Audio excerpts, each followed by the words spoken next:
You hear something, Peggy? Huh? Hear what? I thought I heard someone yelling, or, I don't know, a howl. Forrest, is this a joke? No, I almost swore I heard something.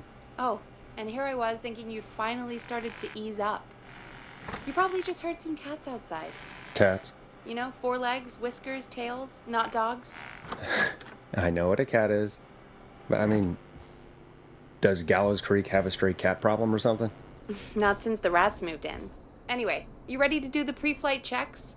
Seriously? Do we have to do these checks every time? And do you have to call them that? Reggie pays us to check the equipment before each show, and he pays us to call it a pre-flight check. But if you're sure you don't want to... All right, fine. Let's get through this. Alrighty, this is your captain speaking. Really? Come on, let's have a bit of fun with it for once. Buckle in, folks. We're about to hit some tubulance. Let's start with record playing. Okay. Grab a record, stick it on the player, and hit play. Easy.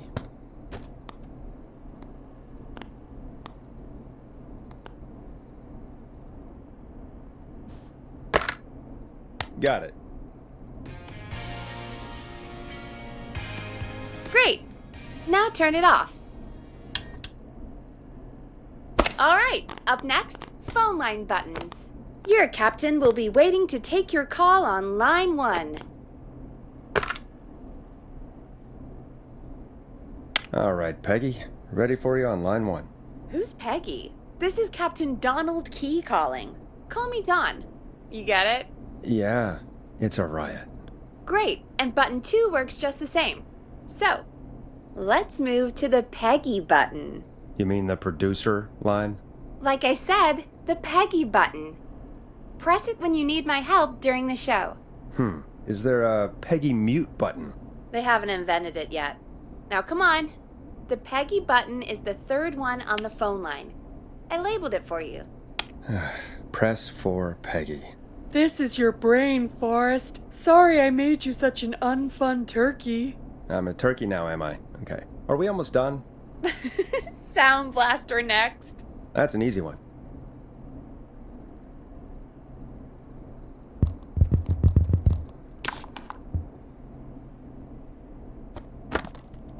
Sound Blaster, front of the desk to the right.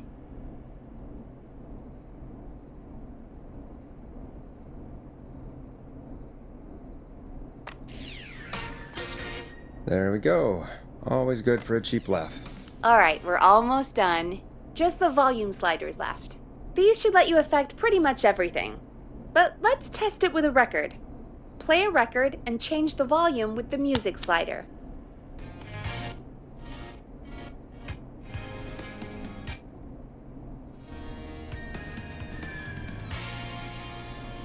Sliders should be right in front of you, like directly in front.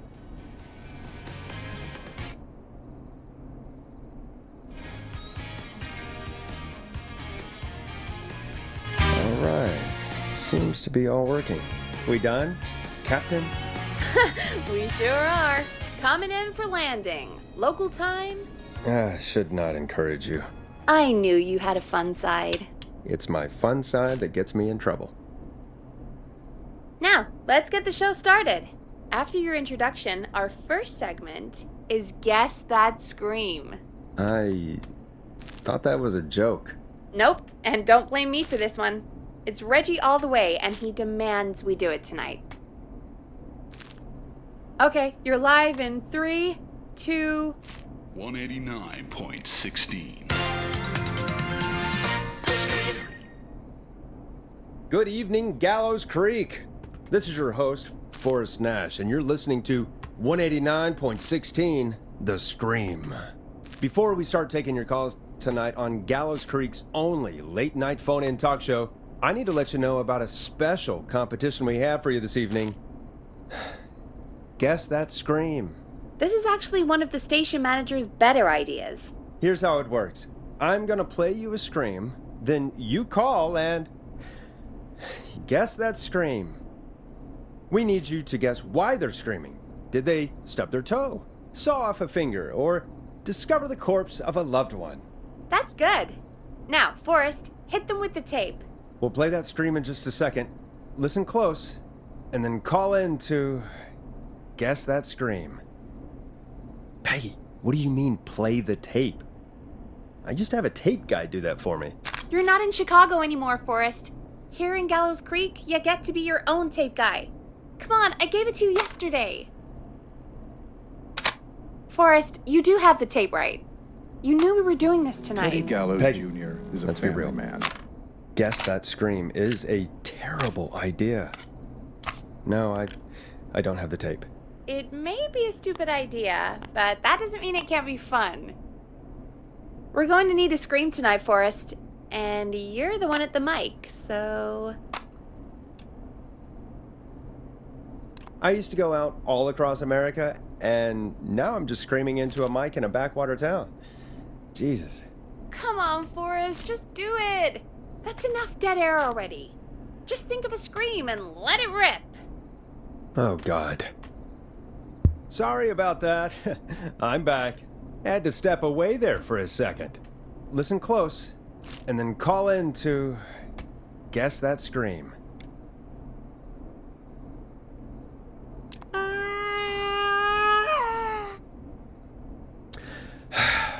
Well, folks, there you have it. Call in with your guesses, and if you get it right, you could win 2 tickets to the amazing Maze and 1 free fried dough. Fried dough? Just call in at 555-239-KFAM with your guess. Now, here's some music while you get dialing.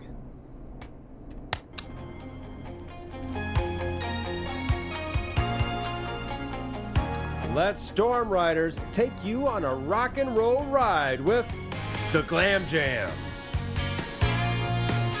Oh, God, Forrest, that was amazing. Thanks. I can't wait to hear what people think that was. How the hell did I get into this mess? Lighten up, Forrest. That's going to be the highlight of my week.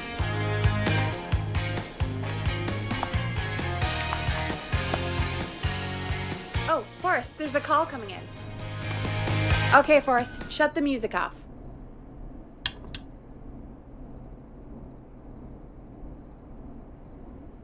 Welcome to 189.16, The Scream. Caller, you're talking to Forrest Nash.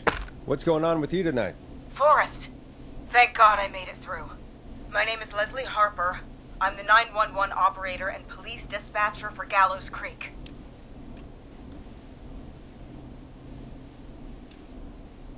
Leslie, I've got to say I'm always happy to have a caller, but shouldn't our 911 operator and police dispatcher be minding the phones?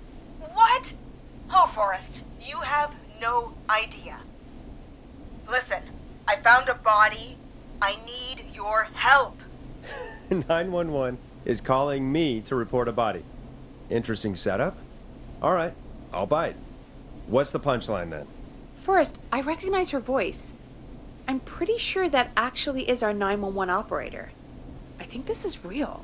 Peggy, I'm not going to be happy if this is a prank. I don't do prank segments on my shows. It's in my contract. Forrest, I really don't think this is a prank. Leslie, I'll level with you. I find this hard to believe, but I'll hear you out. What exactly is going on? Sheriff Matthews is dead. What? Sheriff Matthews is dead? I couldn't get any response from the department. That's never happened before, so I came to the station and I found him. Oh, God, poor Sheriff Matthews. Do you know what happened to him? Someone got him. Someone got up very close and I really don't want to say what they did to him. Did he fight back? I don't know. I think he tried. He's surrounded by bullet casings. I think he tried to shoot at whoever it was, but... Well, is anyone else at the station? Anyone who can help you? Or who might be responsible? No, I checked everywhere. Deputy Martinez is here, but she's knocked out, tied up, and locked in a holding cell. I called you right after I found her. God. Wait. Please don't tell me that this hick town only has 2 cops. Don't be ridiculous. We have 3, but Officer Officer Gunderson is on leave in Cancun. Leslie, do you have any idea who could have done this? Not a clue. I didn't see anything on my way over. Leslie, you need to call over to Henderson or Quiet Ridge. They need to send someone over from their department. I tried, but I can't call anything but local numbers. Something's wrong. I'll have to go there myself, let them know what's going on, and bring help back with me. But if you leave while there's a murderer on the loose, who's gonna man the emergency line? That's why I called. Forrest, I've routed all 911 calls to come in to you.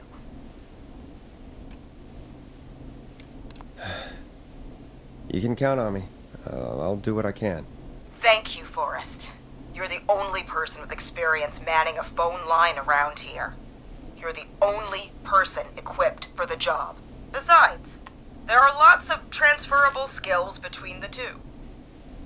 It's like an interview. You ask questions to get information you can use.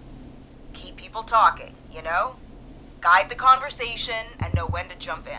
You do know that I'm so good at interviews, they sent me from Chicago to Gallows Creek, right? So I've heard. But that doesn't matter. And besides, there are two of you. You can talk to each other, discuss ideas, work together. Hell, let's have some on-the-job training right now. I have an emergency. I need to get an unconscious Deputy Martinez out of that holding cell. It looks like whoever attacked her threw the keys into the cell after they locked the door. Is there any way you can reach the keys? No. There aren't any bars to the cell, and the door itself only has a food tray slot. And that's too narrow for me to reach through. There's gotta be another way in. There's gotta be another set of keys somewhere in that office. Those can't be the only one. Of course. Yes, there must be another set. Where might another set be? Maybe Sheriff Matthews had a set of keys on him when he... I couldn't see any at a glance, but I didn't really look up close. 1 second. Oh, I think I might be sick. Sorry, Sheriff. I'm just gonna turn you over and... Oh. Please don't stare at me. Oh, wait. That might be them. I think I got the cell keys. Looks like Sheriff Matthews might have saved his deputy. Do the keys work? They do! Give me a minute to untie Deputy Martinez. I'll be right back. So far, so good, I suppose. How are you feeling, Forrest?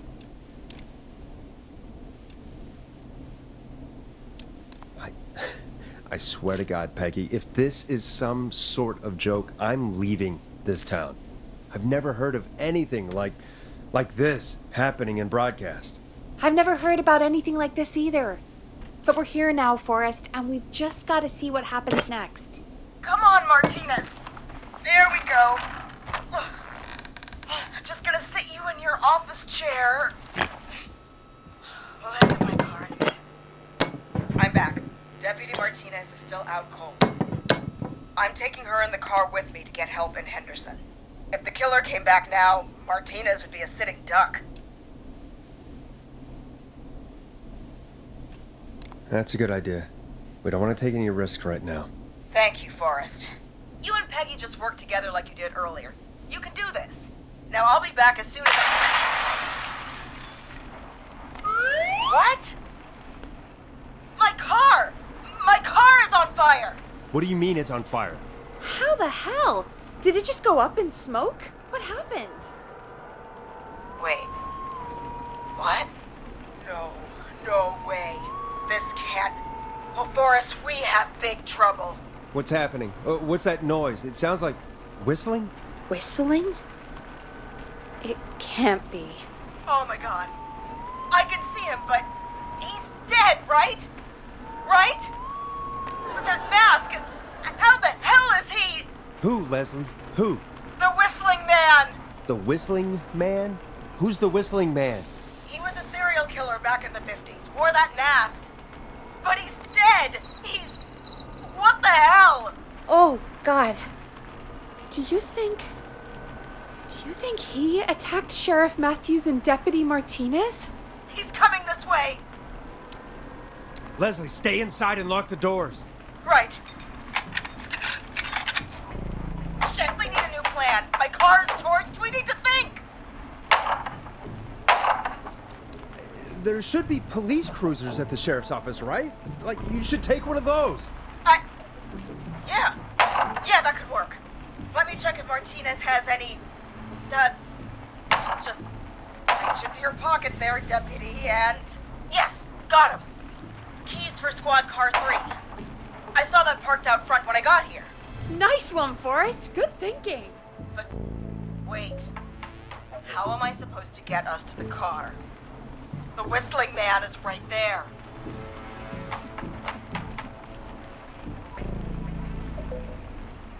Deputy Martinez surely carries a gun, right? Could you use that? Deputy Martinez's gun is missing. I guess the whistling man must have done something with it. The sheriff must have a gun, right? Can you see it? There was a gun next to him. Let me grab it. Shit. It's empty. He must have emptied it trying to defend himself.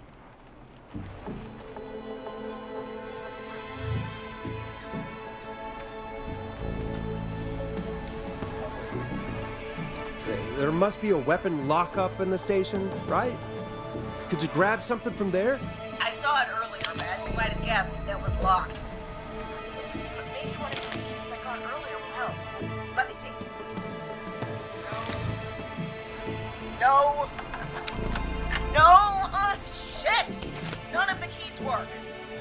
Are there any other weapons lying around that you could use? I didn't see anything earlier. Let me check Deputy Martinez's belt.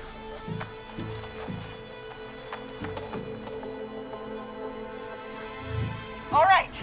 It looks like the whistling man left her with a baton, pepper spray, and taser. I can only hold one if I'm carrying Deputy Martinez.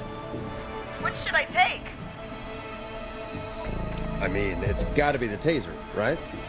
Got it. I'm just going to grab Deputy Martinez and then... Wait. Do you hear that?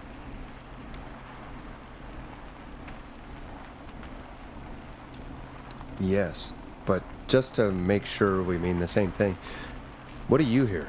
The knocking stopped. Everything's gone really quiet. Be careful. I don't like it. Me neither. But it's an opening, and I've got to take it. Okay, Deputy Martinez, if you can hear me, it's time to move. Just lean on me. Yep. There you go. Are you sure about this, Leslie? No time like the present, right? So, here we go. Again, you're hooked into dispatch now, so I should be able to radio you when I reach the car. If I reach it. Speak to you soon. Good luck, Leslie. That's one brave woman. God, I hope she makes it through this. You know, I've got to say, this really wasn't what I expected when I came into work today. Well, they always say you have to be ready for everything in live radio. Oh, I think we've got Leslie back on the line. I'm putting the call through. Hello? Forrest? Peggy? This is Leslie. Are you there? Over. That's a big 10-4 there, good buddy. I'm guessing you made it to the car then? Sorry about the CB chat. Old habit. But yes, we made it to the car. Deputy Martinez is in the passenger seat, still out cold. I don't see the whistling man anywhere, and I don't plan to wait for him. So I'm going to get us moving. Jesus! God damn it! Get back! Get away from her! Leslie, what's happening? The whistling! No! Get off her, you son of a bitch! Yeah! Take that! Leslie, what are you waiting for? Get out of there! Don't worry, Deputy Martinez. We're out of here. Leslie, are you two okay? Did you get away, or... Forrest, that taser? Definitely the right call. my god, I can't believe we escaped. Well done, Leslie. You saved a life. Just another day for you. Oh my god, yeah. But let me tell you, I prefer doing it from your side of the phone. Leslie, how long do you think it's going to take to get help? Gallows Creek isn't Nowheresville, but it's pretty damn close. It's going to take a while, maybe 2-3 hours each way. Slightly less if I put my foot down. We'll do our best to keep everyone safe until then. Thank you. Just do what you did just now, and Gallows Creek is going to be okay. Anyway, once I'm in... Oh, I think Deputy Martinez is starting to stir. Forrest, Peggy, I've got to go. I'll be out of range soon, but I'll radio back as soon as I can once I got the cavalry. Take care, Leslie. Be safe out there. Good luck, Leslie. Feel better soon, Deputy Martinez.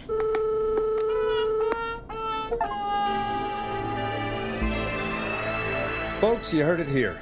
We've got a killer on the streets of Gallows Creek tonight. Please make sure to stay safe. And Leslie, we're counting on you. We're going to get back to the show meanwhile.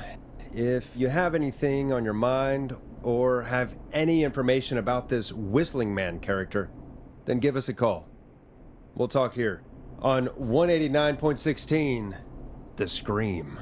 For now, here's another hit record for you all to enjoy. Time to go on the journey that is Blast Processor with their hit song, 1980X. This is not what I signed up for, Peggy. This is actually insane. Did she really say it's gonna take her 4 hours? This guy's gonna kill half the town in 4 hours. Forrest, that's not helpful. I know, I just... Who is this Whistling Man character anyway? He was a serial killer back in the 50s. Edward Marshall Mooney. Went around in a freaky mask, whistling, and killed about a dozen folks in Gallows Creek. No reason for it. No motive. He just did it.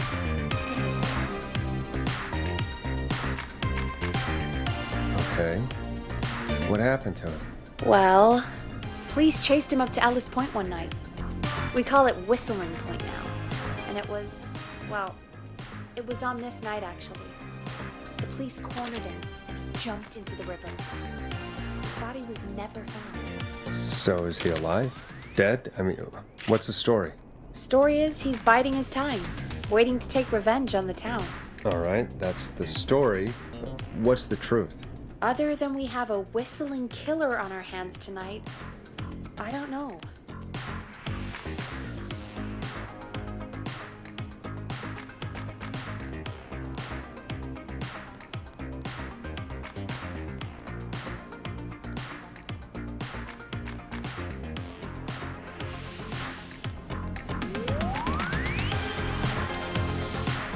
All right. Copycat or ghost killer. I guess we'll do our best. That's the spirit. At least we got the word out, I guess. What kind of listening figures do we get at this time? On a Thursday after midnight, could be around 35. 35. Isn't 3,500? Huh. I didn't realize Gallows Creek was that large.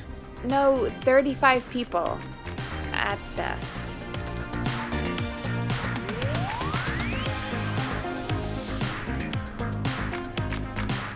Are you serious? We only have 35 listeners? 35, yeah. It's a school night.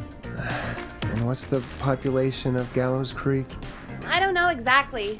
A little over 1,000? Oh. How many did you get before? You know. Before my career exploded and I ended up on a midnight hour talk show in the town of 1,000 people? Yeah, before that. Around 5 for most shows on the low end. Big gas could pump that up to 10, 15, easy. 5,000 on the low end? We could only dream of that. 5 million. Million? Yeah, sometimes that's just the way it goes. At least the Whistling Man hasn't killed me yet, I guess. Yeah, I guess we're gonna learn a lot about perspective tonight, huh? Oh, we have a call coming in. Take it when you're ready. Time to turn the music off. Hello, caller. You're live on 189.16, The Scream. Is everything, all right?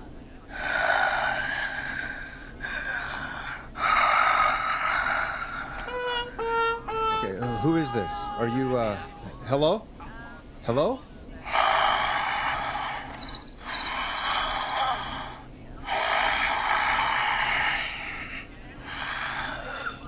Okay, what's your name and why are you calling in?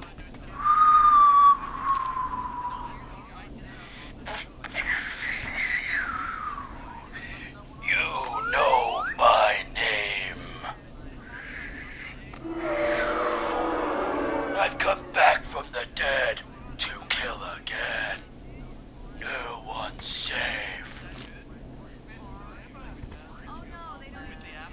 Do you accept requests? I've got a list of names I'd love to see in the obituaries.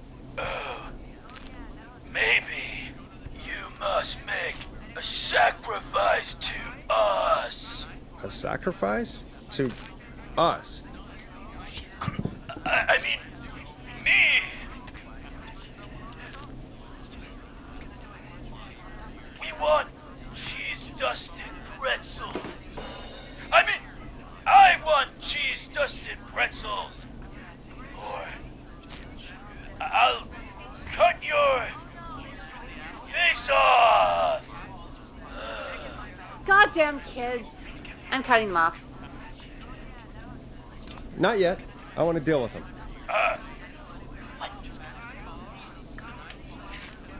We also want a mega gulp.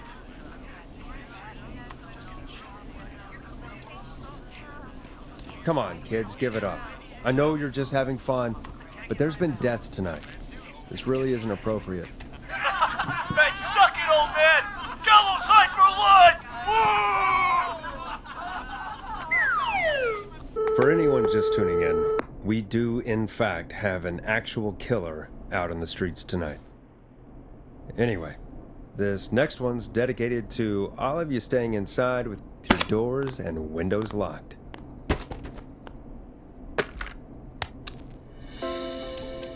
It's David Scopo with Moonlight. Peggy, the hell was that? Kids pretending to be a killer who right now is stalking the town? It's a thing. A thing? Ugh, kids around here. They pull pranks pretending to be him. By pretending to be this whistling man character? They think it's funny, but it's not. It's not funny at all. And there's no chance that our whistling man was just a prank. That Leslie... No, that's real. Christ. Let's stay positive. We still have a show to do. We already have another caller on the line. All right. Let's do this. Hello, caller. You're live on The Scream with me, Forrest Nash. What? I dialed 911. I need the sheriff right away. Okay, right. Well, I'm filling in for 911 tonight. What's your name and what's your trouble? My name is Sandra Sharp, and I need the cops now.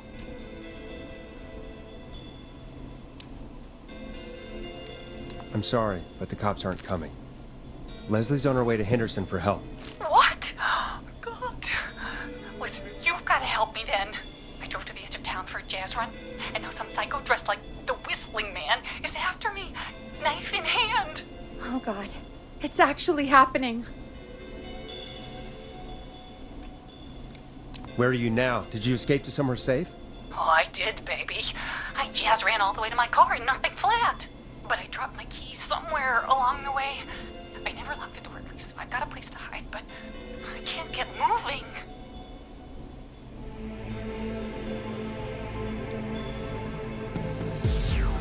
Is there anywhere else you can go? Do you have any friends nearby? Oh, I'm not going back out there.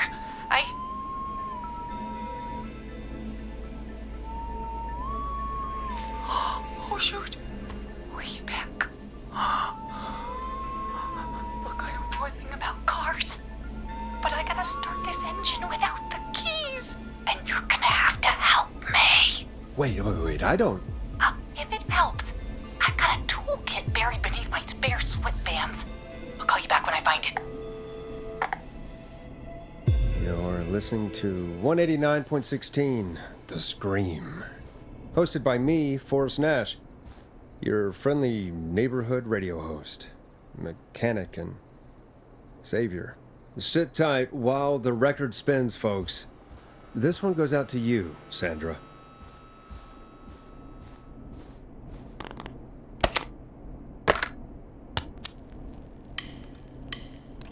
Listen in to this next track from Late Night Lurkers, if you dare.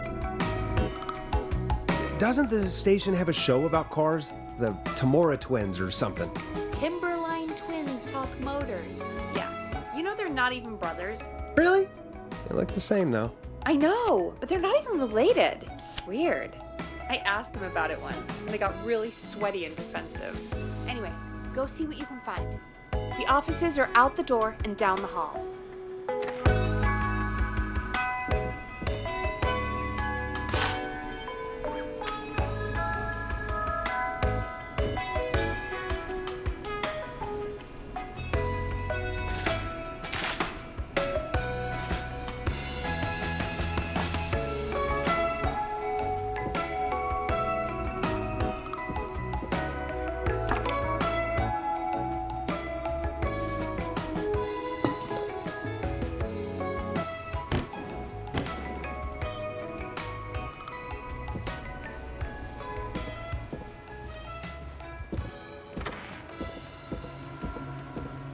So many locked doors, so few keys.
Now this has to be important.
I need a key to get in there.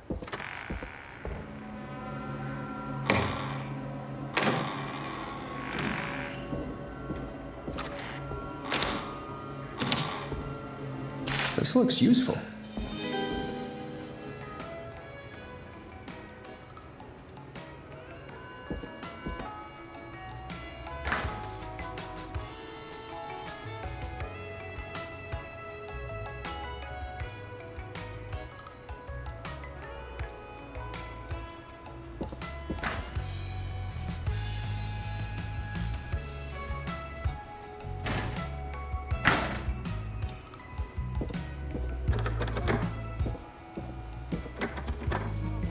I'm not getting in there tonight.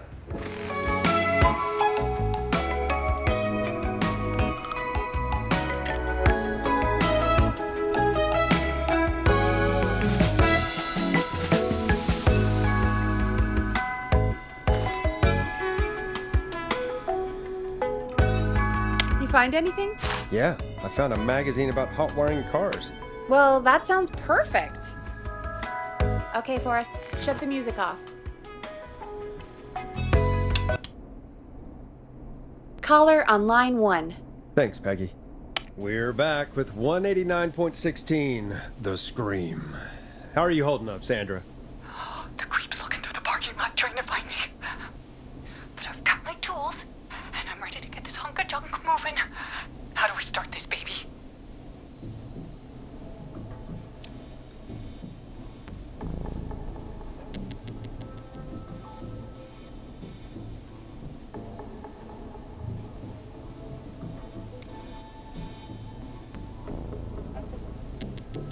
Unscrew the steering column. All right. Just turn. Just turn. 1, 2, 1, 2. Oh, God. How long are these screws?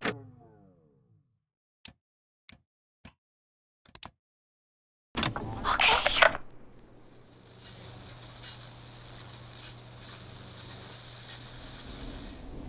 6.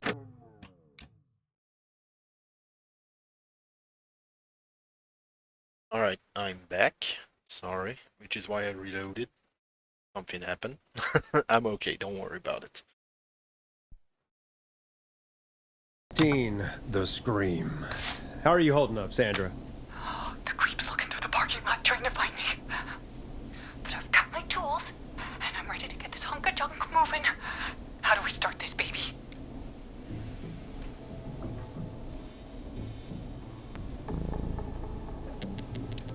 Put the screwdriver in the ignition and twist clockwise. Here goes, baby.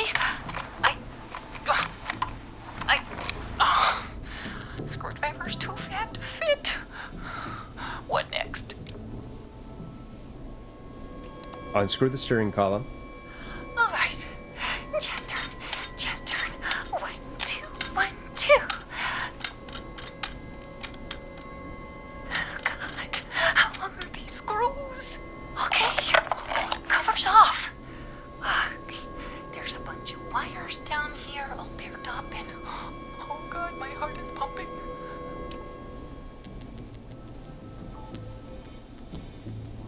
Tell me exactly what you see. Okay, I can do this. There's a red wire, a blue wire, a yellow wire, a green wire, and a brown wire. What's the serial number on the steering column? The number is 576-894-320.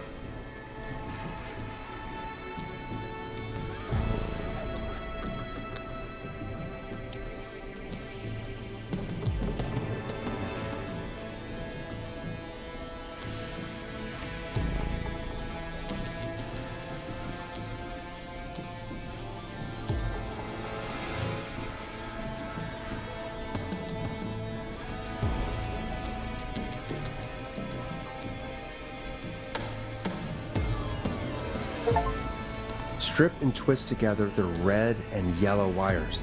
All right. We take the red and the yellow, and we twist, and we turn.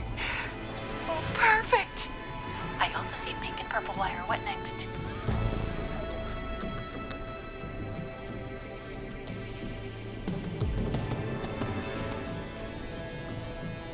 Strip the purple wire and brush against the twisted wires. Okay. We strip and we brush and... Energize your body! Fantastic work, baby! Anytime you want to come down to the jazz studio, you get in for free! I'm glad you're safe, Sandra, but please lay off the jazz. Sorry, Forrest. My life is my own, especially after that. I'm happy to be me. I'm happy for you too, Sandra. And come on, Forrest. Just have fun with it. I don't think jazz should be that big of a part of anyone's personality. That's all. Forrest? Don't worry about him, baby. He'll learn one day. Anyway, gotta get home now. Thank you all again. Mwah!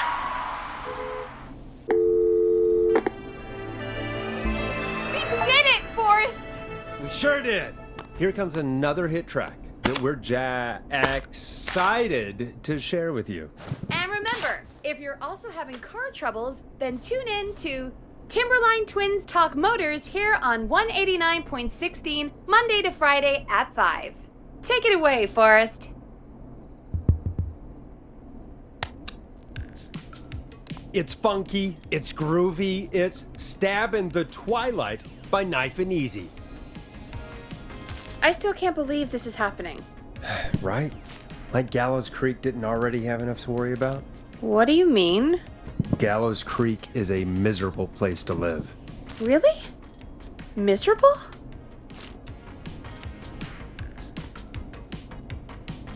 That's right, Peggy. Miserable. It's a sad place on earth.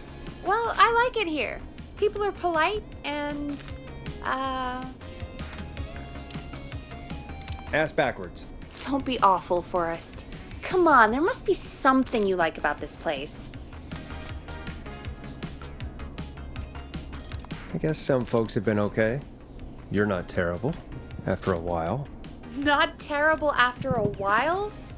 High praise coming from Forrest Nash. You know what I mean, Peggy. I do. It's Forrest Nash for I think you're swell. Anyway, I hope the killer is done for the night, and that Leslie gets back soon. Me too. Can we at least call off that stupid Guess the Scream contest now? Yeah, that'd probably be a good idea.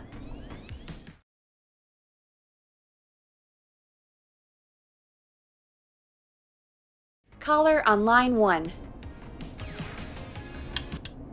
Evening, caller. This is Forrest Nash, host of 189.16, The Scream, and tonight's 911 stand-in. Hey, Forrest. My name is Brian. Brian Ponte. Brian Ponte of Ponte's Pizza.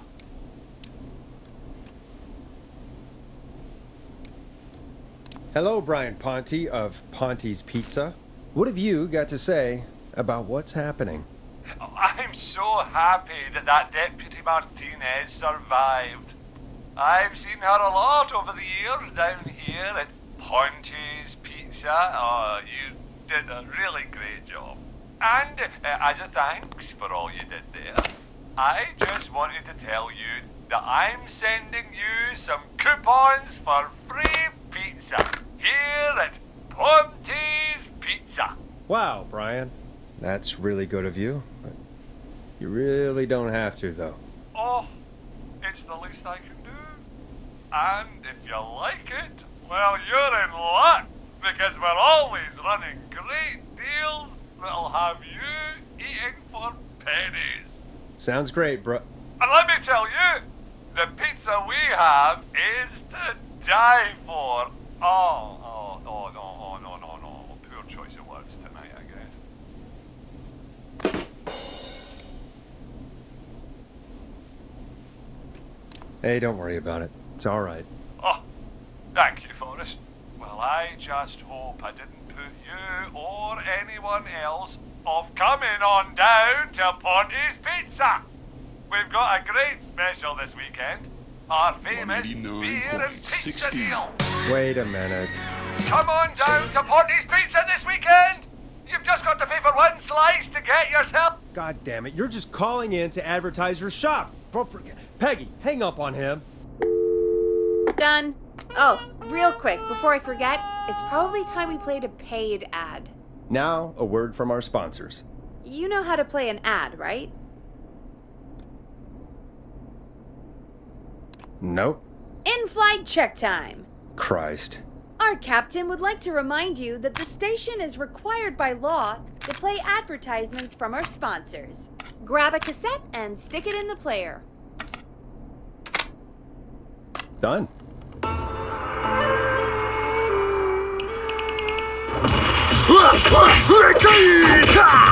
Do you seek ancient wisdom? Do you want to double your power? Are you ready to unlock your inner warrior for only $24.99? Then step into Master Robbie's deadly dojo of Kung Rate and receive direct by video warrior instruction from me, Master Robbie. You will learn the 4 qualities of an ultimate conqueror. The power of the alligator, the discipline of the tarantula, the speed of the tuna, the poise of the scorpion, and the wisdom of the bullfrog. Using classified techniques, I'll unlock your inner chi after only 5 30-minute video sessions. Ultimate power and wisdom can be yours now for the low price of only $24.99. Just call 555-7861 USA to take your first step to becoming a champion.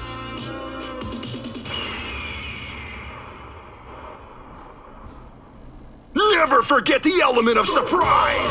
If you buy today, you'll receive 2 additional VHS tapes, the tornado technique and karate lovemaking. Call today! Do people really buy this kind of thing? Don't pretend like you're not interested. I mean, I wouldn't buy them, but I might watch them, I guess. Yeah, I bet karate lovemaking sure is something. Is Forrest Nash at a loss for words? Let's just get to the show. Wow, what a deal. Only $24.99. And I'm not just saying that because they're paying for the airtime. But unless they pay us more, then it's time to get the show moving along with our next caller. Welcome to The Scream with me, Forrest Nash. Yeah, Leslie. This is Maurice Russell from the Gallows Reporter. I'm at the office. This guy just broke in downstairs and... Wait. Forrest Nash? I want to speak to 911. Put Leslie on. What? God, another one? Leslie's driving to Henderson right now. She left me in charge. Why on earth is Leslie... Oh, never mind. Just put me on with Sheriff Matthews. Sheriff Matthews is dead. Dead? What happened? Did you witness the incident? Are you willing to do an interview for the reporter? I can cite you as an anonymous source, if that's a concern. Never mind that. Tell me what's happening there. You said there's been a break-in? That's nothing to get worked up about. Some idiot kid just broke in, dressed as the Whistling Man. Teens. They get worse every year. This punk wasn't even a disappointing twinkle in his daddy's eye when Edward Marshall Mooney stalked the town. But I was there. I covered it. You don't understand. That's not a prankster. That's the Whistling Man. Of course it's not. It's a stupid kid. Every year this happens. They think it's funny. Not a big deal, old man. But they didn't live through the terror 30 years ago. Anyway, I know for a fact. Edward Marshall Mooney is dead. I don't know who I'm looking at on the security monitor. But if he killed Sheriff Matthews... Where are you now? I'm in the boardroom, upstairs. We got security cameras all around the building. You can watch them on any TV set here. And there's a set in the boardroom. Maurice, is there any way you can get out of there? I sure as shit hope so, kid. But I'm not sure how I'm going to do it. That crash you heard was him tipping over my filing cabinets. He's blocking the stairs. I'm guessing the stairs are the only way out. That's right. And it would take me a good few minutes to move those cabinets. We need to do something. But what? All we can do from here is... Forrest, I think I've got it. Why don't we call the killer? They'd have a bunch of phones set up across the office, right? In different rooms, with different extensions? So we call one of them. Draw the killer away. Buy Maurice time. That could work. Exactly. It's worth a shot. I can hear you, you know. The son of a bitch hasn't killed me yet. Yeah, sorry, Maurice. Peggy and I were just trying to figure out... You realize how stupid that plan sounds, right? For that to be successful, you're gonna need every phone extension, plus a plan of the entire office floor. All delivered while the killer is en route. I've got it. And thank God I've always been cool under pressure. Don't go anywhere.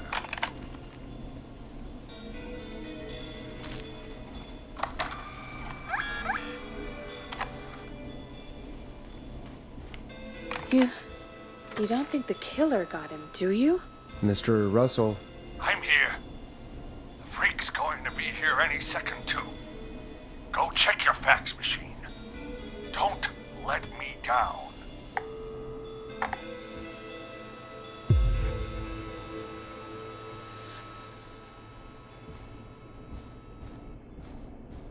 Go, Forrest! The fax machine's in the office on the other side of the hall. thanks, Peggy. Be right back.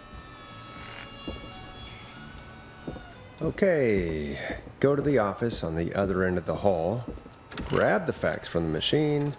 Easy. This must be it.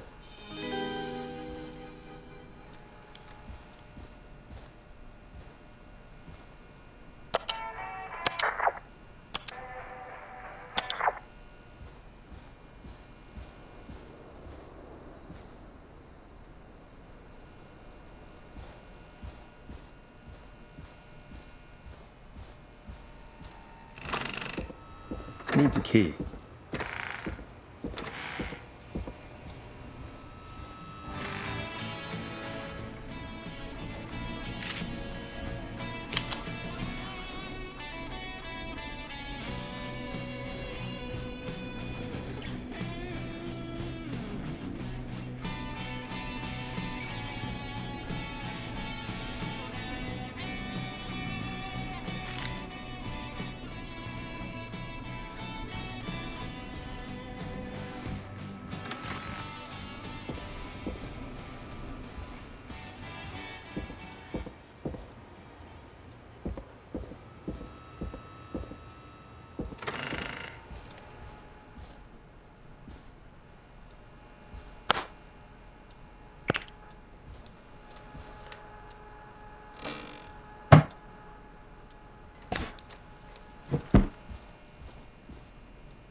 Locked. For now.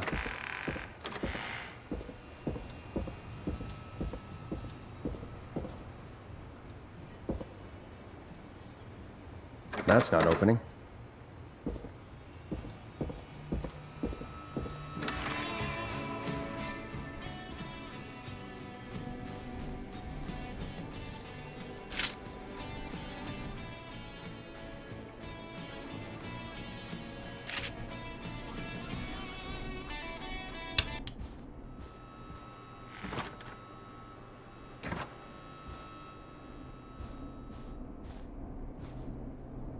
Hey, did you get the fax? Yes, I have. Mr. Russell, you still with us? I am. You get my fax? Yeah, I got it right here. Good. I knew you could at least manage that. Okay, folks, we're back on the line with Maurice. Let's see if we can help him avoid the Whistling Man. Here's the situation. The Whistling Man searched every room in the hall leading up to the boardroom. And now, he's in the office next door. It's now or never. This plan of yours better work. I'm ready on my end, Forrest. Again, We want to draw the killer away by dialing an extension number, and then move Maurice somewhere safe. So, what extension should I call? Call the editor's office. The extension is 03. Got it. I'll put the call through when you're ready. All right, Nash. Where do I need to go?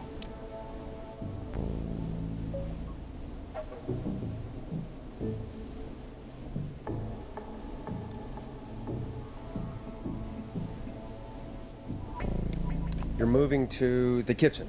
Yeah, that makes sense. Go somewhere he's already checked. Not bad, Nash. I'm ready to place the call. Are you ready, Mr. Russell? Don't have much choice, do I? Make the call. Yes, sir. Calling now.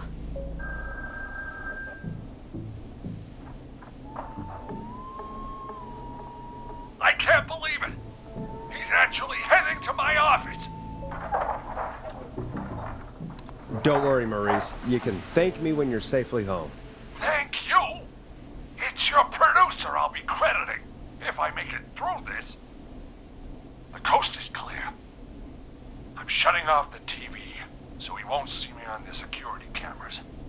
Then, making my move. I'll call when I get there. Do you think he'll make it okay? I'm sure he'll be fine.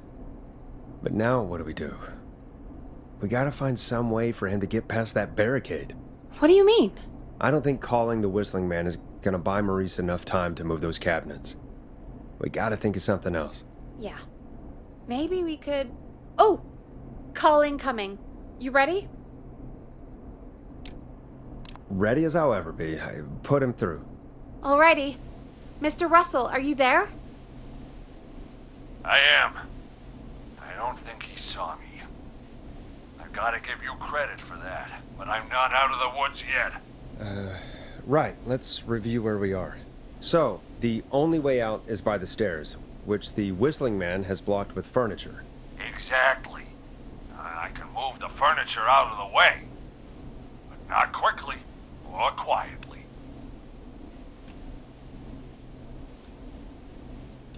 Could you lock him in a room? That'd probably buy you time enough, right? Maybe. But the damn fire regulations say every door in the office has to unlock from the inside. He'd be able to get out just as soon as... Wait, no, I got it. The secret archive through my office, where we keep our most sensitive records. Ooh, a secret archive? Reggie would love that. What have you got back there? Juicy secrets about outer space? Ah, I didn't know you were into conspiracies, Peggy. I may have borrowed a few tapes from our manager's office. He has quite the collection. Will you two chatterboxes pipe down? I've got it all figured out. The secret archive. There's no lock on the inside of that room, only the outside. You can't break out. If we can get him in there, and I lock him in... We can catch the son of a gun. Exactly. Oh my god, Forrest, we might be able to end the nightmare right here. So should I call the secret archive then? You can't. The archive is a room for secrets, not gossip. So we don't have a phone in there. Oh, we're gonna need to change it up then. Any ideas, Forrest?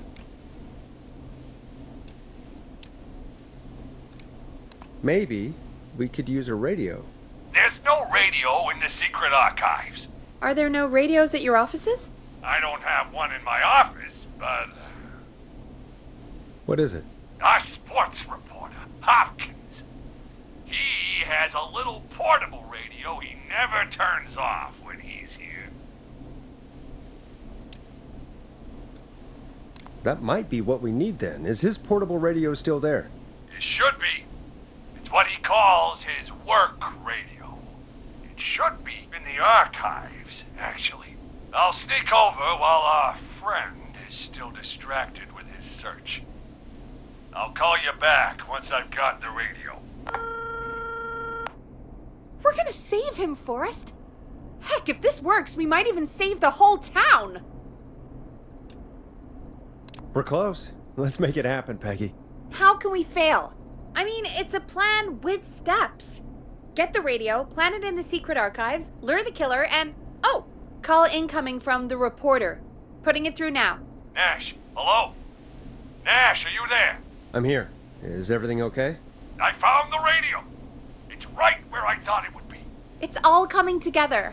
I'm just gonna turn it on quickly, make sure it's still got some juice. Maurice, turn the volume down. We don't want that thing blasting just yet. Yeah, I knew that, Nash. I was just doing that when you yelled at me. The radio works! If I make it out alive, Hopkins might just get that day off he wanted. He's earned it. Let's do it for Hopkins, Forrest. Wait. Ah, God damn it. If I can't have this stupid thing turned up, how am I supposed to draw the killer? I can't be in the room when it's on, or I'm dead. You just... Oh, that's a good point. But wait, we're the radio. We can just be quiet until you're ready. If you can do that, then... Yeah, sure. 189.16, I know that's your station number. But a good editor always double checks. Can you confirm that?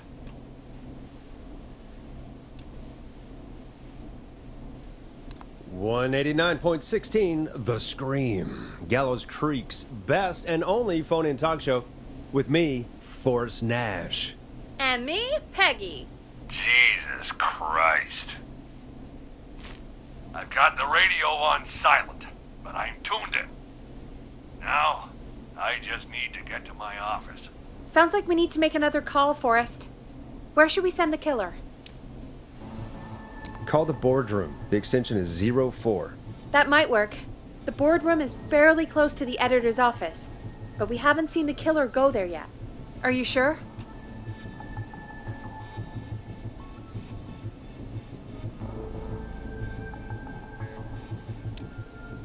I'm sure. Make the call. Okay, calling the boardroom now.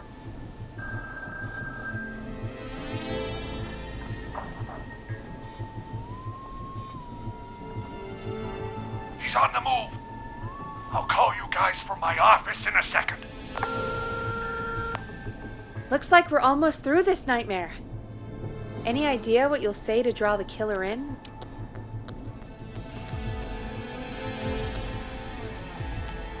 I'm gonna do my best impersonation of Maurice.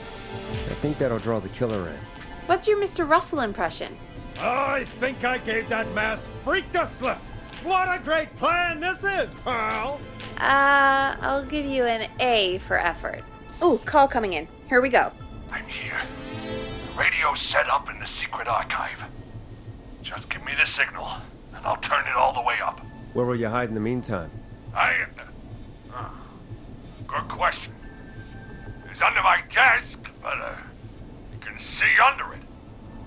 I've got a big cabinet, but that'll take me a second to get into. Anywhere else? Not really. There's the secret archive itself, but that's where the killer's going. I could try the cubicles, but they're pretty far away. Your judgment has kept me alive so far, Nash. What do you reckon?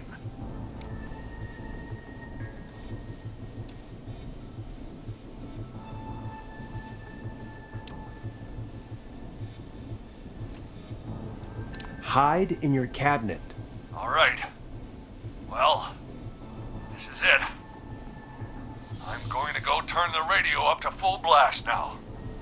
Don't say anything until I've had time to hide. You got it? We know the plan. You can trust us. Here we go.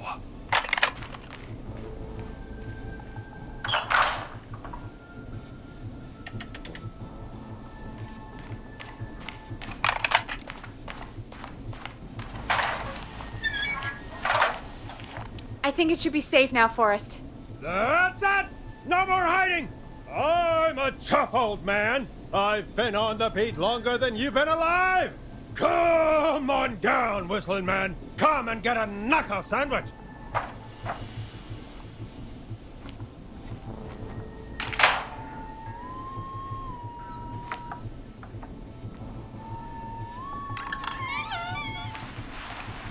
Listeners, this is Forrest Nash of 189.16, The Scream. And if you've just tuned in, See you in hell, kid! we've just locked up the Whistling Man. Forrest, you beautiful bastard! I can't believe that actually worked!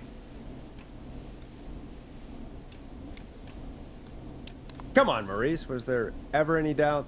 Thank God it's over. I'll be off now. Gotta get out of here. Write up a few notes. Call a few friends. I'd feel safer waiting for the cops to come grab this freak with some company. Hey, maybe you and me could do an interview tomorrow for the Gallows Reporter. I'll think about it. Let's see what tomorrow brings. I'll take that as a yes. Talk to you soon. There we are, folks. The Whistling Man is locked up. Let's all take a deep breath. And play some killer tunes.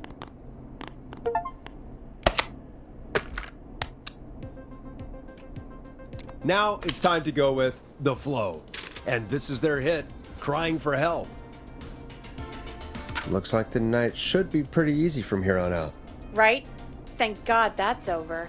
I guess we got some downtime now. I could ask you some questions to kill the time? You're gonna interview me. You sure about that? You're not so scary. Besides, we've been working together like a week now, and you're still all shrouded in mystery. All right, shoot. What do you want to know? Question 1. Tell me about your family. What? Come on, Peggy, that's too general. Okay. Did anyone move with you to Gallows Creek? Nope. Now that's too specific. Too specific? Do you have any siblings? I don't. I'm an only child, and my folks are dead. Oh, I'm sorry, Forrest.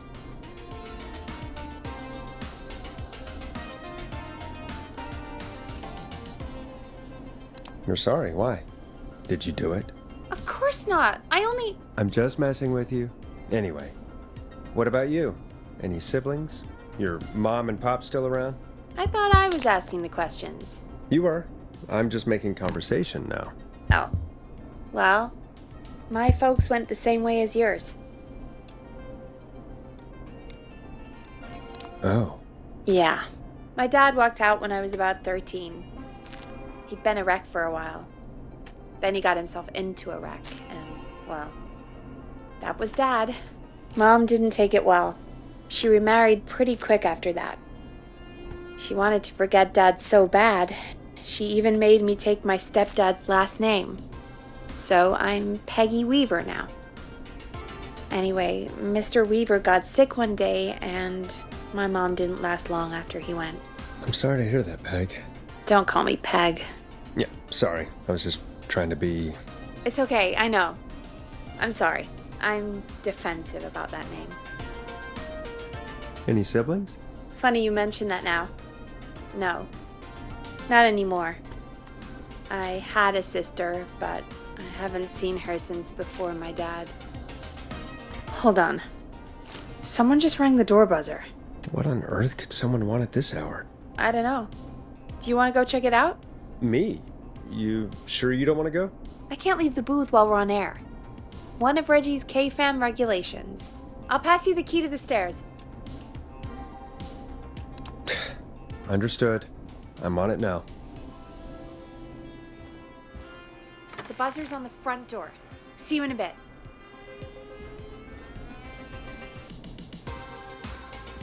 Okay. Down to the first floor, then check the door. Locked tight.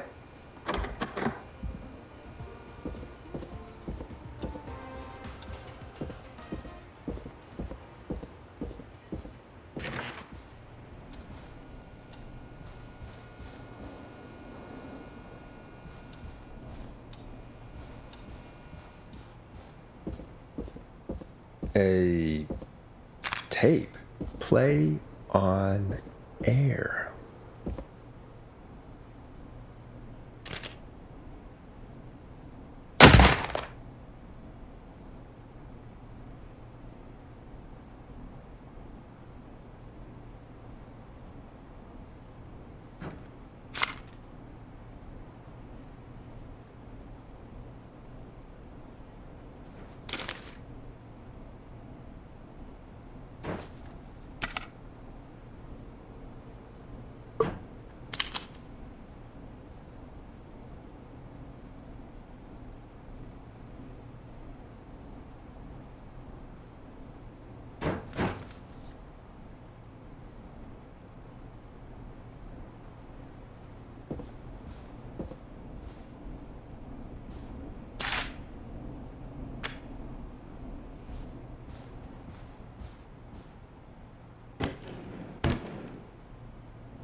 So many locked doors, so few keys.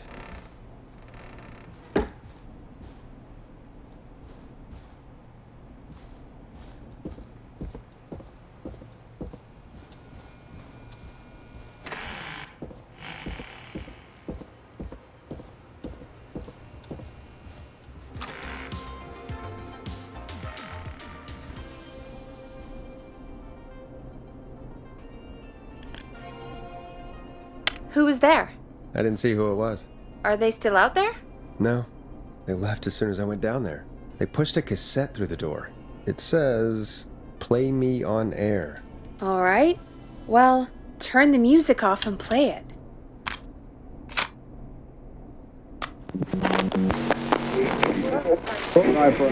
Hello, Gallows Creek. Time to Pay the price. Time to pay for lives. Time to sit there. I will punish you. I'm going to enjoy this. I did not enjoy that. What the hell was that? Oh, Forrest, we're still on air. Say something. That, wasn't the ad tape we meant to play. Sorry, folks. It won't happen again. Maurice locked the killer up. I know.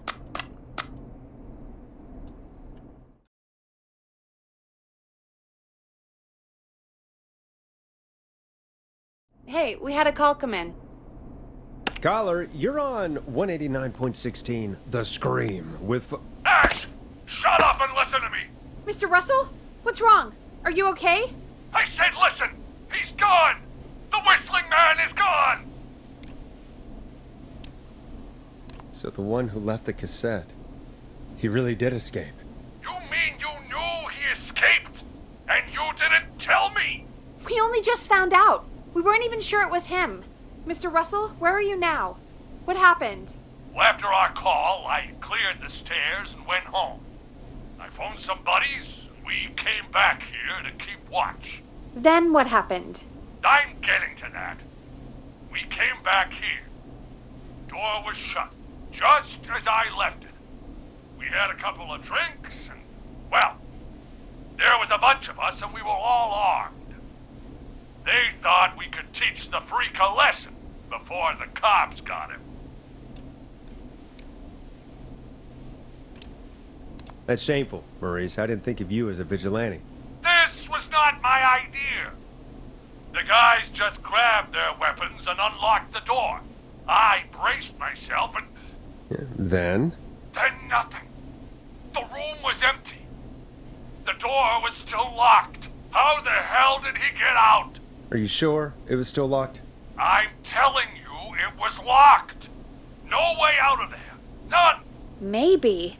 I mean, I know it's crazy, but if he's back from the dead, then... Do you think he's some kind of ghost, Peggy? It would explain things. I mean, how do we know he's not? Mooney, there's no way. Whoa, did you say something, Maurice? Baloney. I said baloney. Look, I don't want anything more to do with this. I'm clearing out of Dodge. And I recommend you and everyone listening do the same. He seems really spooked. Wouldn't you be if you got attacked by a serial killer who turned out to be a demonic spirit? He's not a demon, Peggy. Yeah, you're probably right. But what do we do now?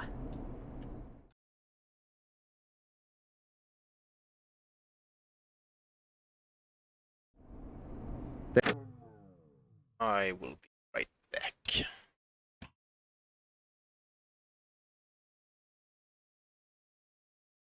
I'm back. Thank you again, Mrs. Mackenzie, for the helpful tip. The bagger at the grocery store cannot whistle. We'll remove her from the suspect list. Let's go to a break. I need you for a second.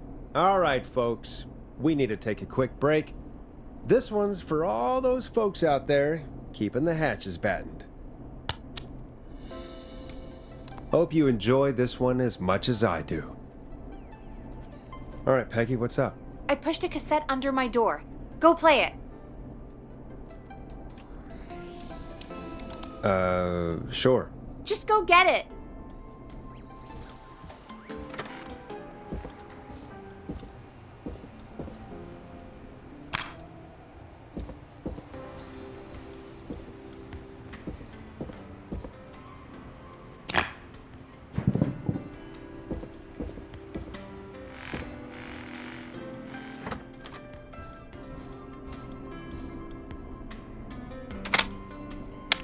All right, I've got it. Did we forget an ad or something? I don't know. It was buried in my work mail. I only just saw it. See what it says.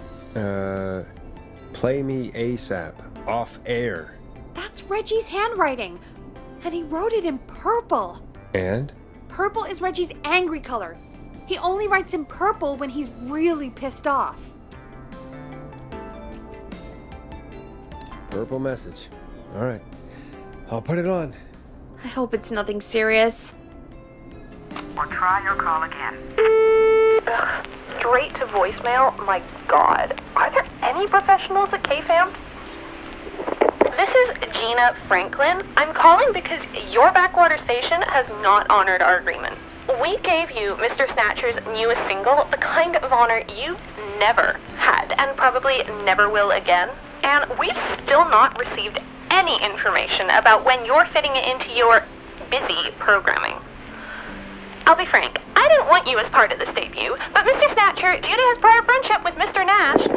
Prior and current friendship, Gina. Forrest, mate, you alright? Don't worry about Gina, you know how she is. But yeah, can't wait for you to hear the new single, man. I think Final Breath is my best work yet. I really hope you and your listeners like it. And man, if you ever find your way this side of the pond, let me know. We'll have to catch up. If Final Breath isn't played on your airwaves by the end of Mr. Nash's show tonight, the next call will be much less friendly. That was Roddy Snatcher, Forrest. You know, Roddy Snatcher? Yeah, Roddy and I are old friends. I love Roddy. I Will Always Find You was my song. I wish we still had it in rotation. Oh my God, I can't believe you know Roddy Snatcher. And I can't believe you didn't tell me he sent you his new single. We have to play Final Breath. Where is it? I don't know. They mailed it to KFAM, not to me. Then it's gotta be downstairs at reception. Man, I can't believe Barbara didn't say anything. I mean, well, if that fiasco last Friday about the missing Knife and Easy track is any indication, folks at KFAM aren't against hoarding station music for personal use. I think we're still missing a few tracks, actually. Well, go get Roddy's song before Gina sues the pants off us.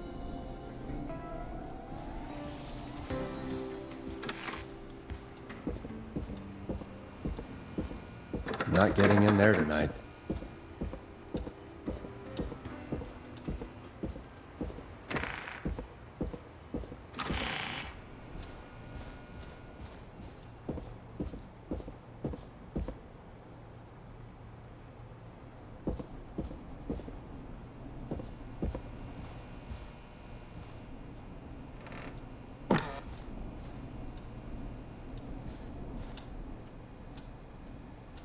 This must be it. Final Breath.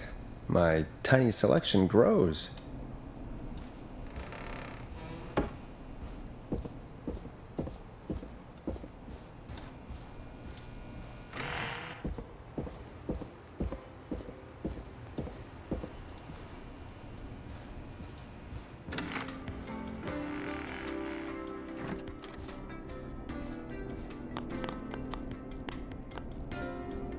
Hey, did you get it? Got it. Let's get this on the air.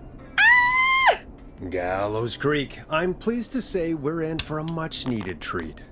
Up next, courtesy of the British sensation himself, is a track you won't hear everywhere.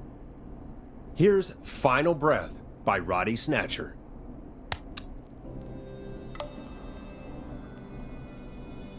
Wow. God, Roddy's the best. He is. And more importantly, we should be safe from the worst of Gina Franklin.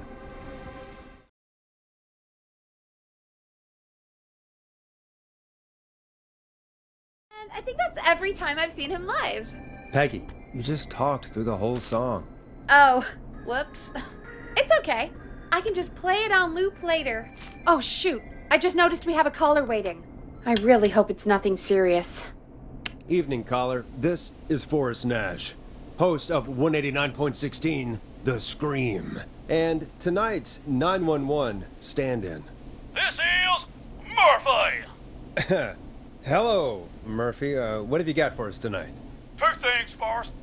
First, happy birthday to my son, Fernando. He's 3 today, and man, being his daddy has changed my life. I've learned how to live, how to laugh, and most importantly, how to love. Aw, happy birthday, Fernando.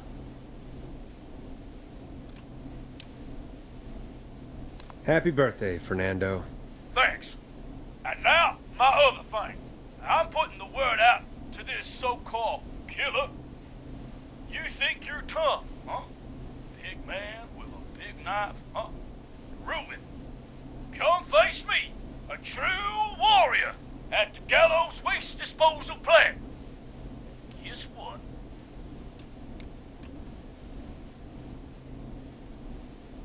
This is a bad idea, Murphy. I got all the tapes in Master Robbie's Dojo series. So get ready, whistling man. You just let loose the junkyard dog. Oh, no. And there he goes. Ladies and gentlemen, keep your fingers crossed for Murphy as he tries to become our hometown hero. Although, having heard that Master Robbie ad earlier, well, don't get your hopes up too much. Anyway, we'll be right back after this commercial.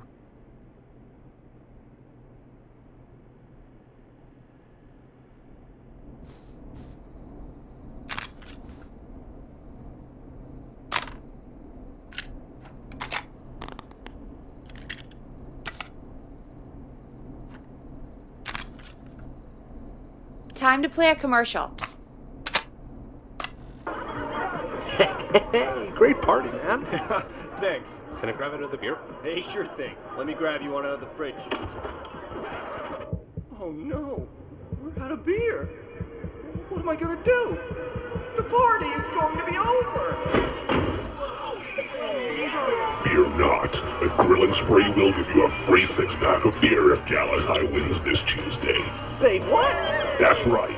Order a meal deal from us and you'll get a free 6-pack of beer if Gallus High wins. A free 6-pack? Righteous! You heard me. 6 beers if Gallows High wins. Sounds like you've already had enough beers. I hope we murder them. Me too, Billy. Me too.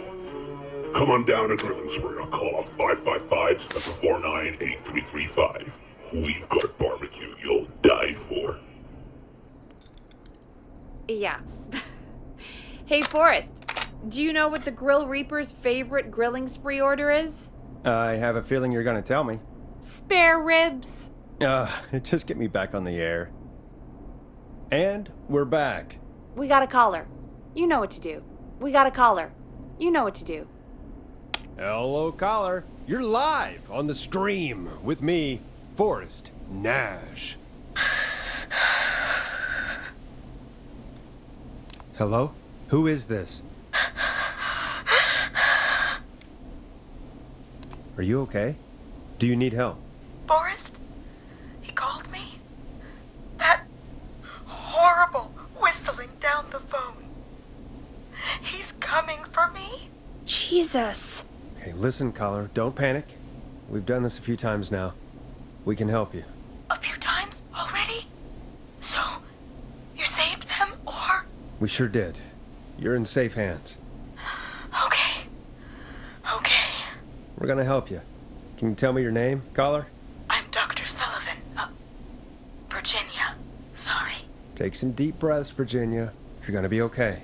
Please don't let me die. I won't. Just calm down. Tell me where you are right now. What's your address? Oh God.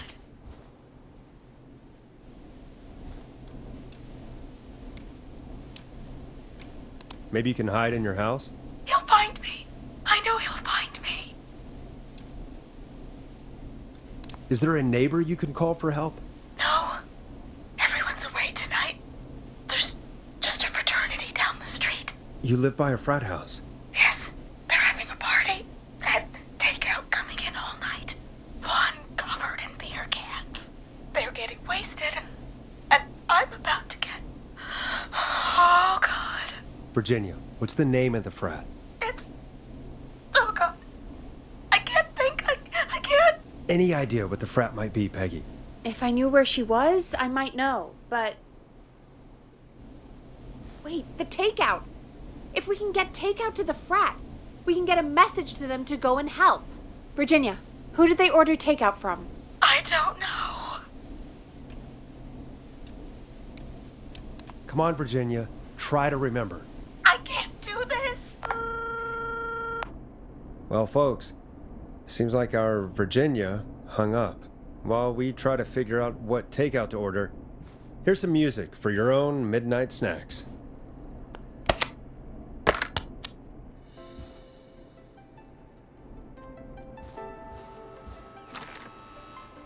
Peggy, what places do takeout in Gallows Creek? Off the top of my head? Well... There's the barbecue place, Grilling Spree, and you can order from Chalupa Cabras. Oh, and of course we have Ponte's Pizza. That's it, I think.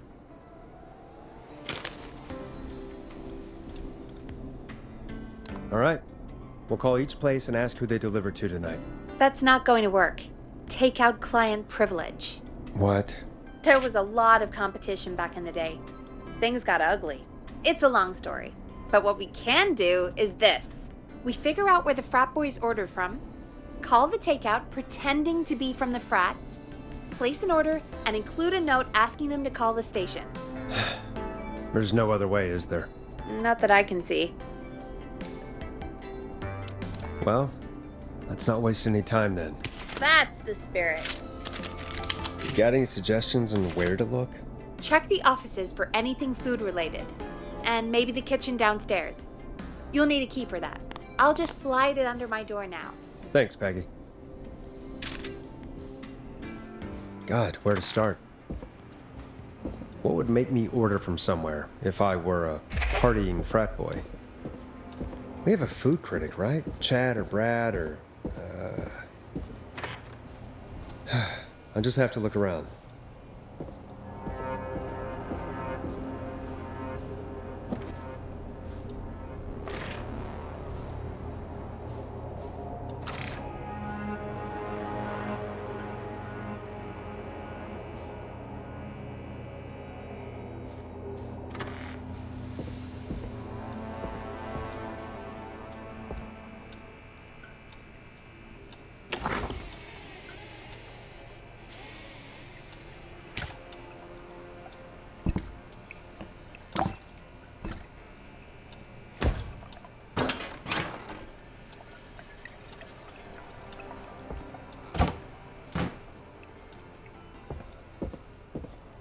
Rooting through trash.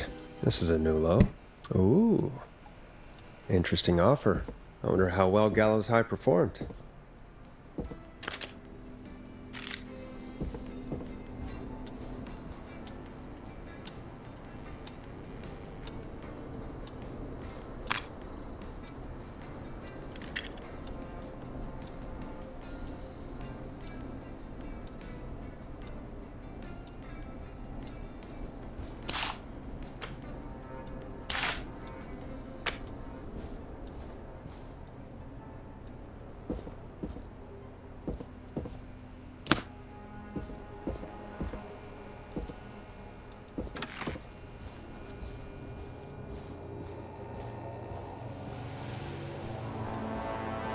I need a key to get in there.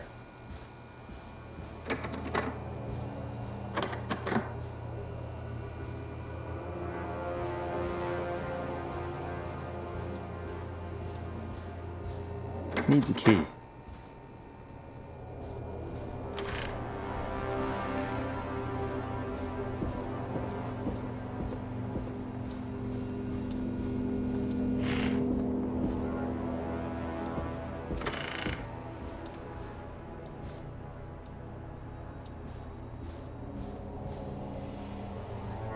Promotion, huh?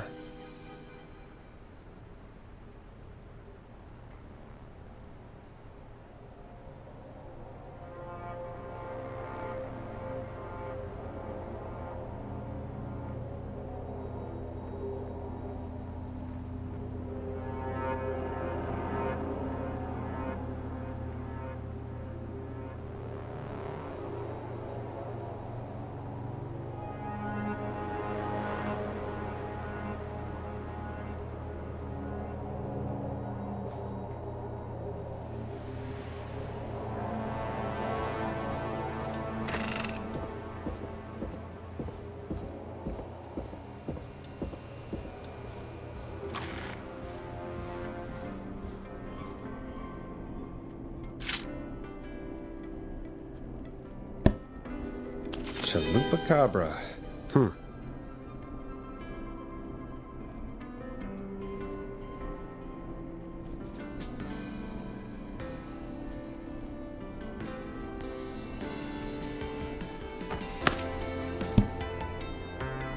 Hey, find anything useful?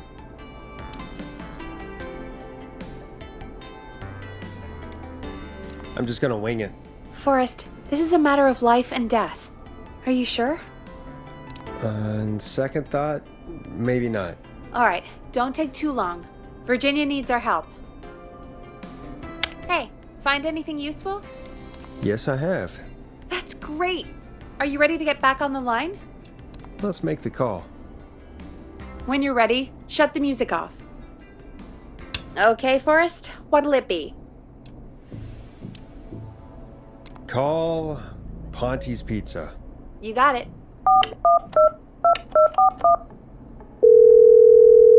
Ponte's Pizza is on the line.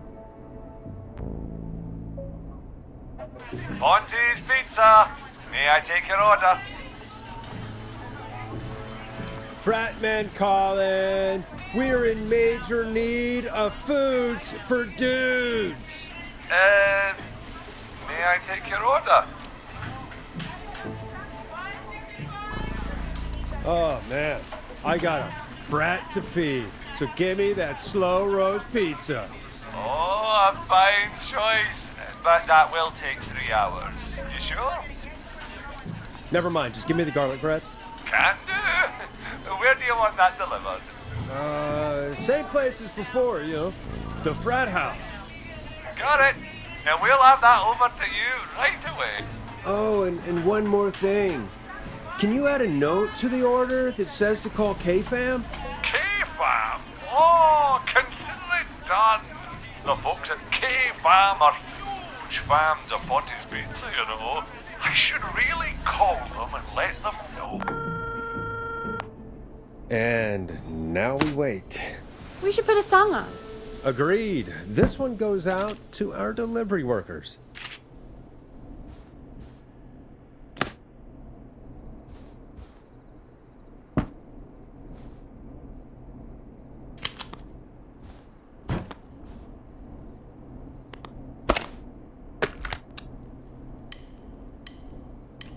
You're gonna love this next track.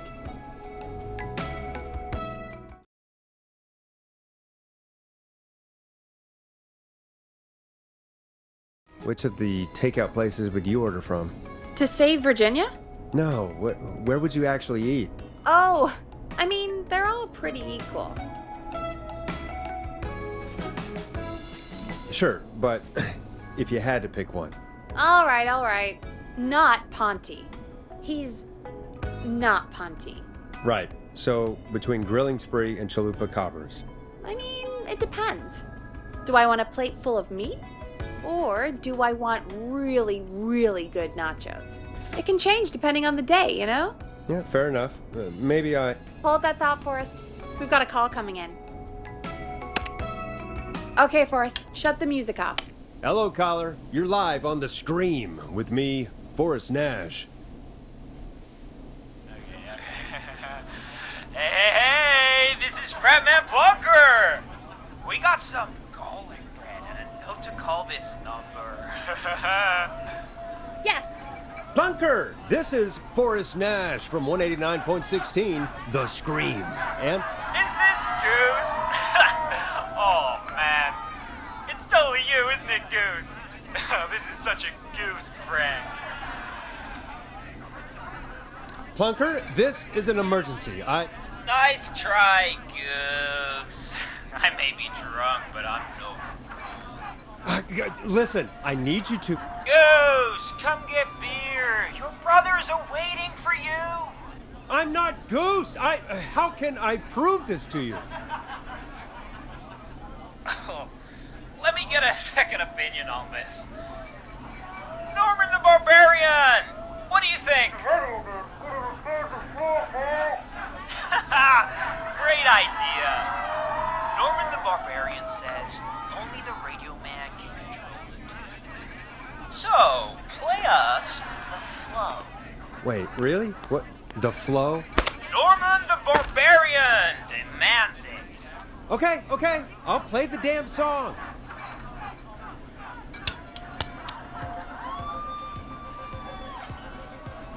Oh, shit. Okay, Radio Man. You got my attention. What is it? Thank God. Listen, you've got to get over to your neighbor's house. All of you. Just... Say no more. Plunker's moving the house. Forrest, line 2. Hello. You're live on 189.16, The Scream. Forrest, it's the killer. He's at the door. Grace. Oh my God, it's you, isn't it? God, I didn't talk, I promise. Whoa! The party has arrived! Oh, thank God. He's gone and... Oh! Oh, is that you, Radio Man? Don't worry, we brought the beer. Good times are here. I could use a drink. Thank you, Forrest. You're welcome, Virginia. And thank you to Plunker and his fraternity brothers. Some heroes wear capes. Some wear sheets as togas. Hey, Forrest, did you hear what Virginia said earlier? What was that all about? Clive, I didn't talk. Do you know what she meant? There's a janitor here at the station named Clive, but your guess is as good as mine. All right, folks. Seems we may have a lead. If any of you know a suspicious Clive, then please call in. It could save lives. In the meantime, looks like we have another caller. Hello, caller. You're live on The Scream with me, Forrest Nash. It's great to speak with you, Forrest. As a local small business owner, I find this all horrifying. A killer roaming the streets of our fair town? Terrible. I hear you there. It's a scary time for everyone in Gallows Creek. How are you holding up? You somewhere safe tonight? Yes, Forrest, I am. I'm here at work in my small business. It's a safe, family-friendly place. You sure are up late. I guess you must love the work. Oh, I sure do. You know, we're at it all day, every day. And that includes major holidays we've got coming up, like Halloween, Thanksgiving, and Christmas. Oh, it's my life. You must really, really love your work. Oh, I do. My small business really is my whole world. What's your small business? Oh, well, I'm not really big on promotion, but since you ask, it's Ponty's Pizza! The best and only pizza place in town! Come on down and get yourself a cracking deal on our 2-for-1. God damn it, Ponty, no! No free ads! I mean, I guess we can't be that mad at him. Calling Ponty's did save Virginia. I can be mad, Peggy. That sort of thing just... I can be mad. Look, he's gone now. We already have somebody else on the line. Just take a deep breath and let's keep going. Evening, caller. This is Forrest Nash, host of 189.16, The Scream, and tonight's 911 stand-in. Hi. Hello? Am I on air? Sure are, caller. What's your name? And what have you got for us tonight? Name's Eugene Stein, and I've got a heart full of love, Forrest. I'm hanging out in the middle of the maze, listening to your show, looking up at the stars and waiting for her. You got a special lady coming out to see you. Yeah. Molly. We planned to get lost in the maze tonight. To take our first journey together into the love labyrinth. That's why I'm calling, actually. I thought she'd be here an hour ago. And since I've listened all night to how cool you play it, I thought you were the perfect guy to ask. Should I call her up and ask if she's coming, or wait and see? For real, kid? If you've been listening all night, do you really need to ask me? Yes, that's why I'm calling.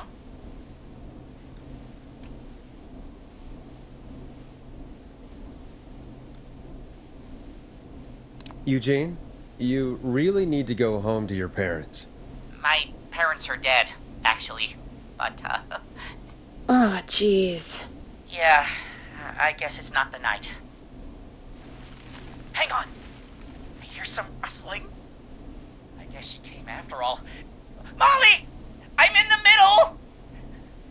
It'll take a little while to get here, but, thanks again, Forrest. It's been good talking. Oh, wait a second. Molly can't whistle.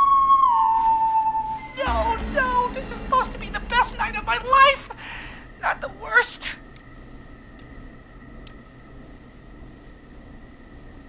Stay calm, Eugene. We'll get you out of this. Carm! I'm about to die a virgin! Listen, Eugene, breathe, hide, and call back in a minute. We'll get you out. I'll do it for Molly. But please, hurry. Well, listeners, while Peggy and I deliberate, here's a track for all you lovers out there.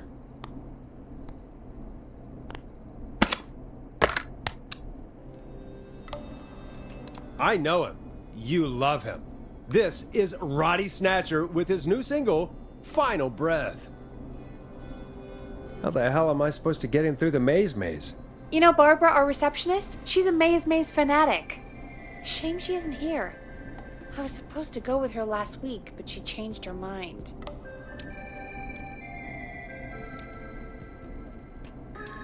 Maybe we should call Barbara then? If she's so big on the maze. We could, but I don't actually know her number. But she probably has maze stuff somewhere. Go and see what you can find. That'll hopefully be enough. Which one is Barbara again? Barbara! You know, Barbara! Forrest, I've seen you speak to her. Help me out, Peggy. She's the receptionist. Sits at reception, never does any work because she's talking to Brad all day. Ring any bells? Right, yeah. Sorry, I guess it's just the stress of... No excuses. Just go and find something to help us.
Bingo. Here's what I was looking for.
Any luck?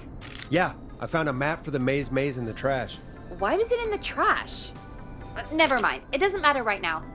That's a question for Barbara later. Eugene called while you were away. He's on line 1. Welcome back to 189.16, The Scream. I hope you lovers like that track. And I hope we can help our lover in the maze. Eugene, you're back on air. I'm lost, Forrest. I just ran and I don't know where I am. I'm at a crossroad, facing a tractor statue. There are hay bales painted gold on my right.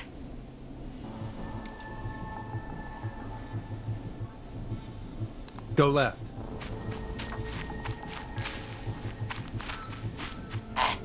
Okay. I went left, then tried a right. I have a pig statue in front of me and a creepy rocking horse on my left. Go backwards. Oh, God. Why didn't I just invite her over? I'm at a crossroads. There's a pitchfork statue up ahead. Which way? Go left. Oh, this wasn't how tonight was meant to go. I just wanted some love. There's a tiny barn in front of me and a scarecrow behind me. Nothing to my sides.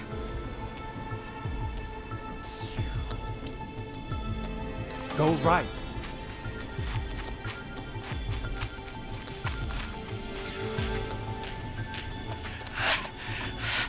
I can't run much more. I just passed a corn silo. Didn't see anything else.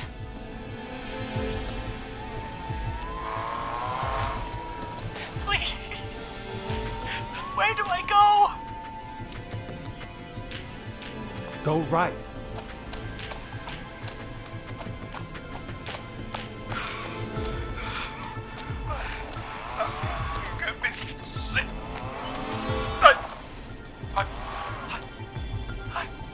I'm out.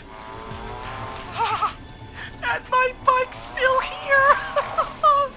Oh, thank you, Forrest. I love you, Molly! That was tense. I think I held my breath the whole time. I think it went pretty well, all told. I think you're right. By the way, why do you think Molly missed their date? Do you think she's okay? Unfortunately for Eugene, I think she probably never left home.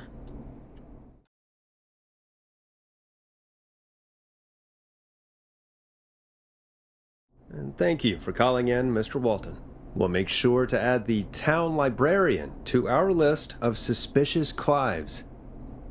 Remember, report a Clive to... Next caller is up, Forrest, so take it away. Caller, you're through to Forrest Nash on 189.16, The Scream. Hey, wonderful show tonight, Forrest. I don't know about wonderful, but, thanks. What's your name, caller? You can call me Dawn. Could you play my tune, Forrest? Your tune.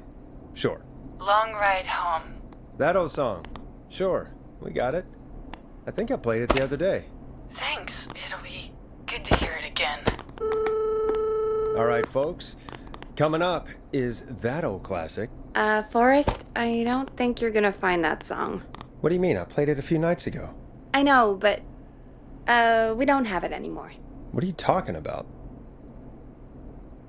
I threw it away. You threw it in the trash? No, I threw it out the window earlier today. And why did you throw it out the window earlier today? Brad was annoying me all afternoon. He played it on repeat because he knows I don't like it. So I grabbed it and threw it right out of one of the office windows. Not my finest hour, but I can only take so much. I'm sorry Brad was being a dick. Thanks, Forrest. Let's just play a different song. We've got more important things to think about anyway. Gotcha. Okay, folks. Here comes some unrequested music. Sorry about that, Dawn. Maybe try again tomorrow night. Sorry.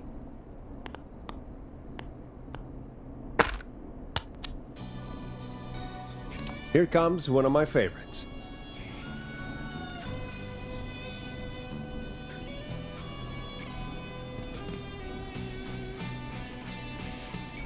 Of all the songs to request, why'd it have to be that one? Gee, Peggy, what did the barn finds ever do to you? Wrote that song, for one. It gets real old when you're forced to listen to it on repeat for years.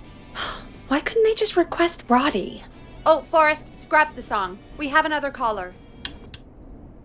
Sorry to cut the music short, folks. Callers take priority tonight. Welcome to 189.16 The Scream. This is Forrest Nat. Forrest? Oh, thank God. It's me again. Murphy.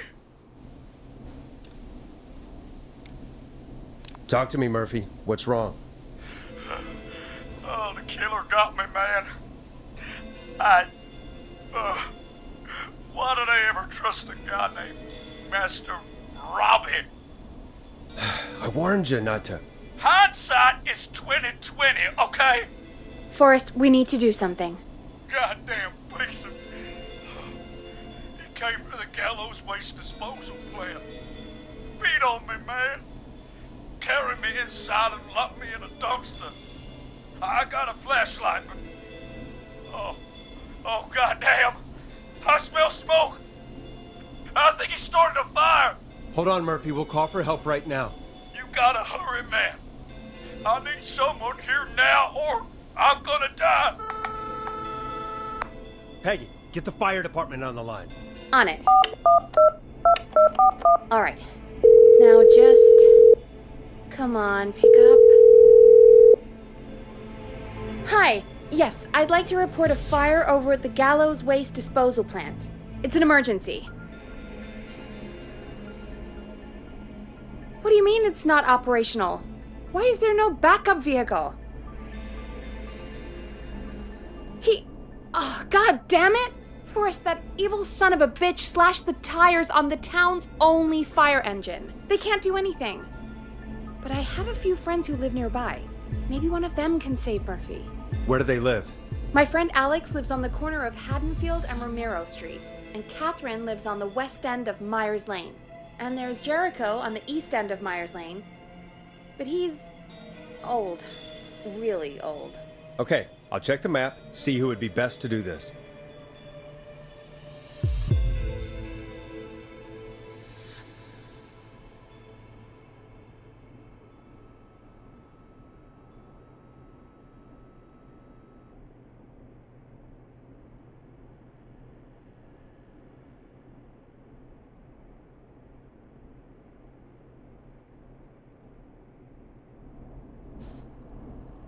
All right, Forrest, who should I call?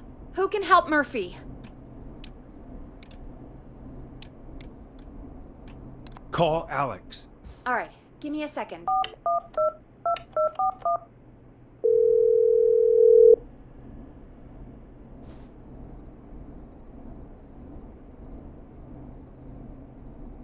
They're on the way. They'll call from the plant. You can direct them from there. Well, let's hope they get there in time.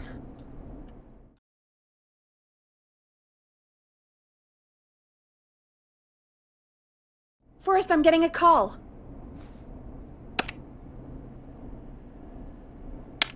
Are you sure you can't? What's happening, Peggy?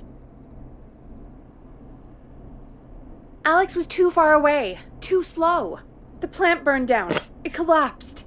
So Murphy is... Poor Fernando is gonna be crushed.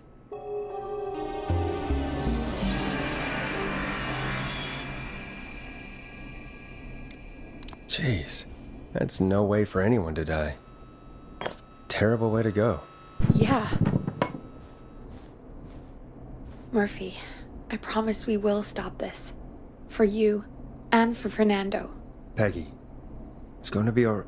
Forrest, we have another caller. Let's not waste time. All right, folks. Another of our good citizens is on the line. Let's see what they have to say. Welcome to 189.16 The Scream, with me, your host, Forrest Nash. Forrest, Teddy Gallows Jr. here. I just want to say that my thoughts and prayers are with my Gallows Creek neighbors during this awful time. Oh, it's mayoral candidate and scion of the town founders, Mr. Gallows. Are you in danger? We need to be a town of law and order. We need cops who have the tools and funding they need to keep us safe. Okay, Teddy. I know you're an outsider to our little town here, Forrest. But you're really stepping up to bat for us all tonight. I just want to say thank you for taking a swing for Gallows Creek. Jackass.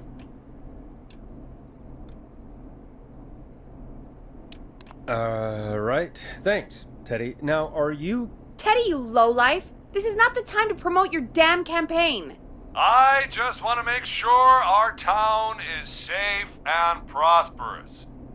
That's why the Gallows Family Factory, founded by my father, Theodore C. Gallows, God rest his soul, which employs over 200... Teddy, unless you've got an emergency, I'm cutting you off. You know what? I do have a problem.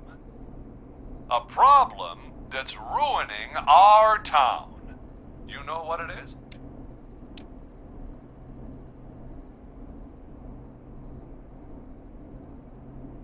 Yeah, how about the goddamn serial killer?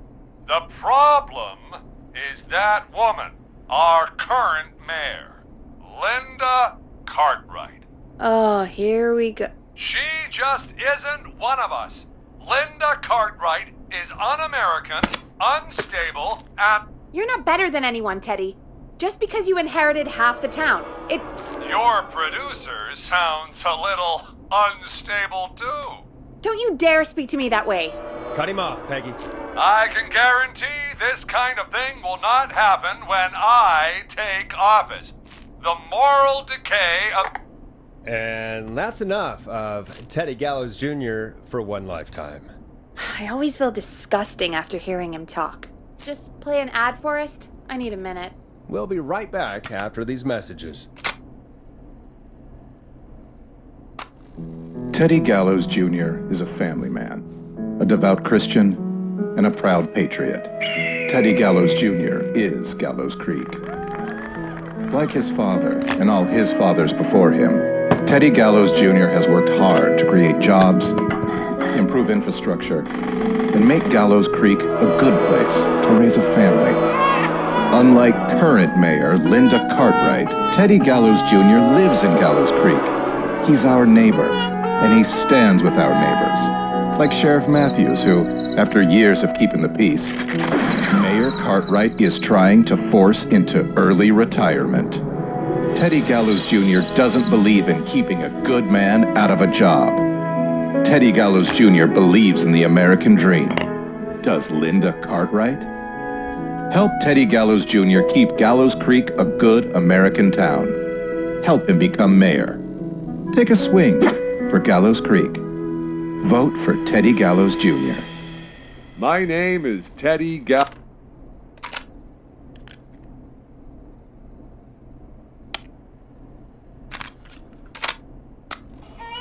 The world-famous annual Gallows Creek Harvest Festival is back!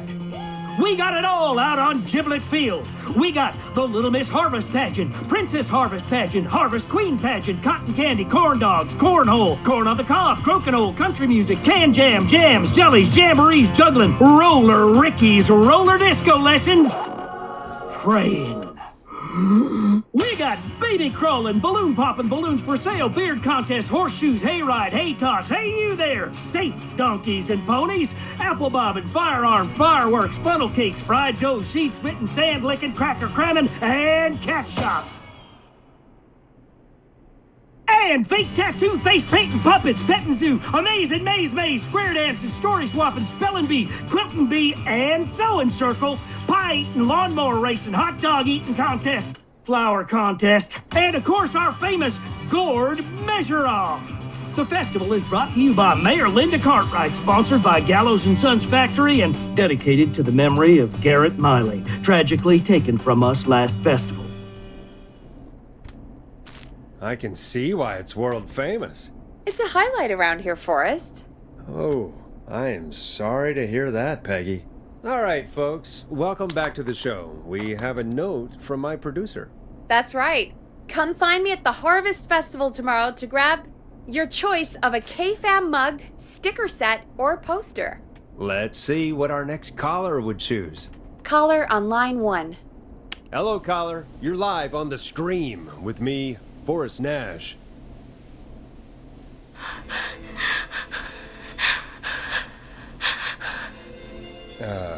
Hello, caller. Who is this? I need the police. I'm Forrest Nash. I'm standing in for 911 tonight. What's wrong? There's a guy hunting me and my friends. I think he's killed some of them already. That's him. He's just outside. I can see him from up here. God damn it. She's just a kid. Where are you? Are you somewhere safe? Oh my god. Oh my god. Stay with me, kid. Focus. I can't do this. Yes, you can. Focus. Tell me, what's your name?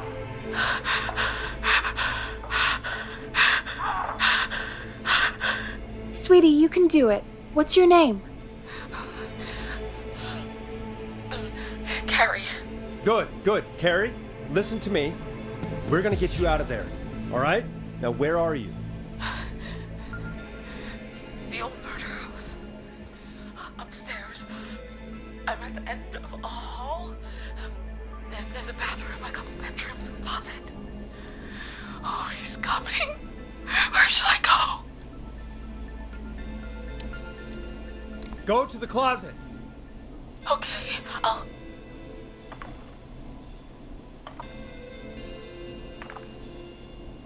He's here. He's here.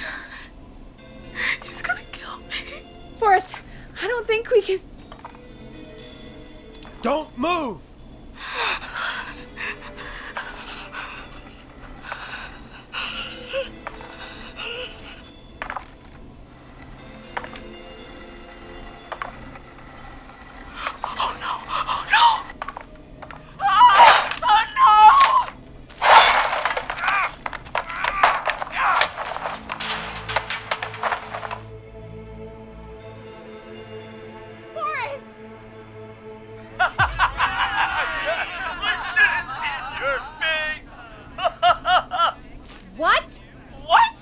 What? Are you kidding me? Okay, what the hell is going on here? Oh, who's on the phone, Carrie? The cops? It's just a joke, jeez. Wait, isn't that... Jimmy, that wasn't funny, you sicko! Of course I called the cops, but some guy just answered instead. What guy? Forrest Nash, what the hell are you all doing? It's prank night, old man. We're just having fun. That's the kid! The kid who called in earlier pretending to be the whistling man. That's it. I'm out of here.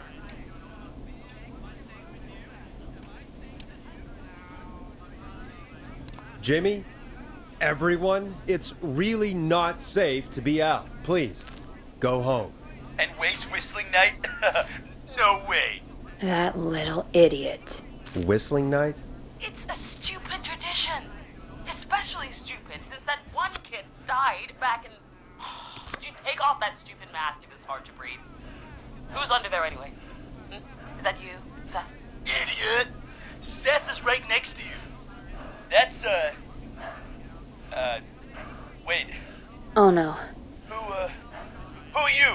Oh no, man!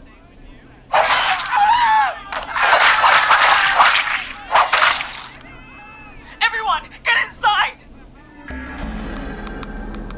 Everyone, run!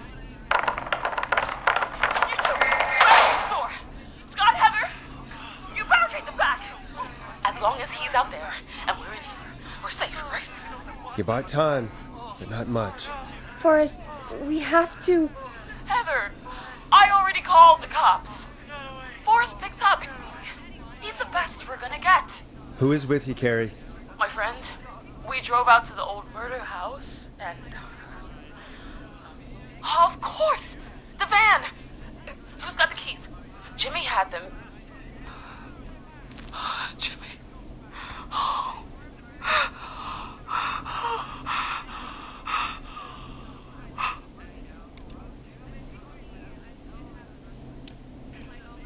I'm sorry about Jimmy.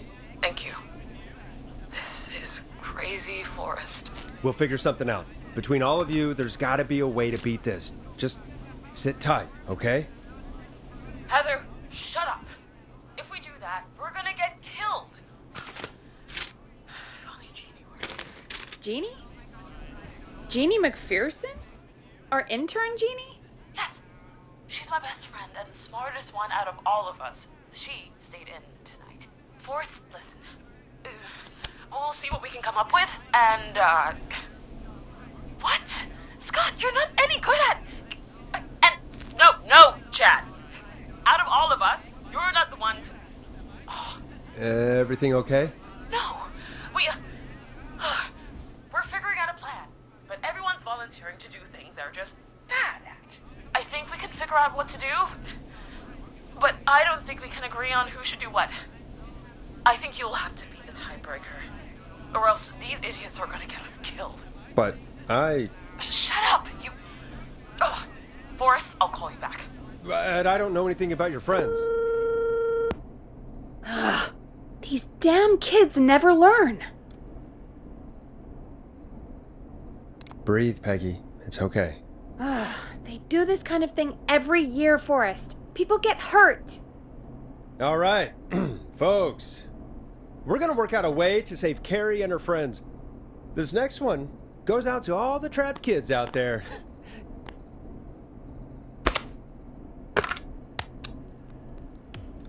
You'll like this next song.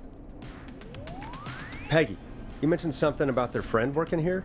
An intern? Yeah, Jeannie. Seems a nice enough girl, but a bit head in the clouds, you know? Not sure why we took on an intern. We really didn't have the office space for one. Poor thing got tucked away in a dark corner somewhere downstairs, I heard. All right, I'll go see if I can find her desk. Hopefully she has something we can use.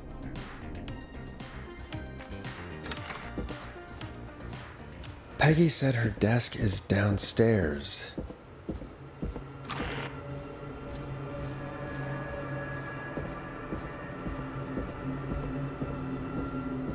Jeez, they really tucked Jeannie away.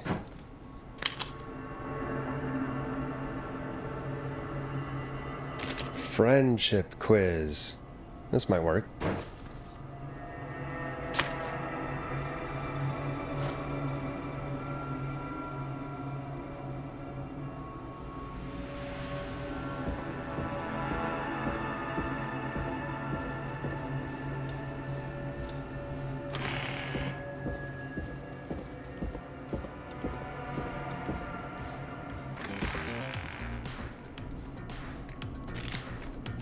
Hey, you find anything that'll help us out? Yeah, I found a friendship quiz with all these kids on it. If you think that'll help, then good enough. Carrie's on line 1, whenever you're ready.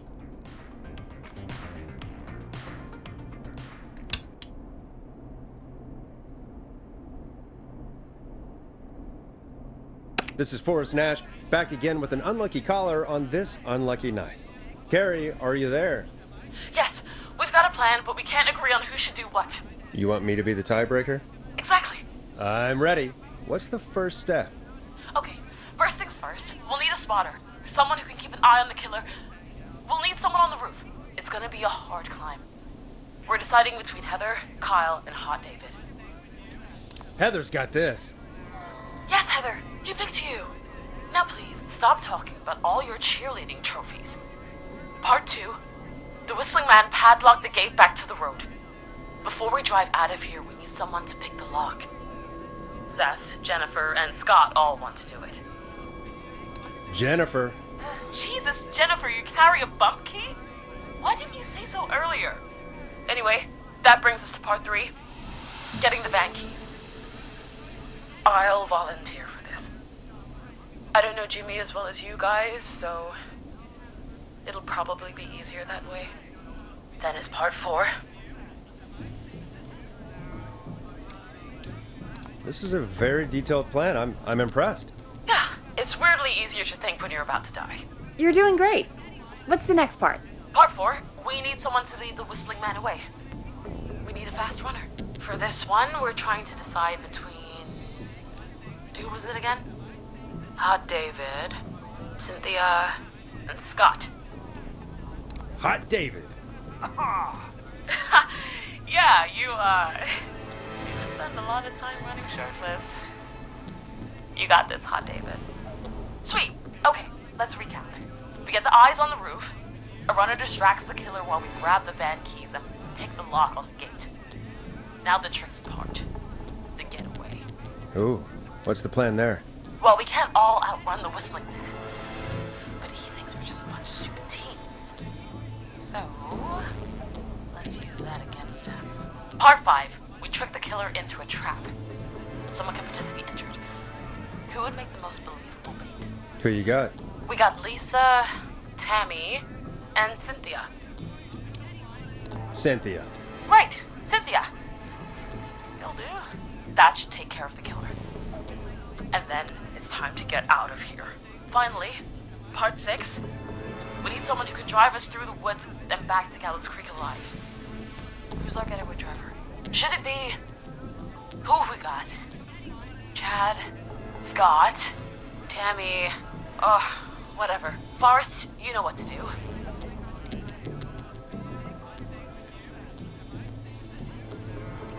Chad. Oh, perfect. Your go-karting experience will be great, Chad. Thanks, Forrest. We'll just take a few seconds for ourselves, and then it's go time. Sounds good. Talk to you in a sec. Good luck, Carrie. That actually sounded like a pretty good plan.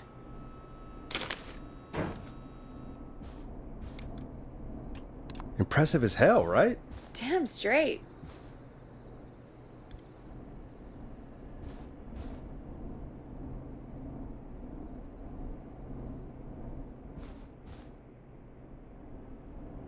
Oh, the kids are back already. Line 1 again. If you're just tuning in, we're coming to you live with a bunch of teens about to flee a madman. Listener discretion is advised. Are you ready, Carrie? We're good to go, Forrest. Good luck. And Godspeed. You got this. Here we go, everyone. Spotter, to the roof. Go, Heather. She's off and away. All right, Renner. Get ready. Wait for the spotter's signal. Spotter says go.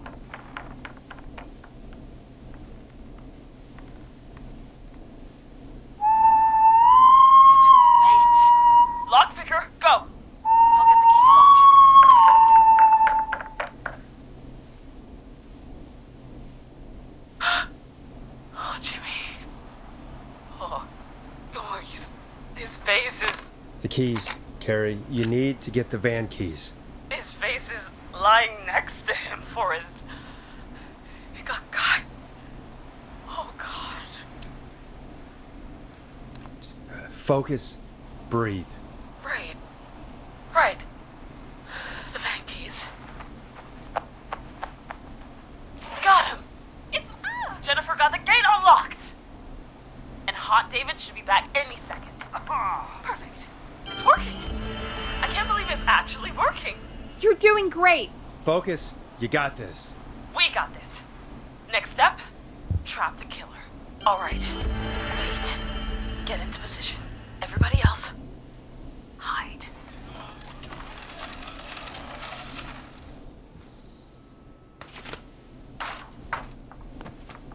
Okay, performer. Now, act like your life depends on it. Oh. There he is. He's buying it. Oh no. He knows.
was that?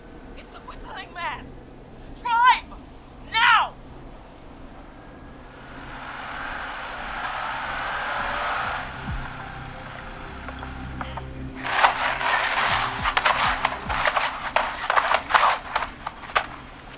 Let me go!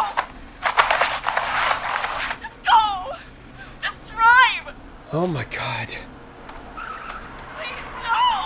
No!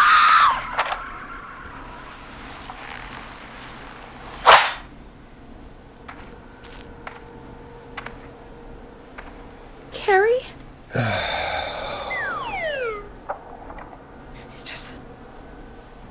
He just stared at me. Carrie! Carrie?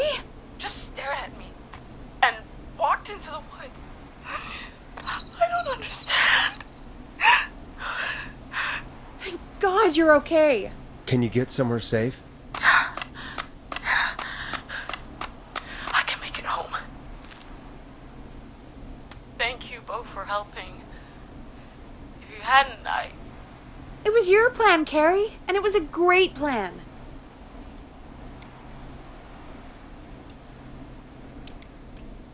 Don't forget Jeannie. Her friendship quiz saved the day. told you she was the best. I need to get home. Breathe, Carrie. You're okay now. I'll call you when I'm somewhere safe. Talk to you then. Folks, that was a lot. Our thoughts go out to the parents whose kids won't make it home tonight. For any kids listening in, please stay inside and stay safe. And parents, hug your kids extra tight tonight. Here's a song for the girl walking home in the dark.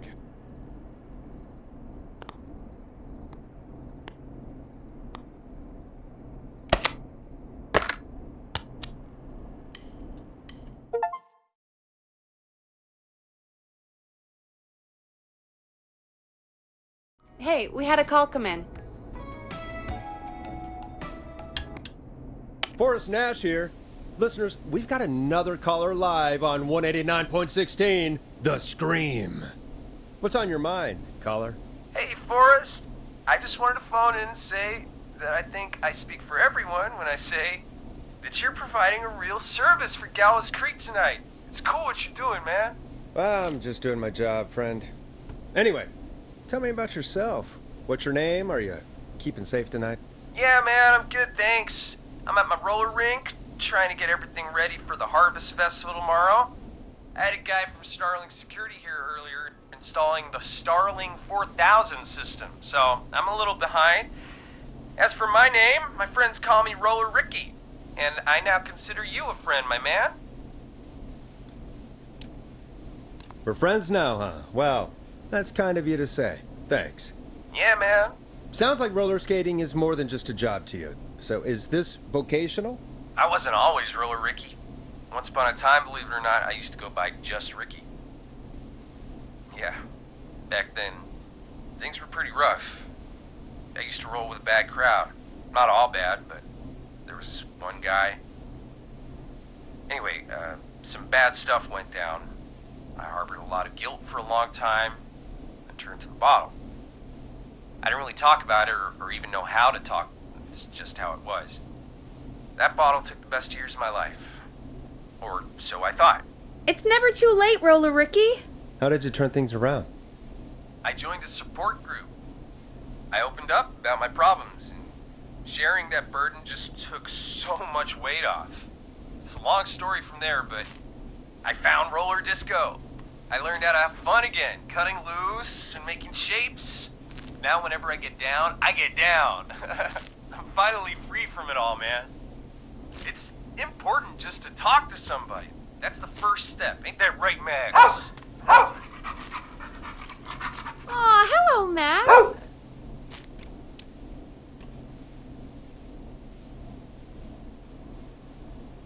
Yeah, welcome to the show, Max. Max is my emotional support dog. He's a rescue dog, but I always say he's the one that rescued me. He's the best dog a guy could ask for. Of course, the first thing I did was teach him how to skate. He's better than me now, a real pro. Max can skate? Yeah, man! At first they said it couldn't be done, and then they said it shouldn't be done. But Maxie loves the rink, man! Is that another train, Maxie? Maxie loves trains, man. He's even got that special how to greet them.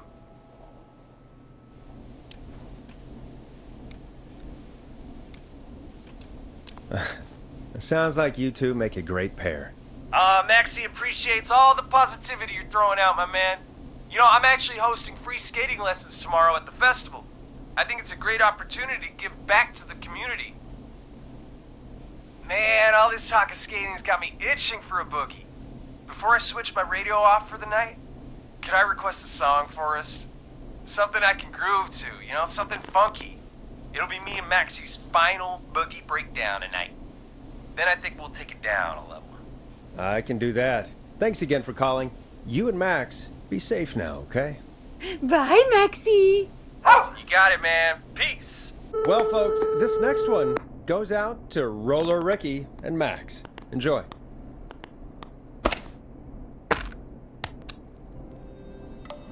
Hope you enjoy this one as much as I do. I really needed that call, you know, after everything. Yeah, I get that. He talked a bit much for my taste, but it is inspiring to hear somebody come back from the brink like that. Yeah, that's what I meant. You were thinking about Max on skates, weren't you? Well, would you look at that? Another caller on the line. What are the odds? Better take it. Welcome back to 189.16, The Scream. This is Forrest Nash. How are you tonight, caller? I'm doing okay. I made it home safe. Gary! Hey, I just wanted to thank you for doing what you could earlier. You know, even though not everybody made it, and, I don't know. Hey, it's okay. You were so brave earlier. You're safe now. I wanted to ask you why. Why he didn't... Why am I... Why what, Carrie? Why did he spare me? After what he did, why let me go?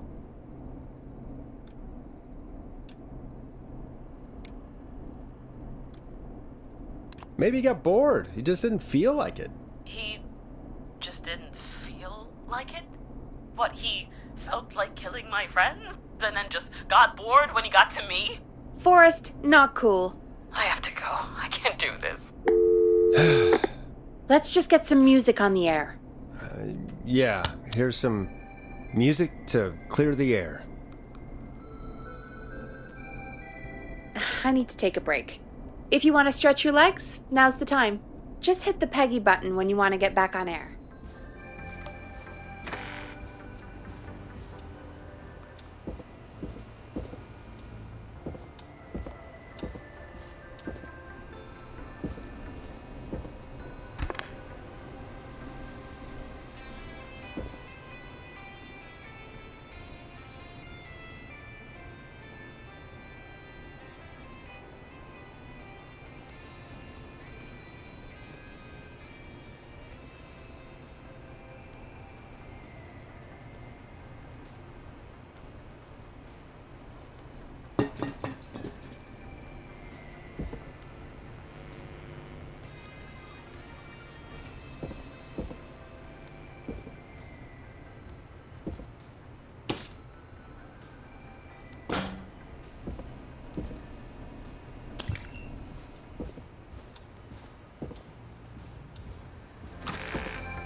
Locked.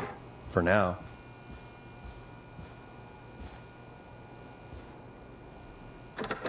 That's not opening. So many locked doors, so few keys.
Let's get going, Peggy. Alrighty, we could run another segment or... Scratch that, Forrest. We have a caller. You're through to 189.16, The Scream. What's your emergency? Hello again, Forrest. Oh, that call with the teens was awful. Those poor kids. Still, I'm glad the girl didn't get hurt. Thanks for your concern. Are you in trouble? What's on your mind? I wanted to ask you again to play my song, Forrest. You said you were gonna play it, but you didn't. Your name was Dawn, right? What, Peggy? Yes. Oh, well remembered. My name is Dawn, and I wanted to ask you again to play my tune, Forrest. Long Ride Home? You know, the one that Peggy said she threw outside the window? You must really love that song. If you're calling up to ask for it when you know we don't have it. Well, I do love it. And I don't want to argue, but you do have it. It's just outside the window. There's a serial killer on the loose. I can't just go outside hunting for a record. I'm really sorry, Dawn, but we just can't get it right now. But wasn't the Whistling Man just at the old murder house? That's miles from the station. It won't take you a second to grab it. Don, I'm not sure if you've heard, but there's something unnatural about this freak. He's fast. I'm not risking it. Oh, but I think you will. Forrest? Peggy, I'm calling with more than a request. I know something. I think I know who's gonna be next. What? Are you serious? Play my song, Forrest, and you'll find out. Well, folks, here's some music for you while I think things over.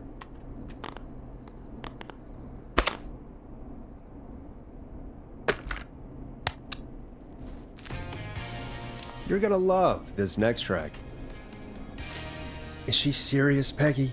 She's serious about hearing that song, that's for sure.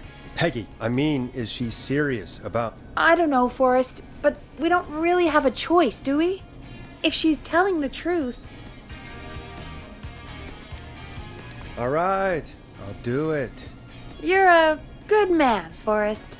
I'll slide you the key to the fire door. Wait. Our fire door has to be unlocked? Yeah, You know, I never thought about it, but yeah. We should talk to Reggie about that later. Anyway, I'll hold the fort down while you're out.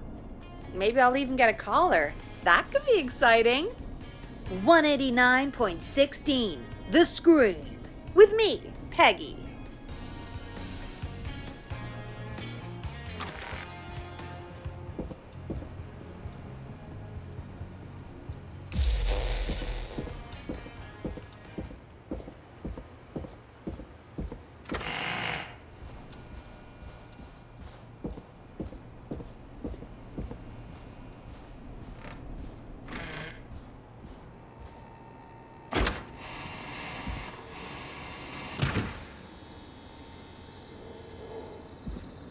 You know, I hope she'll be happy when I'm brutally murdered by the Whistling Man.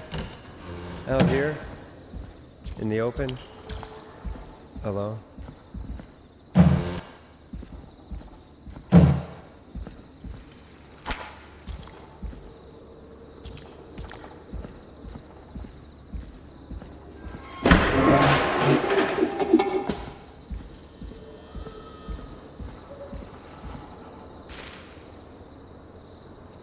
Here it is. Long ride home.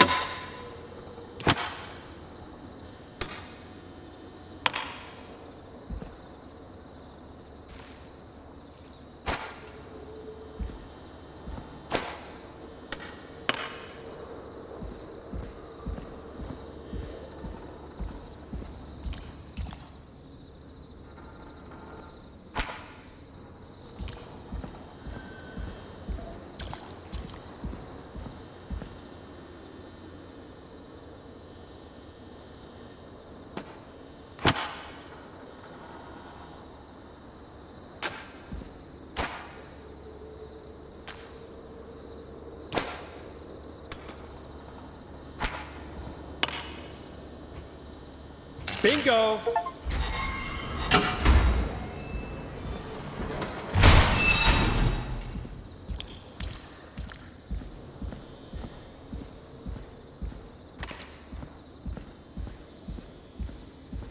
I could probably survive that fall.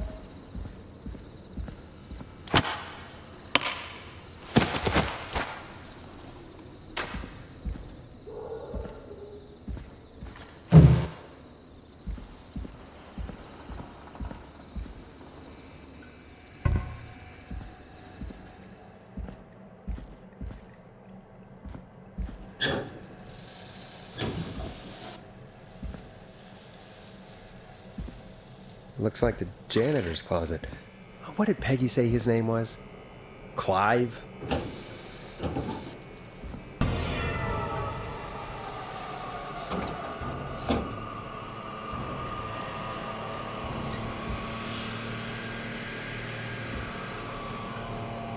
What the hell? Peggy is not gonna believe this.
Huh, there's a key.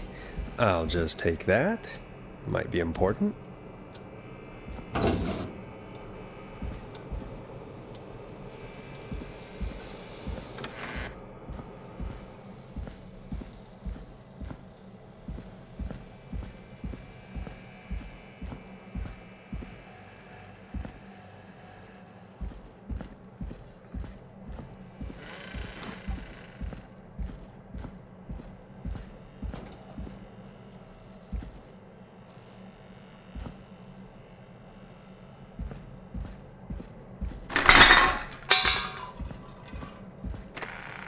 I wonder how the show's going.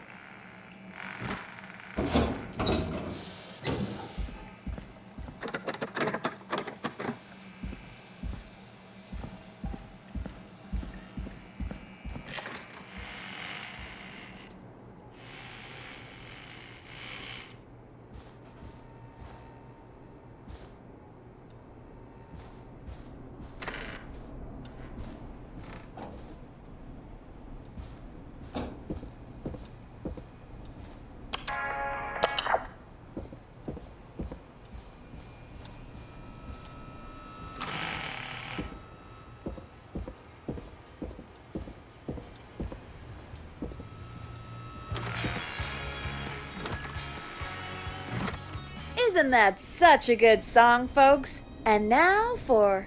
Jesus, Forrest, you've been gone for ages. I thought something had happened. Something did happen.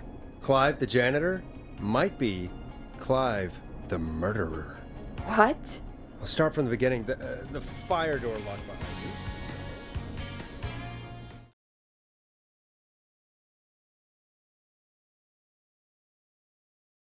Why did you heave that thing all the way up here?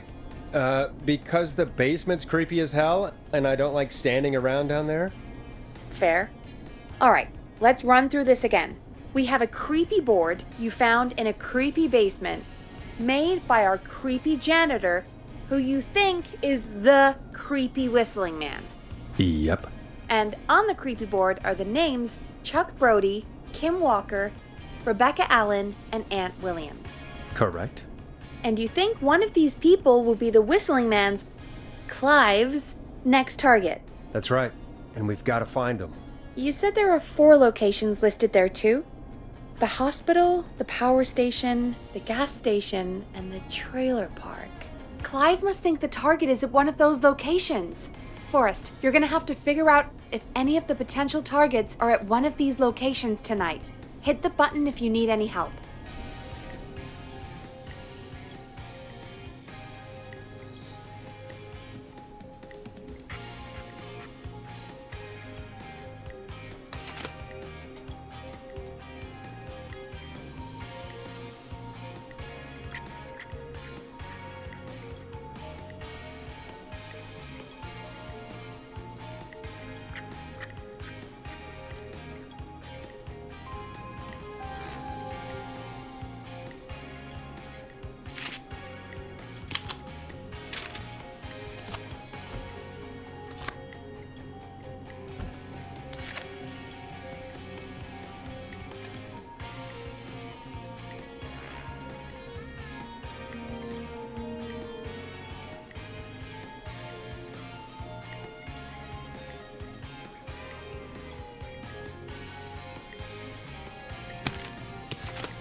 How's it going? I'm ready, Peggy. Are you sure? We've only got one shot at this. Actually, give me a bit longer. I'll put this. I'm gonna go eat real quick. I'll be back. And I'm back. And as for this board, the logic would be Chuck Brody, since Kim Walker is most likely dead. Rebecca Allen left, and Ant Williams, at best, is in jail. I don't know. My guess is gonna be just Chuck Brody.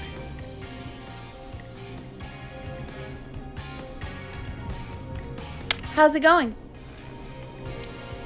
I'm ready, Peggy. Are you sure? We've only got one shot at this. I'm sure. Let's do this. Okay, name first. Who do you think the target is?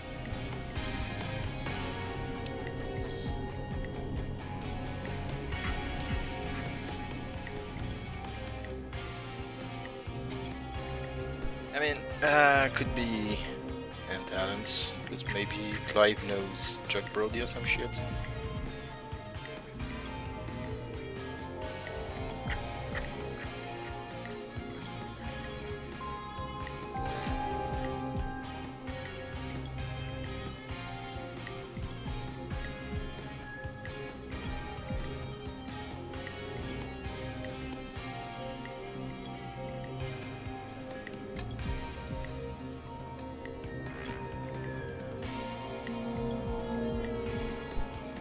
But mention.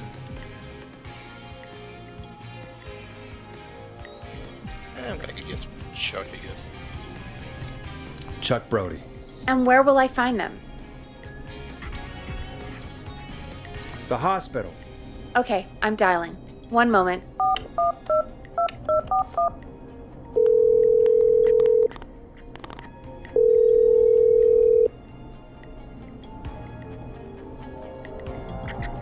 Forrest, I'm through to the hospital, but they say there isn't anyone by that name there. What? Then who? Jeez! It sounds like something blew up! He's using bombs now? Oh my god. The call board, one moment. Forrest, I'm getting so many calls. Just let me... I'm gonna take us off air for a moment. Peggy, what's happening in there? Peggy. I'm back. He blew up the gas station, Forrest. Okay. I spoke to the fire department and the hospital. The fire department is useless now, as you know. And, the hospital's only ambulance was at the gas station. Forrest, you've got to say something on the radio. You have to tell the town. I'm putting us back on air. Now. Gallows Creek, I don't know how to tell you this, but, the gas station's been bombed. Please, everyone, stay safe, stay inside, and... oh, just bring us into some music, Forrest.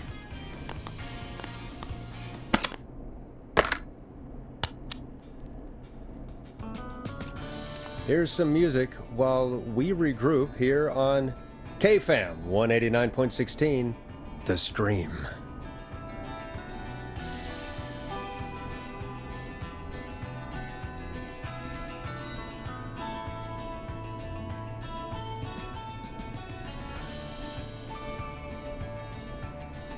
There's gotta be more in the basement to show us who Clive is targeting. And if that's the case, we can get ahead of him. Stop the killings before they can happen. Forrest, we need to go back down. By we, you mean me, right? Yep. Like I said, I need to handle all these calls. Maybe start with that creepy mannequin room you mentioned before. I still have a lot of questions about those, by the way. Me too.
A key?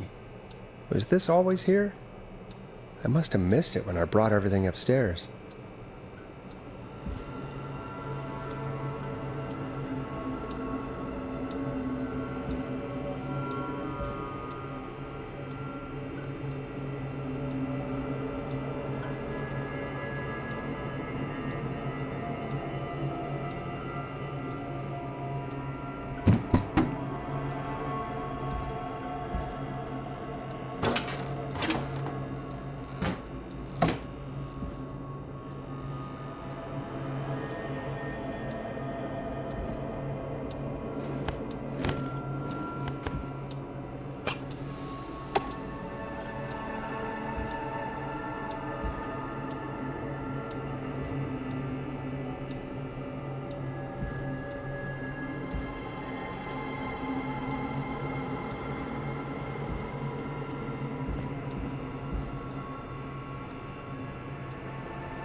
I have no clue where that key is that he mentioned. Absolutely no clue.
I guess I'm gonna assume it bugged.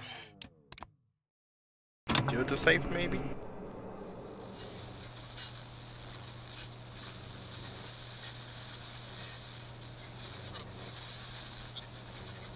I really don't see that key.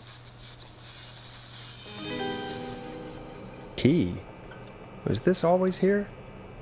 I must have missed it when I brought everything upstairs.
Okay, I'm just fucking fine. Taking a while.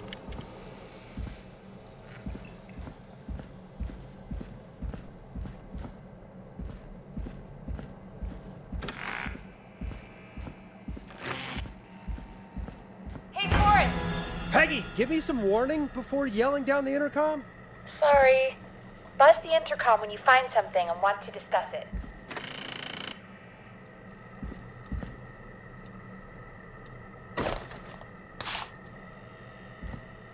What have you found, Forrest? I think I need to keep looking. All right then. Buzz the intercom when you find something and want to discuss it. Peggy, I've found a tape and a map down here. A map of what? Looks like it might be to somewhere in this storage area. Weird. Well, maybe the tape will give us more information. Give it a play. Forrest, you should listen to that first tape you found.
Okay, somehow placed it inside of it. Like literally. Oh well. I know it. So. George Barrow, 1968. That's when this all began for me. Follow the maps, find the tapes. I'll be waiting. Wait, George Barrow? We all heard that he drowned after a night out drinking. Was it actually Clive? Has Clive really been the whistling man for that long? He says I need to follow the maps and find the tapes. I guess that's what this map is about. I think we need to see what else is hidden down here. Be careful, Forrest. Keep looking. Buzz the intercom when you found something.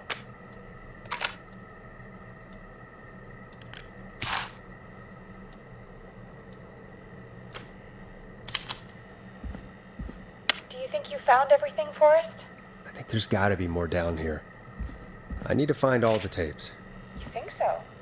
How much did Clive hide down there? Well, if there are more tapes, then there must be more maps to follow, right? That seems to be the case. All right then. Buzz the intercom when you find something and want to discuss it.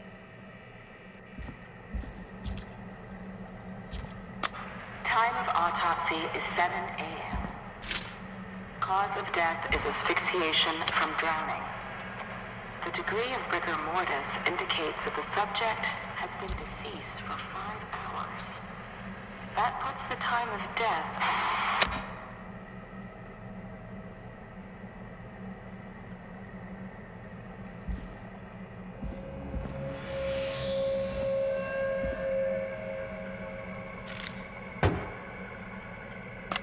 Small lacerations to arms, legs, and face. This looks useful. Typically obtained by running through foliage. Severe blistering to the feet, as though the deceased had been running without stopping.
What have you found, Forrest? It's an autopsy tape. Doesn't say for who, but I think it must be for George. Poor George. He was so young. Something's bugging me, Peggy. What do you mean? I swear I recognize the voice of the woman talking on the tape. I just can't place it. Seriously? Do you think you've met her before? I don't know. I mean, I just got here recently. I don't know. Found another tape. It talks more about how George died. What did it say? It sounds like he was running for his life. Sprinting through trees and bushes, getting cut up all over. What would drive someone to do that? I'm not sure yet. I found a police report. Mentions a friend from earlier, Sandra Sharp. Sandra. The jazz runner? That's right. She found George's body washed up at the reservoir. The reservoir? Yeah? What's strange about that? George got cuts from running through foliage, right? But there's no forest around there. Also, how did it wash up at the reservoir? What do you mean?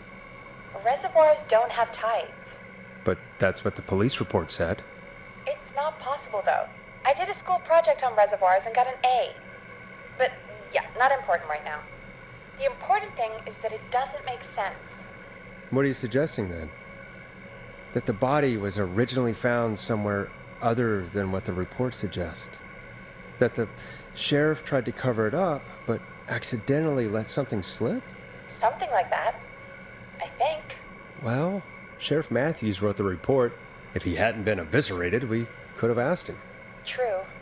But Sandra is still alive? Once we're done down here, we should give her a call. Do you think you found everything, Forrest? I think there's gotta be more down here. I need to find all the tapes. You think so? How much did Clive hide down there? Well, if there are more tapes, then there must be more maps to follow, right? That seems to be the case. All right, then. Buzz the intercom when you find something and want to discuss it.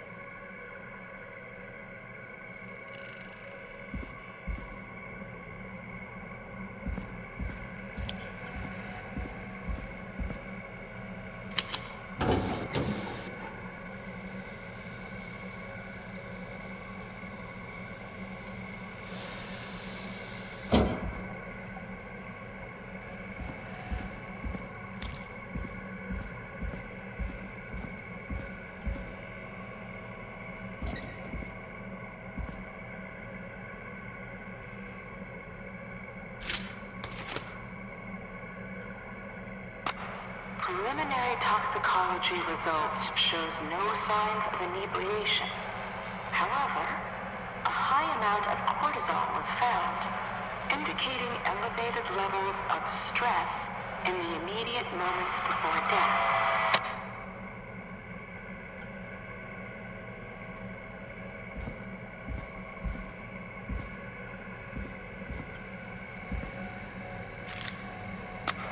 Additionally, there appears to be a post-mortem injury to the arm.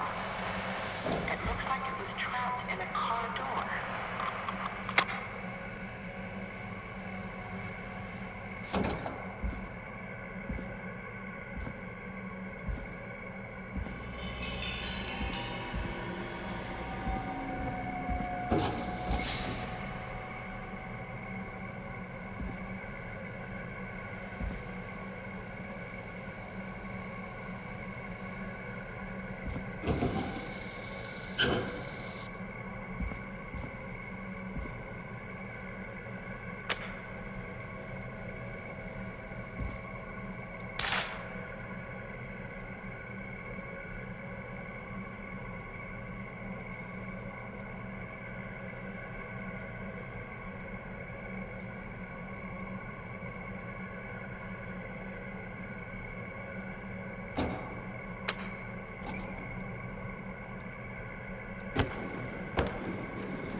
Ooh, a new vinyl for my collection. If you're listening to this, then I'm probably dead. What the? I'm a man who likes to stay informed. I've got subscriptions to newspapers all over the country. A few weeks ago, I noticed headlines cropping up in those papers. papers, one after the other. Each headline about a murder. Each murder, the death of someone I knew almost 20 years ago. And each one drawing closer to Gallows Creek. Drawing closer to the anniversary. None of us are innocent, but I don't think we deserve killing. All I hope now is that I can save some folk from the worst. That I can, I don't know, do something to make up for what I did back then, I guess. I didn't kill anyone, mind you, but that's past mattering. Now, there's more I could say, that I should say, but my employer made it clear that my family would pay a high price if I ever spoke out. So, hopefully I've said enough for you, listener, whoever the hell you are, to start putting the truth together. What the hell? Peggy is not gonna believe this.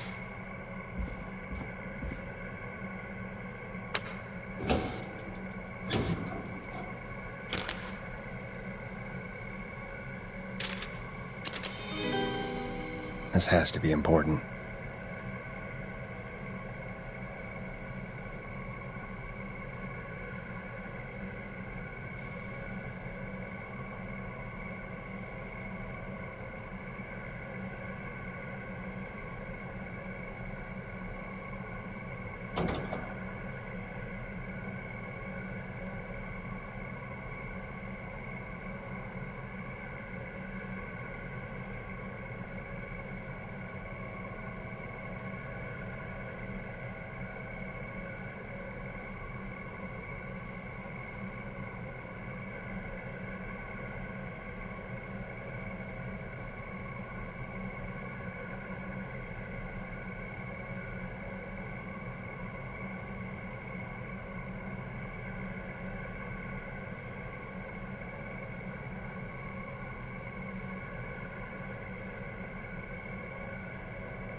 It is the coroner's opinion that the subject likely feared for his life and was chased, resulting in a fall from a height into a body of water where he hit his head, was knocked out, and drowned.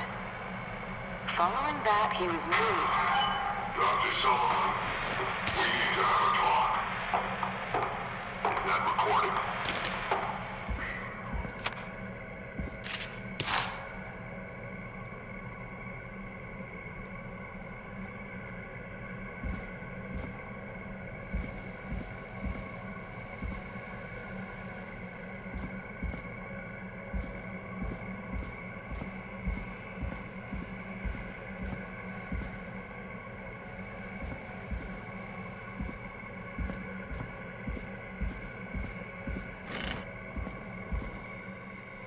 What have you found, Forrest? There's also a tape about a toxicology report. There were no signs of drinking or that he was on anything. What? But everyone said he went swimming drunk and drowned. It was in the newspaper and everything. I found a written autopsy report. What does it say? According to that, it's just like you said at the start. George drowned after getting drunk. Said he liked to fight, too. But that contradicts the tape. I know. And I think I know why. There's a note with the report that says, "I'm sorry I made you do this, Virginia." If it was on the autopsy report, then Virginia must be our coroner. Wait, the caller from earlier, when we had to call the takeout restaurants, wasn't her name Virginia? We need to call her back once we finish down here. It looks like she might know something about what's going on. I found a tape that introduces a new detail to the story. Post-mortem injury. Apparently, his arm got caught in a car door. A car door? Yeah, after he died. How do you suppose they can tell? How can they tell? I'm a radio producer, not a coroner. The written report I found doesn't mention it at all. How did his arm get trapped in a car door after he died? Unless he got it when the police collected his body? I guess someone else must have moved him, after he was dead, to where he was eventually found. But the report, what is going on here? In another tape, the coroner comes to the same conclusion as I did. George was running from something. Maybe an animal? Maybe, but then there's this next bit, where the coroner thinks he was moved post-death. So she agrees with us. At the end of the tape, someone burst in and demanded Virginia stop recording. I think it was Clive. This is starting to make sense now. This is a conspiracy to cover up what happened to George. I think I found Clive's last recording. I think Clive might be gone. Gone? I found a confession. Not for any killings, but for playing a part in covering up George's death. He left this behind in case he died. He hoped someone would find it. Do you think the whistling man already got him? Possibly. We've had a lot of callers tonight, but maybe not every victim made it to the phone, you know? We don't know how many there really are. Christ, Forrest, that's dark. I know, but Clive said he had read about other murders in other towns, and that the murders were all folks who knew about the incident. And the killings were getting closer to Gallows Creek. He said he wanted to do something good for once. The board in his office. He wasn't tracking people down to kill them. He was tracking them down to save them. Ugh, why didn't he just come out with all of this? He said his employer threatened his family if he spoke out about any of it. His employer? The one who orchestrated the cover-up? Oh, Clive. I'm sorry for thinking you'd killed all those people. Do you think you found everything? I think so. Forrest, what's going on here? Someone wanted that boy's death to seem like an accident. And they hired Clive to make it look that way. Come back upstairs when you're ready. We need to figure out our next step.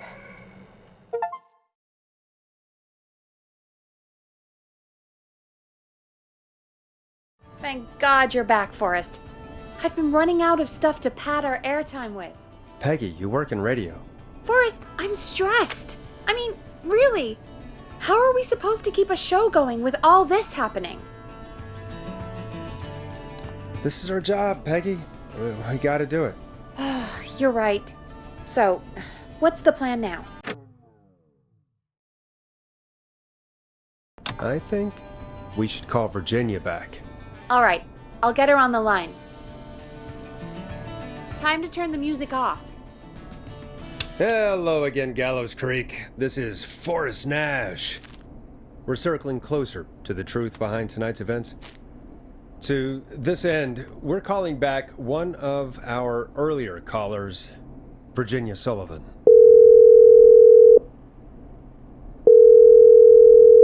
Fretman Plunker here? Who's this? Is it you? Goose? Plunker, hey, it's the Radio Man, Forrest Nash. Radio Man? What's up? Solving mysteries, saving lives. The huge. Right on. Plunker, what are you doing at Virginia's house? She asked if we could stay to keep an eye out for that whistling turd. So we're hanging out, bro. Well, that's big of you, Plunker. No, it's nothing. Can I speak to Virginia? Sure thing, Radio Man. I'll just go get her. Who is this? Hey, Virginia, it's Forrest.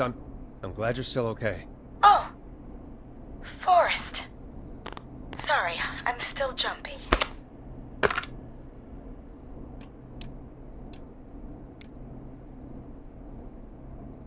I can't blame you. I'd be jumpy too. I'm so sorry this happened to you, Virginia. I thought I was. I thought... Easy. We're not calling to talk about earlier.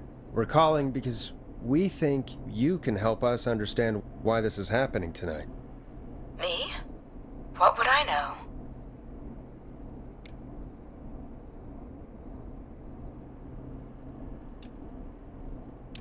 Well, can you think of any reason why you'd have been targeted? No, I don't think so. All right. When you were attacked earlier, you mentioned a name. Clive.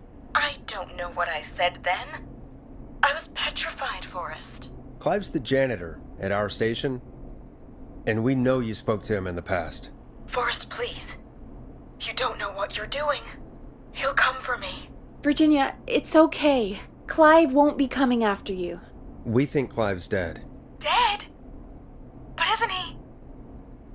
He's the whistling man, Forrest.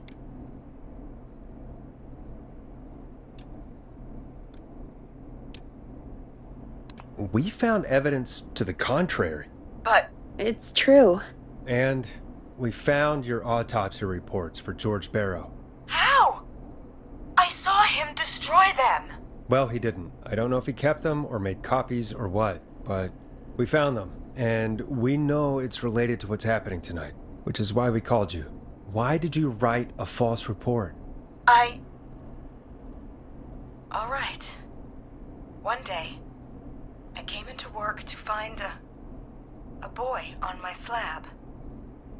And as I finished the autopsy, this man, Clive, he just burst in. And he started making demands to give over the reports, to falsify what I found. Of course I said no. But, well, when someone wants to make you do something, they can use the carrot or the stick. For me, he used both. You see, my sister is sick.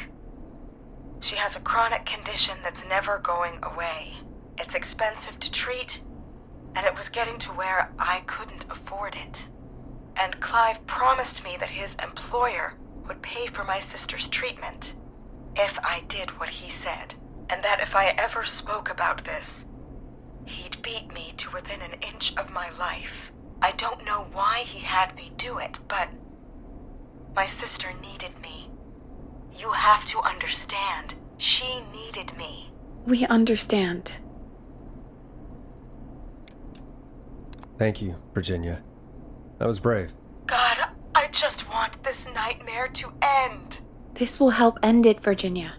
Thank you. Stay safe, Virginia.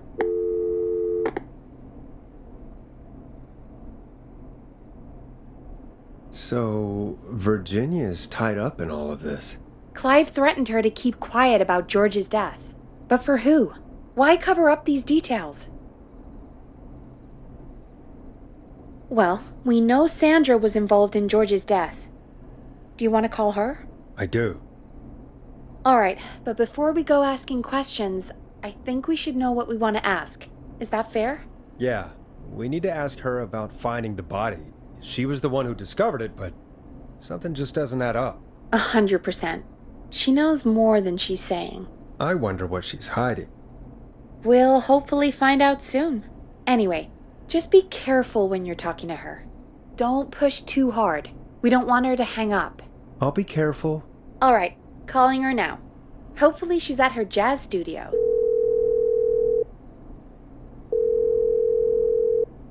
Aha! Forrest, you're through. Hello, this is Sandra at Jazz Pizzazz Jazz Studio. Who is this? Hello again, Sandra! It's Forrest Nash of 189.16, The Scream. And you're live on air.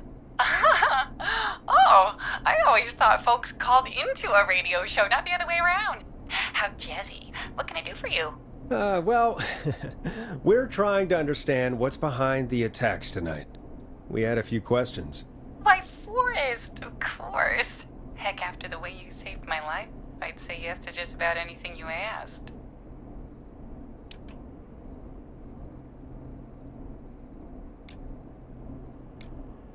Do you know why the Whistling Man might have targeted you? Ha! As far as I could tell, he was just a knife-wielding psycho with superhuman cardio. He'd have chased after anybody. Right. Well, we think he might be chasing specific people. People who know about the death of a boy named George. Oh, I don't know anything about that. Sorry. Sandra, we know you found George's body. We have the police report. I don't know what you mean. It's okay, Sandra. We know. You do? You know about? Yes. Of course. This studio is my life. After I found the body in the river, I couldn't lose my studio. Do you understand? Sure. I understand. When the rent just kept going up, he said he'd stop if I just needed to keep quiet. And everything would be okay. Sandra? Who was he? He said if I told everyone I found the kid in the reservoir instead of the river,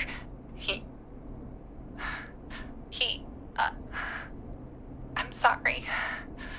I can't do this. And she's gone. I don't think that could have gone any better. You truly did great, Forrest. Well, folks, if anyone out there has any thoughts on what's going on tonight, please call in. That's good timing.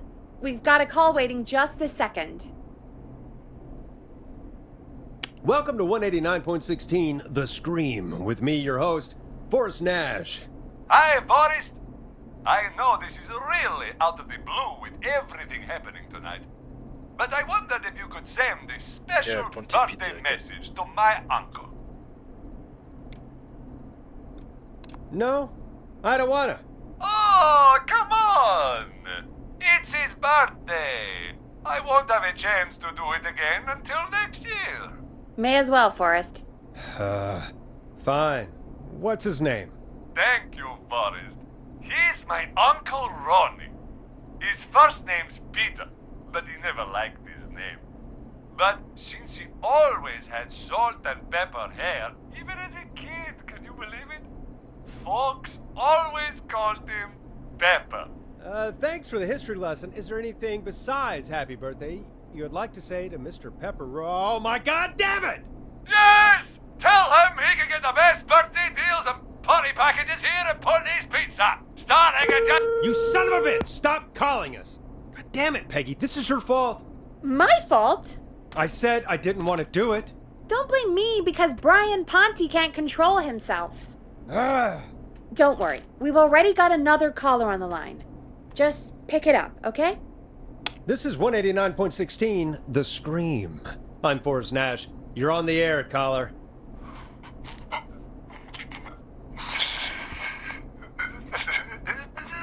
Caller.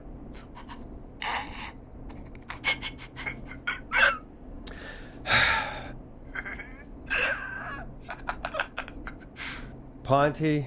Ponte's Pizza always delivers! Come rain or sleet or whistling man, we'll be there!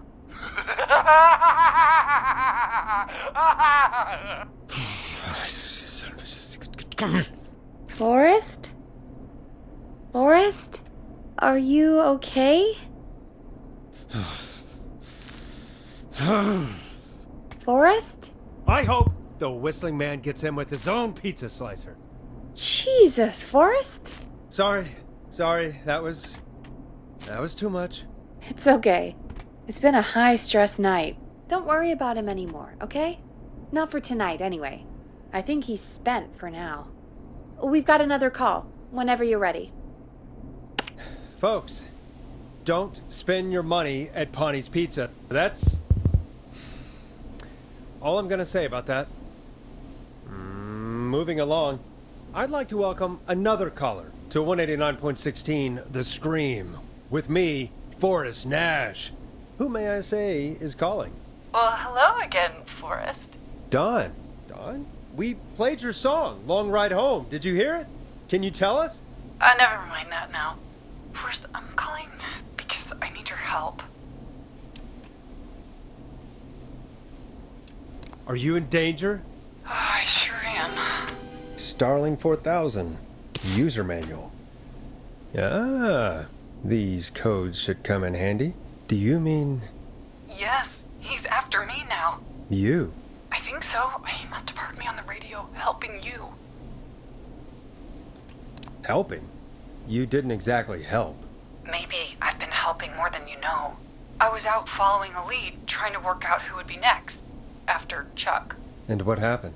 And I started to feel like I was being followed. I came back to my apartment building, but this newfangled security system has me locked out. I need you to help me get inside.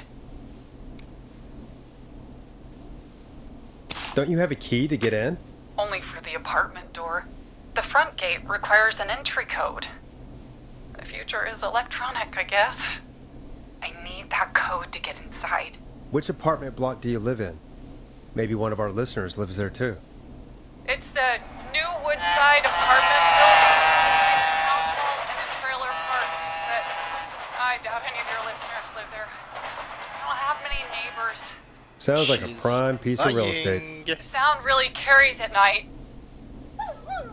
Shit.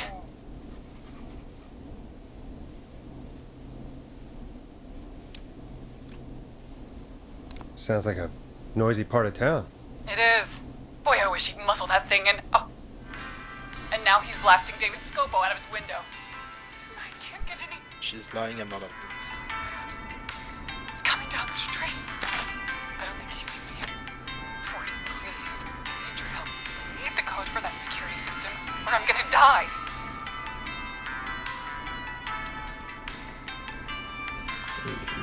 What's your neighbor's name? I don't know my neighbors, remember? Please, I need to get in. Can you get your neighbor's attention? That the whistling man will see me, Forrest. I can't do that. What's the name of the security system? There's a sticker on the box. It says Starling Security 4000. There's a keypad, and it looks like it wants a 6-digit number.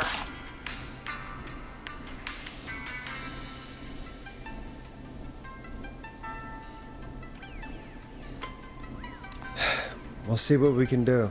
Thank you, Forrest. Yeah, of course. Don't worry, Don. Thank you, Forrest. I knew I could count on you. Test. I'll sit out of sight. Call me back soon. You're not living where you're fucking. All right, folks. Here's a little tune for you all to enjoy while I try to break Dawn into her apartment.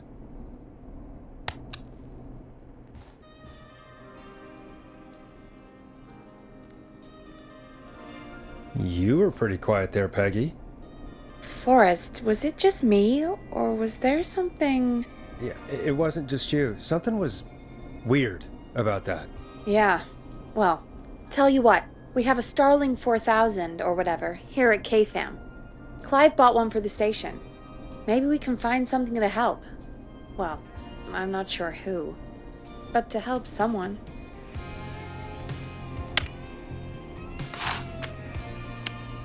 Okay, so she's locked out of the Woodside Apartments, and somewhere, Clive probably has the papers for the Starling 4000. Welcome back, Forrest. Find anything? The Starling 4000 security manual. It's got a bunch of codes. Good. And did you find anything else? Nothing, except the manual. All right. Well, I'll get Dom back on the line then, Forrest. I'll let you take it from here. Thanks, Peggy. When you're ready, shut the music off.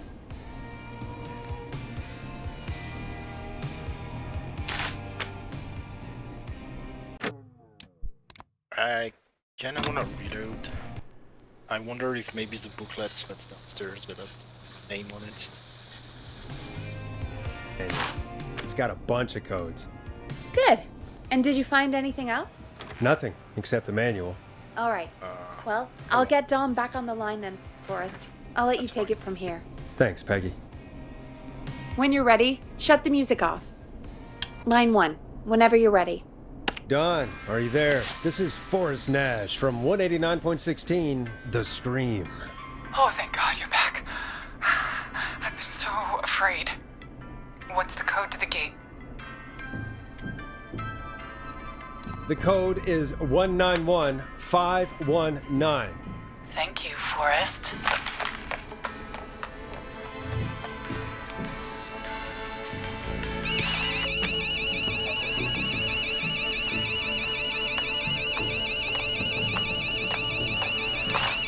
Son of a bitch. Ah!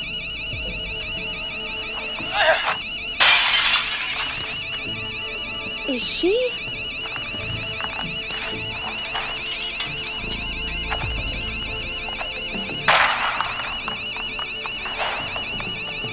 Yeah, stay out!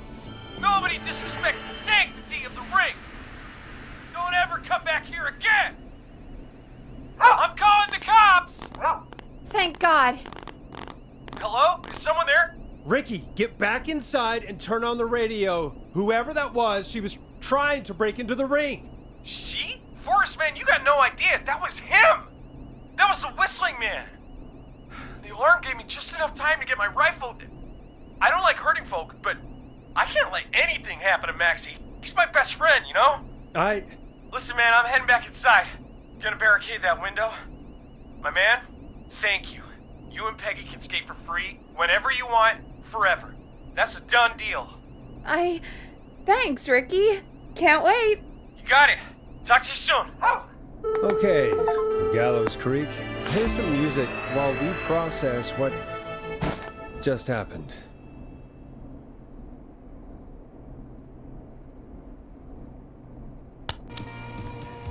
So, the whistling man is a woman?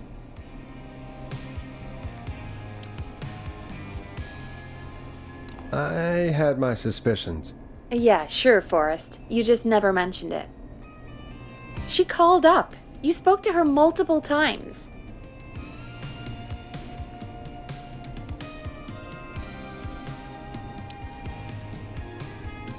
I thought she was just regular Gallows Creek Strange. Really, Forrest?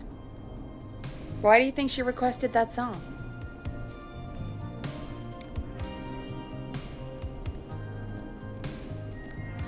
To get me outside? Maybe, but how? She didn't know the song was outside to start with. That's right. She never actually attacked me out there. So? What now? I guess I should make an announcement. We do have new info. Okay, kill the music and you can make the announcement. Okay, you're live in 3, 2... Hey folks, this is Forrest Nash here. I hope you're all safely locked inside. For those of you listening to that last call, you might be wondering what to make of it all. Here's our take. We now believe the killer is actually a woman, one who might manipulate you into letting her in before she attacks you.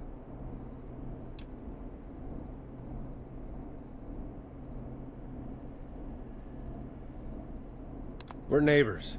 Look out for each other and stay safe. The killer was calling themselves Dawn. This could be a fake name. If anyone needs help or you have info on the killer, please call in. You folks have my new number, right? It's 911. Hopefully, our next caller can help shed some light on our killer. Hey, we had a call come in. Okay, folks, time to take a call. This is Forrest Nash, and you're listening. Please help me. My name is Casey Moore. I'm at 25 Nancy Drive. My best friend's been stabbed. He's bleeding everywhere. I don't know what to do. Please help me. Somebody's been stabbed? Can you tell me what happened? We'd been out at the reservoir. We were heading back to his place when we heard this whistling all of a sudden. He just started freaking out. He screamed at me, told me to hide. I'd never seen him like that, and I just panicked and ran and hid in a bush. Oh no. Forrest. Then what happened? He went up the road and talked to someone. I couldn't really hear or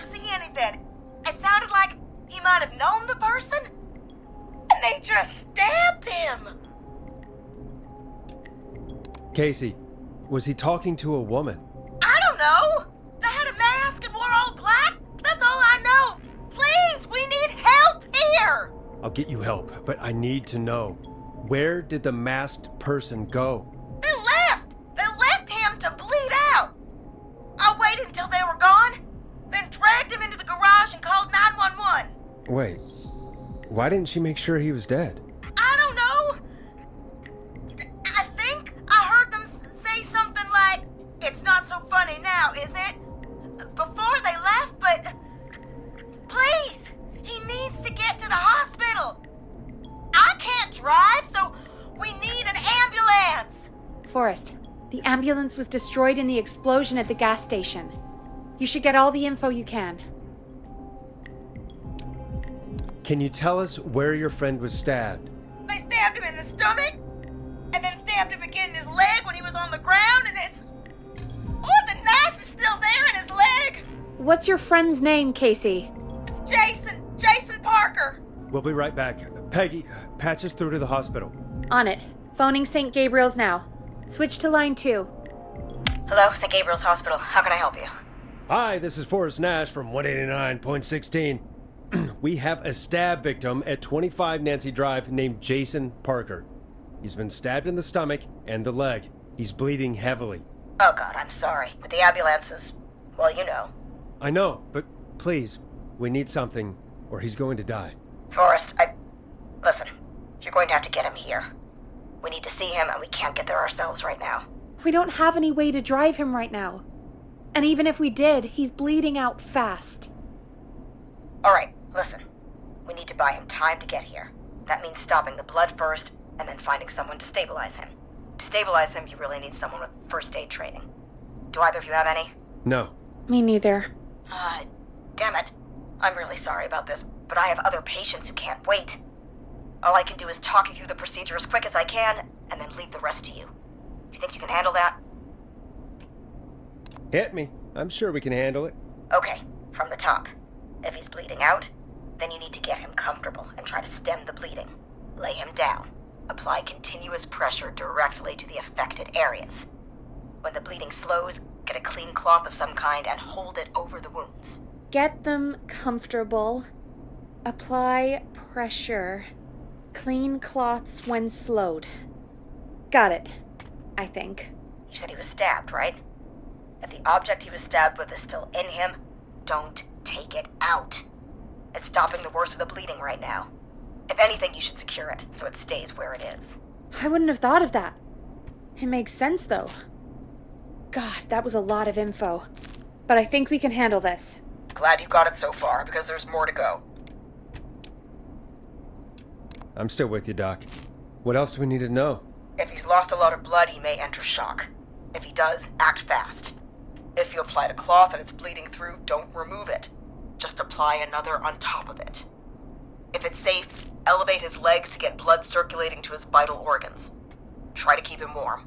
Get him to rest and reassure him. We need the patient to stay calm. All right, don't replace bandages. Elevate his legs.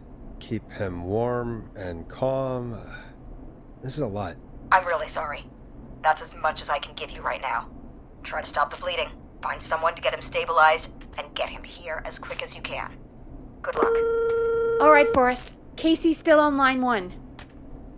Hello? Hello? Forrest, are you there? I'm here. How is Jason doing? Badly. He's still bleeding. I need help. I've been putting pressure on his stomach wound since you left, but he's still bleeding. I don't know what to do. That's good, Casey. The nurse said to do that. What about the knife in his leg? It's gotta be hell. Should I pull it out? No, don't touch the knife. The bleeding will get worse if you pull it out. Are you sure? I'm sorry. I'm gonna stop making suggestions. No, don't worry, Casey. We're a team here. We're all going to get Jason through this. Casey, is his leg wound bleeding right now? I hate looking at that knife. Yeah. It's bleeding. His stomach is worse, though.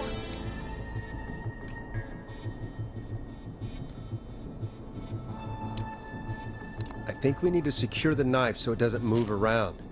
Do you have anything you can tie around it? Yeah. There's some laundry piled up on top of the dryer, some cloths on the hood of the car, and what else? I guess I've got my jacket.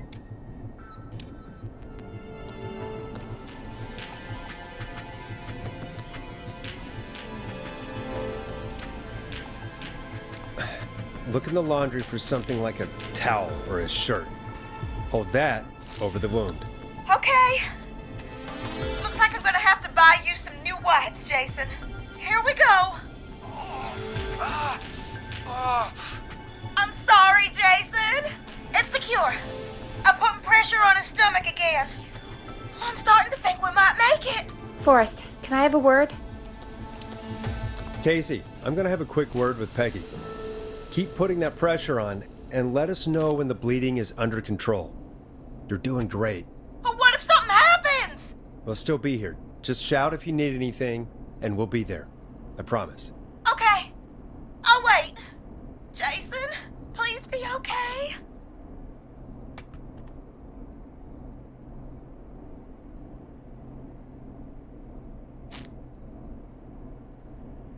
What's up, Peggy? We can't stay on the line with her all night. Dawn is still out there. What if other people need us? You're right. She's probably on her way to her next target right now. Exactly. And you heard the nurse. We need someone there with training who can stabilize him. He's got to get to the hospital somehow. Could somebody nearby help them? Maybe drive them to the hospital? You know, that's exactly what I was wondering. Do you have anybody in mind? I might. A little before you started working here, KFAM did a mandatory first aid training course. Me and Karen missed it because we were away on a producer getaway. You skipped it, didn't you? Never mind. So, how does KFAM's first aid course help us? Casey said they're at 25 Nancy Drive, right? Yeah? Why? They put up a bunch of cheap houses around there about 10 years ago. So a bunch of people here at the station live around there. Do you think any of them could help Casey and Jason? Probably, but I don't know who lives there. And since I missed the training day, I don't know who knows first aid. Could you call them and ask? I don't know everybody's numbers. I've only ever called Karen. Everybody's personnel info is probably in Reggie's office. Got it. I'll look through their files in Reggie's office. It's a life or death situation. I'm sure they won't mind. Right. But there are a couple of problems with that. Go on. It's sensitive information, so Reggie probably locked it in his safe. Great. Great. Do you have any idea what the combo for the safe could be? Not a clue. Reggie's a serial note-taker, though. Maybe something in his office will give it away. Right. There is something else. I'm not gonna like this, am I? Have you ever heard, "The future is floppy"? Peggy, what the hell are you talking about? I'm talking about floppy disks. Floppy disks are like these futuristic things that have information on them. You put them in a computer and they do something. Peggy, I know what a floppy disk is. Anyway, Reggie decided that the future is floppy and started phasing out our physical records and replacing them with these floppy disks. I imagine it's the same for our personnel files. That's good to know. Since we haven't heard anything from Casey, I'm guessing Jason's okay for now. I'll check out Reggie's office and see what I can find. You'll need a key for that. I'll just slide it under my door now. Thanks, Peggy. I just have to look around.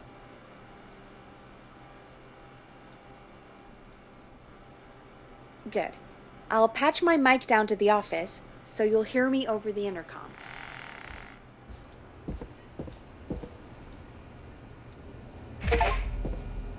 Locked tight.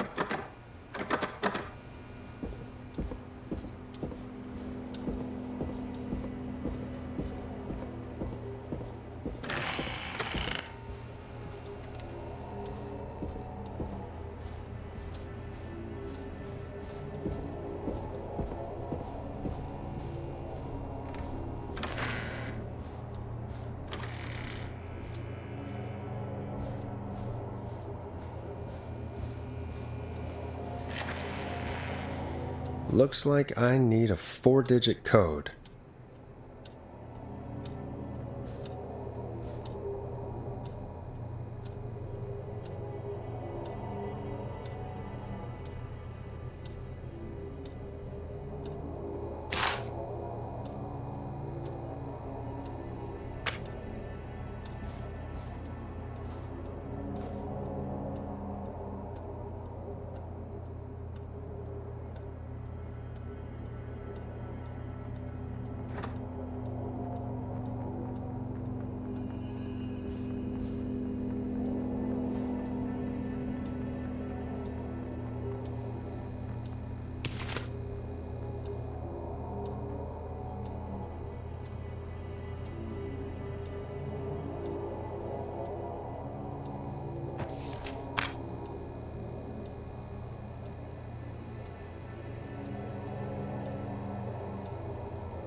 Could this be it?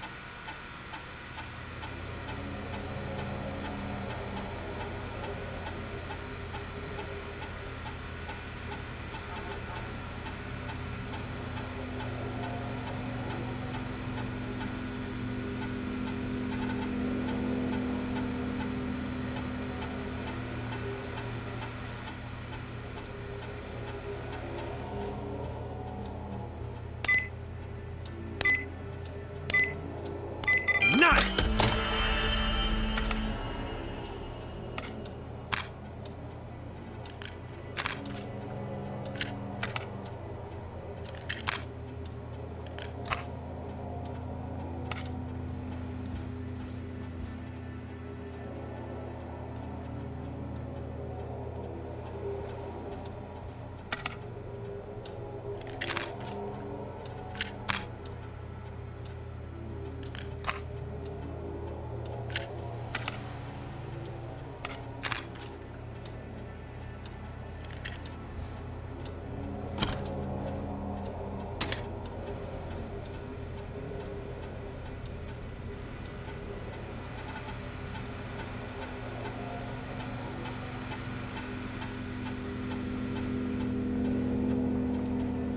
I'm in, Peggy. I found the floppy disks. Just put it in the slot, right?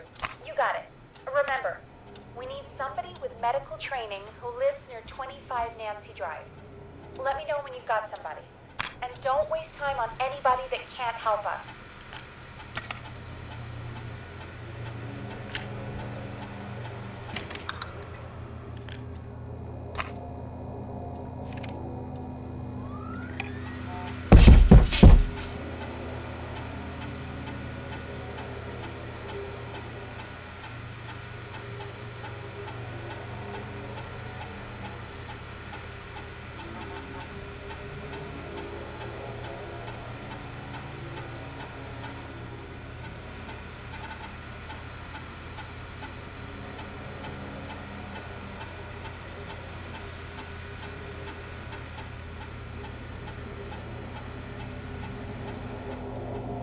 Hey, Peggy, you there? Yeah, I'm here. Did you find what we need? I think I know who our best bet is to help Casey and Jason. All right, good work. Who should I... Hello? Is anybody there? Please pick up. Casey, I'm here. What's wrong? Jason started going pale. I tried to get him to rest, but he just threw up everywhere. What's happening? What do I do? God, it sounds like he's going into shock. Casey, just stay calm. It's going to be okay. But the bleeding seemed to slow down. Did I mess up? Jason, I'm sorry. Casey, calm down. You've done everything right. I need you to listen to me, okay? For Jason. What did the nurse say to do about shock? Casey, I need you to prop Jason up. We need to raise his wounds. Both of his wounds? You want me to fold him up like an accordion? Did the nurse really That doesn't sound right, Forrest. We really need to be careful. If we get anything wrong now, then I'm looking at my notes. We need to get Jason as warm and comfortable as possible. Do you have anything you could use nearby, Casey? Yeah! I still have some laundry next to me. I'll wrap him in some blankets. Just give me a second. You didn't give me the option to get him comfortable. Jason's bleeding through his bandages. Should I get him new ones? Or... Oh, God! Don't remove the bandage. Apply another one on top of it. Do you still have something you can use? I've used the rest of the laundry to keep him warm, so... I'll use my jacket. I can always get a new one. I'll fix his bandage and get him warm. Hold on, please.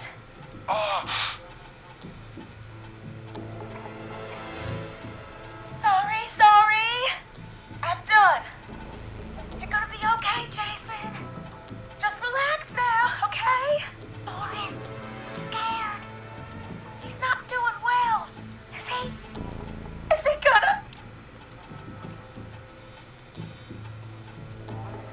Jason is going to be fine. Just make sure he knows he's going to be okay, okay? Okay. But please, I can't give him what he needs. Please, help. I can't lose him. All right, Forrest, we need to hurry. Jason doesn't sound like he's doing too well. You said you knew who to call earlier? Who was it?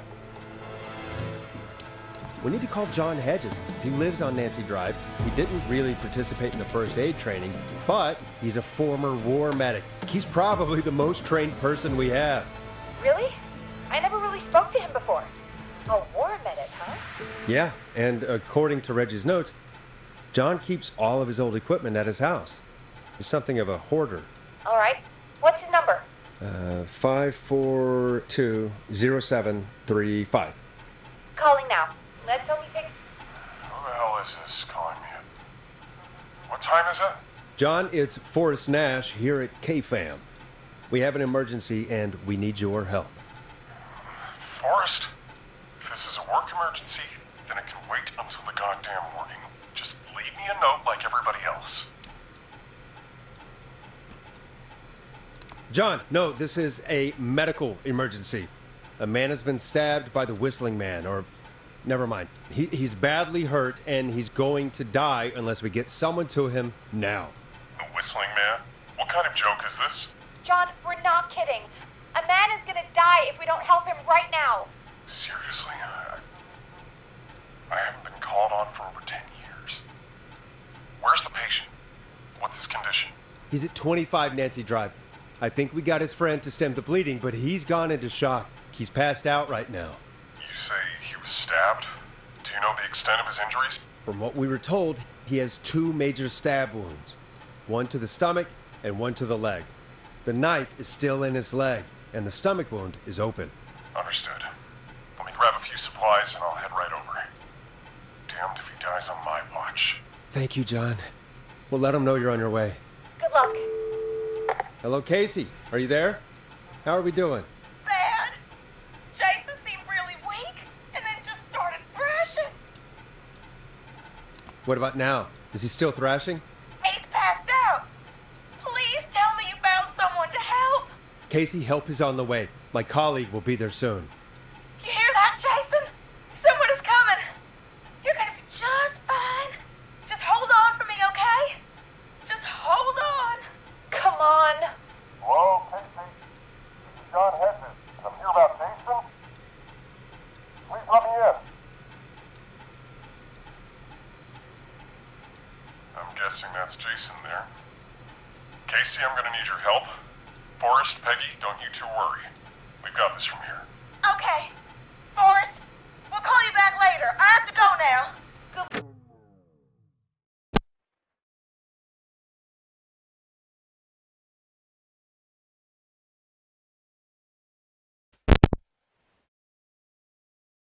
Luck, everyone.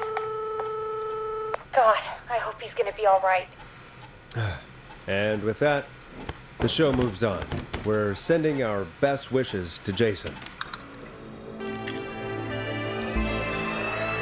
Well, after all that excitement, I think we could use some music.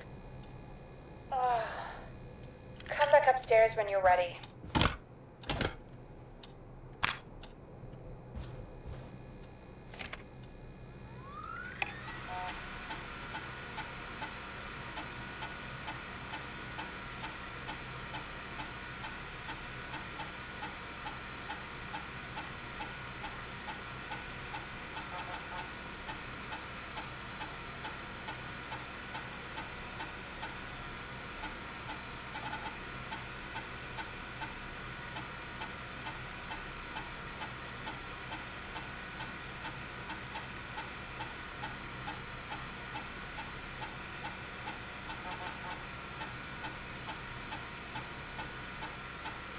Play a record for us.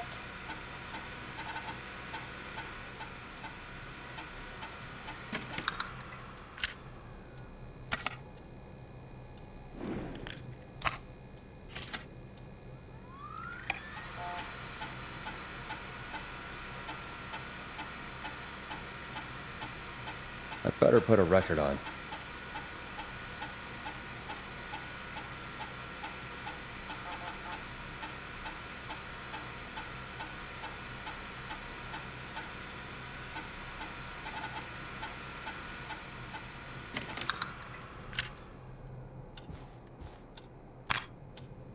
Dead air is a crime, Forrest.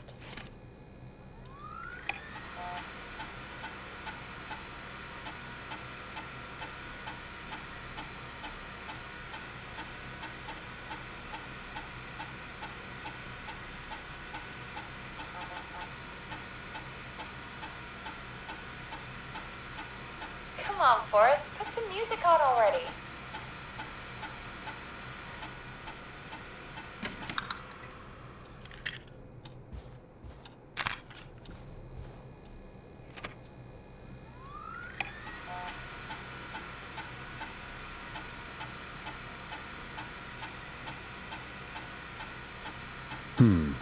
What song should I play?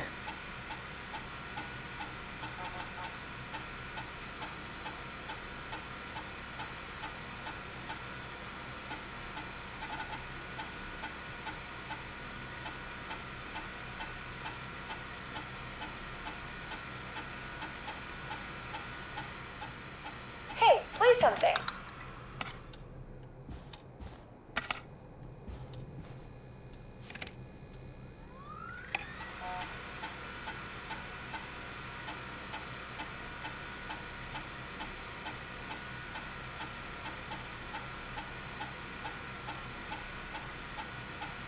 Time for some music.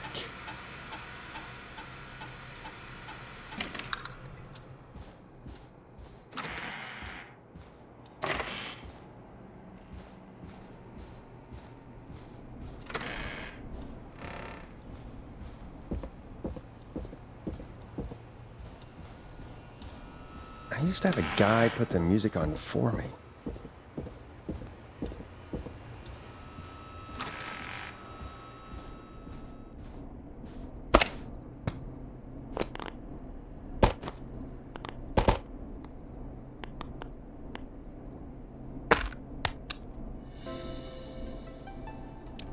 Here comes one of my favorites. It's getting pretty late. This might be your last break for the night, so try to enjoy it. Give me a buzz when you want to go back on air.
Let's roll.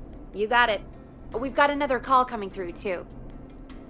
Okay, Forrest, shut the music off. Welcome back to 189.16, The Scream.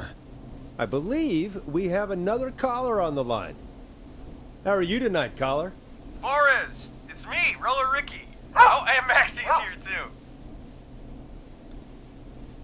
Good to hear from you again. How are you both doing? Oh, we're good, man, thanks to you. You're like our guardian angel. That wouldn't be a bad look for you, Forrest. A little white wing halo number. Maybe something for the K-Fam Halloween party. All right, everyone, let's calm down. Ricky, I'm just glad we could help you and Maxie. Is there anything else we can help you with, Ricky? Actually, I think I have some info that might help you. Oh? What's that? You see, man, me and Jason know each other. You know each other? Yeah, we went to Gallows High and played on the football team together. He was a gnarly offensive linesman, and I was our star wide receiver. Runner Ricky, they called me. All right, and what does that have to do with tonight? Well, because George, the guy who drowned, he was on our team too. Tell me about him. What was George like? I didn't know him for long, man. Sad to say. We had our first team party on the night he drowned. He seemed like such a good dude. Ricky, were you there when George drowned? No, man.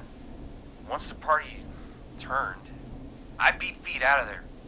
Man, I remember George and his girl there. There was a whole lot of love, man. I could see it, you know?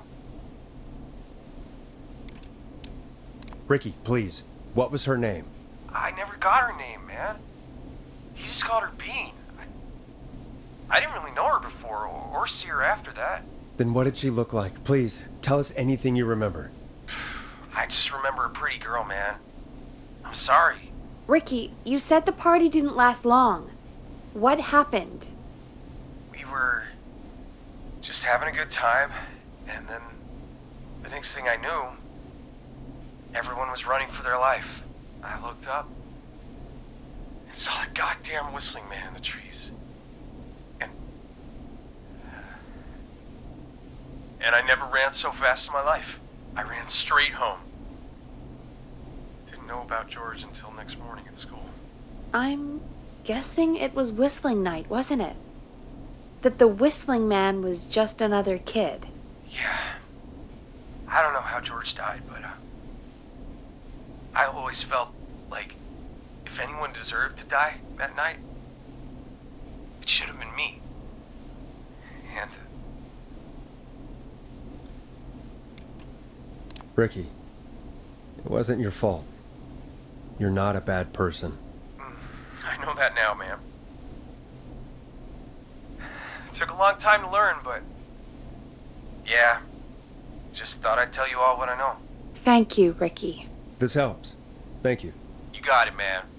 Anyway, I think it's time for me and Maxie to free up your phone lines. Thanks for listening, man. I'll let you to it. Night, Ricky. All right, folks.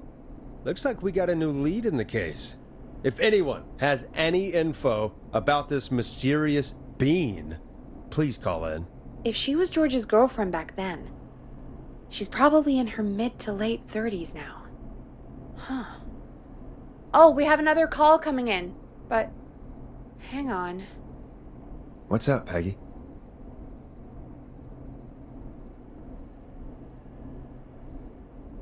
Peggy?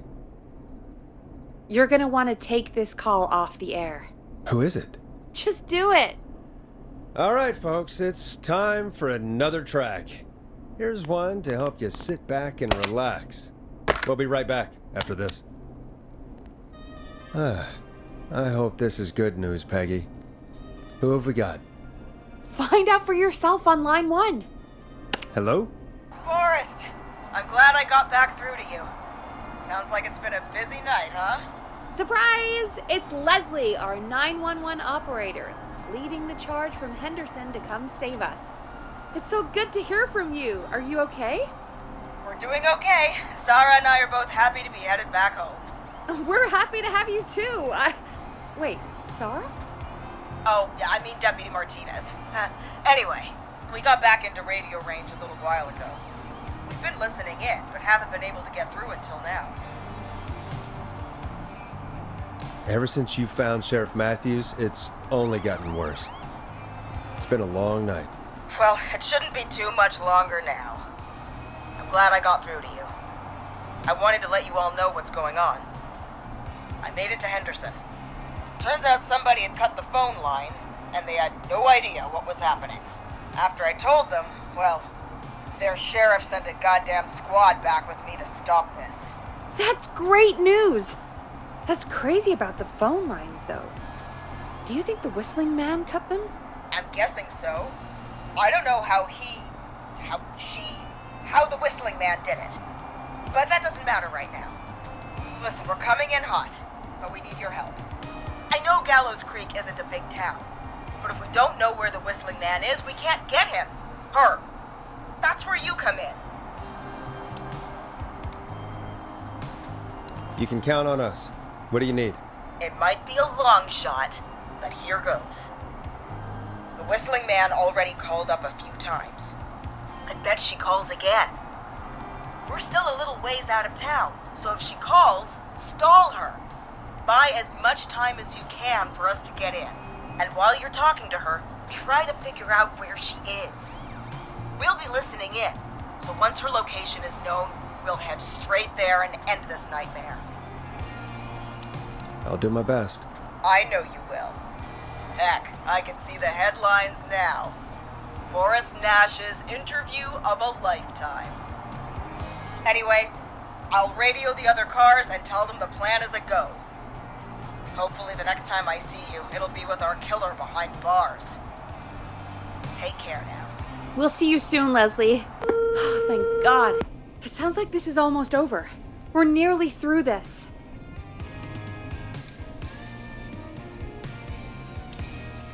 That's nice to think, Peggy, but I don't reckon Dawn is gonna give up without a fight.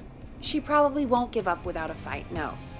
But neither will we. I'm sure she'll show up Now, inside your let's get you back into the arena, champ. When you're ready, shut the music off. Bringing you back live now. Welcome back to The Scream with me, Forrest Nash. The line is lit up, but before I get to our next caller, I just want to say, things are looking up. It's almost over. But for now, let's bring in our next caller. Evening, caller. This is Forrest Nash. Hello, Forrest. This is John Hedges. I'm here with Casey. I wanted to give you an update on Jason. John! Is he gonna be okay? He's a fighter. He'll be fine. We've got him stabilized and resting in a bed. We're preparing to move him to the hospital. Thank you so much. If you hadn't been there, then... God, I don't even want to think about what would have happened. Of course, Casey.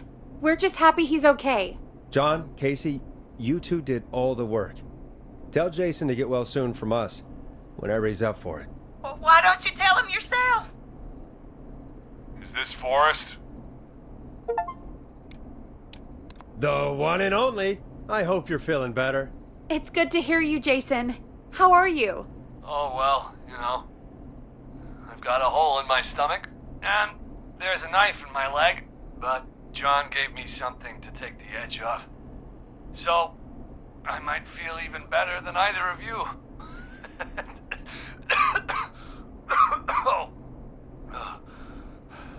Take it easy until you get to St. Gabriel's. I will. But, before that, I needed to call you. I'm guessing the Whistling Man is still out there?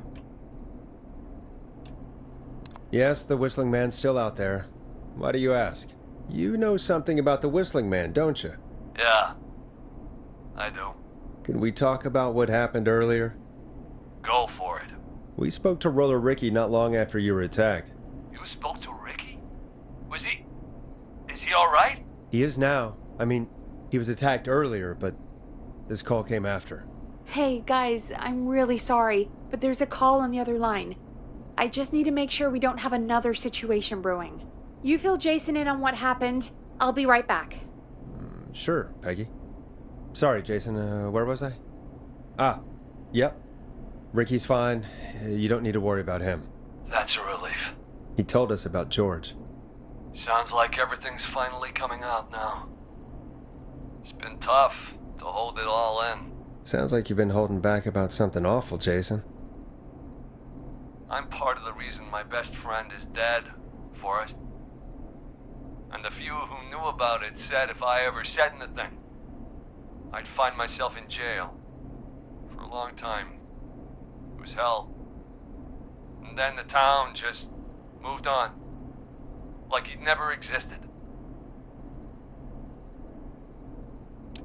What happened that night? I went along with the stupid prank, that's what. Whistling night. Some of the guys on the football team had an idea for a way we could haze the newcomers. We decided to plan a party in the woods and have the whistling man crash it. It was stupid. We each had a role. I was the stabbed friend. At the party that night, I left the group for a second, met our whistling man, pretended to get stabbed in front of everyone. Started an almighty panic, those screams. That was the last time I saw or heard George alive. How did George die, Jason? I don't know. I was playing dead. But when I heard her scream... Ricky mentioned a girl named Bean. Is that who you mean? Bean? Oh yeah. I guess George did call her that. Yeah. He called her Bean. I heard her again tonight, Forrest. Her name was... What? What happened? Are we still on air? No, we're not. Seems like the power is completely gone.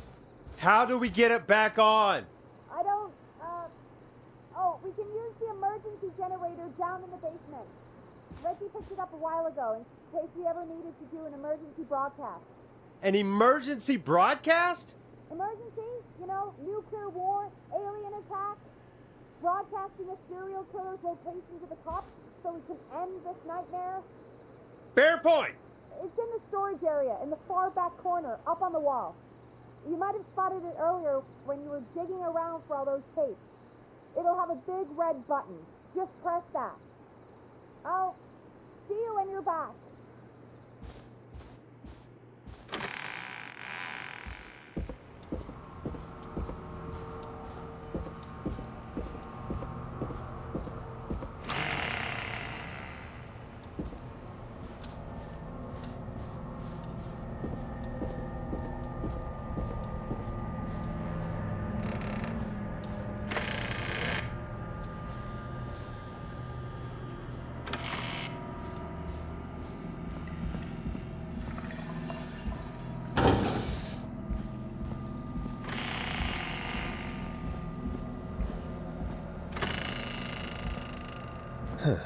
Far back corner.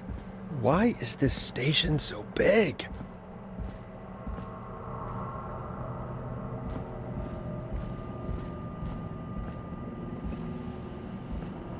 That must be it. Boom! We've got power.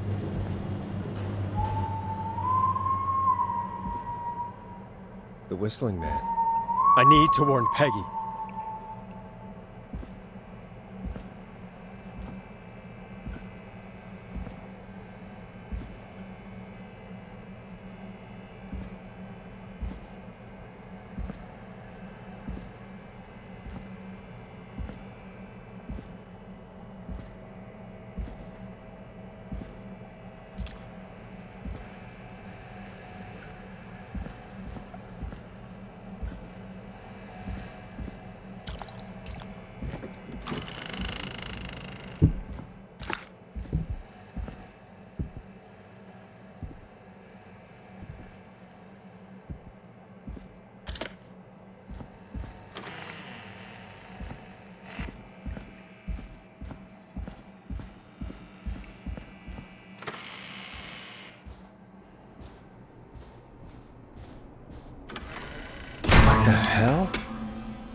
Oh no.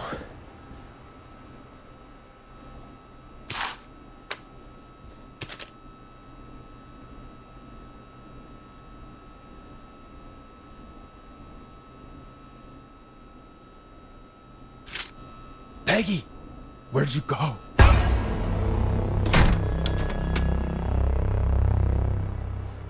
No way. This can't be happening.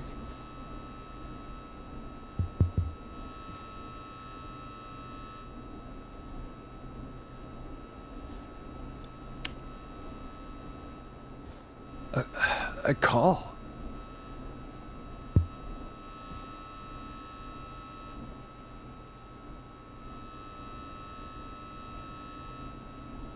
Did Dawn press the Peggy button? Did she want me to hit it on my end? What do you want? Good to talk to you again, Forrest. You know, I've really enjoyed our chats tonight. I guess we've had some moments. My favorite was when Ricky ran you out of the rink. Ha! You sure did get me then, Forrest. Where's Peggy? Have some patience, Forrest. It's almost the end of the night. Almost the end of the show. But it's not over just yet. Got a little time still. So let's make the most of it. All right, let's. I'm happy to hear that. Huh? I thought we'd end tonight's Whistling Man special with a special guest. The one who started it all. Let me take that out of your mouth and... You crazy bitch! Let me go! Welcome to the air, Mr. Teddy Gallows Jr. Wait. It's all gonna come out tonight, Teddy. Your daddy and his money saved you 20 years ago. But even if he crawled out of his coffin with all the money in the world... Wait, where the hell is Teddy? How are you talking to him if you're here with me? Because I'm not there with you, Forrest. I'm here with Teddy. And if he says where that is, well, he knows he'll get it. Wait, then who am I looking at? Forrest Nash, let me introduce you and all of Gallows Creek to my boy, Henry Barrow. Hi, Henry. Nice to meet you. Don't mind him. He's just shy. So there were 2 whistling men tonight. Of course. That explains how you were always able to get around town so quickly. And that's how you escaped the secret archives in the newspaper office. Don't think I've forgotten about that, Forrest. Locking my sweet boy away like an animal. Hang on. Did you say Barrow? Then are you... Let me just get this mask off. Damn uncomfortable thing. No wonder Mooney went crazy wearing this. There we go. Marie Campbell? George's old girl. Oh, well, it sure has been years since I last saw. Oh, God damn it.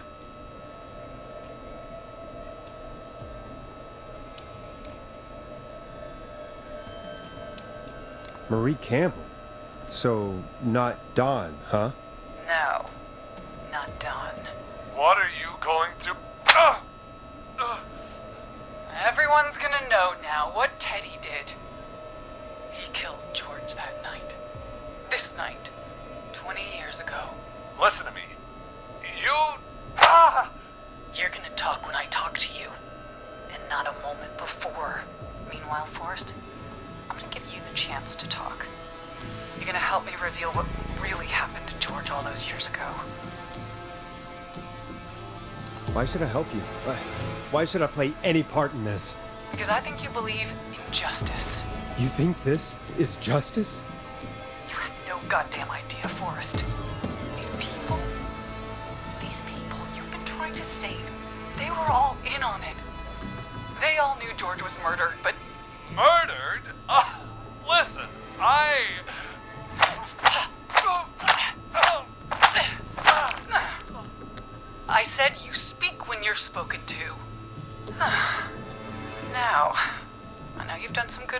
tonight and piecing together what happened to George 20 years ago. And that's why I want you to interview us. Interview you? All right, I can do that. Thank you. I want you to help me and Teddy tell the story, Forrest. Do a good job. And hell, you might be the only one to leave here alive.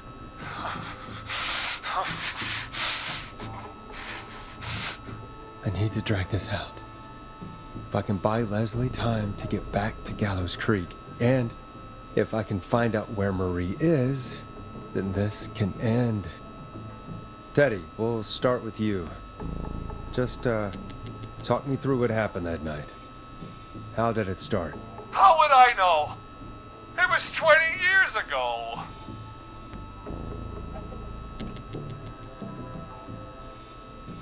Teddy, be honest with me or we're both going to die. Honest? Forrest, I'm trapped here with a psycho. Ow. What the hell? God damn it. Okay. Our first team party was coming up. And when I saw the date it was scheduled for, I had an idea for a way we could prank the new guys.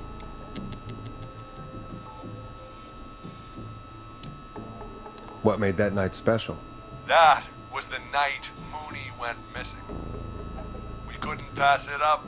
I was just surprised no one had ever thought to do it before. Wait. You mean this was the first whistling night? Keep talking, Teddy. We went up near Whistling Point. God, who was there? Me, Jason, and George, of course. But George didn't come alone. He brought Marie. And Roller Ricky. He was there too, wasn't he? Yes, Ricky was there too. Runner Ricky, our wide receiver. I helped him off the bottle, you know. Because I'm a decent man. Is that so? Yes, it is. He came apart one day. Some people do. He had some issues. Wasn't stable. I didn't want him to hurt his chances in life. So, I helped him keep himself together. You were afraid he would talk about that night, weren't you? Keep talking. About midway through the night, we put the prank into action. We looked up at the trees and saw Jason there. Bloody, like he'd just been stabbed. And the whistling man, screaming. George and I and Ricky, we got left behind. But Ricky was in on it too. I know he was. He and Teddy were as close as anybody. Teddy must have told him the plan.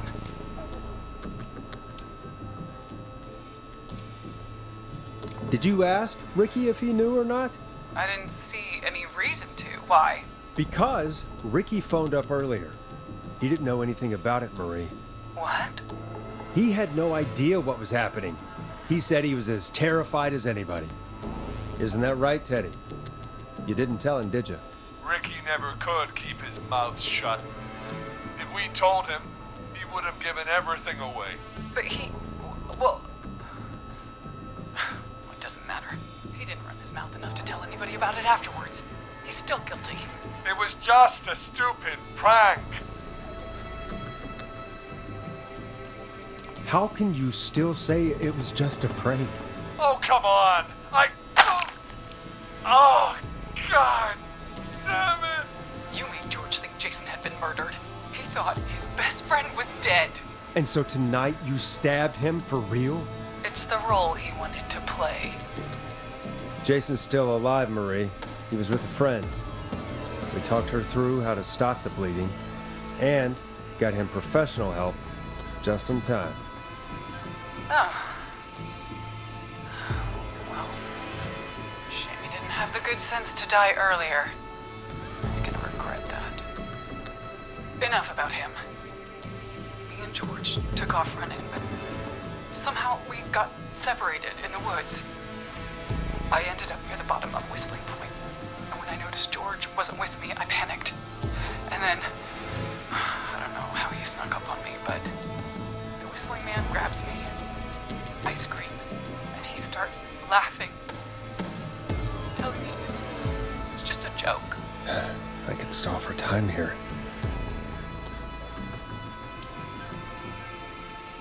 How did you feel in that moment? I felt like nothing was real. I felt small and confused, and Who was under the mask, Marie? Who was the Whistling Man? it was Chuck. Chuck Brody. Laughing away. But then he stops. And he's looking up at the top of Whistling Point. What was he looking at? Teddy, what happened next? Nothing. I mean, it was just... Teddy? George fell off Whistling Point.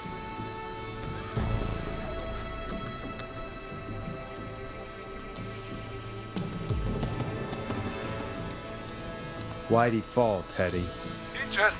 You pushed him. You were up there. You were dressed as the Whistling Man too, and I didn't push him, God damn it! I just chased him up there, and he kept backing up.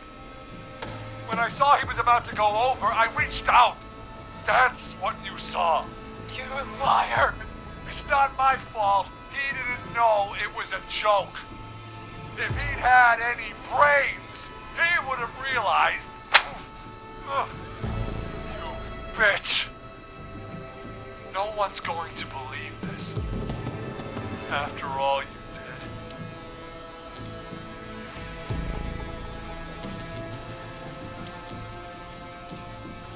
If she's lying, why the cover-up?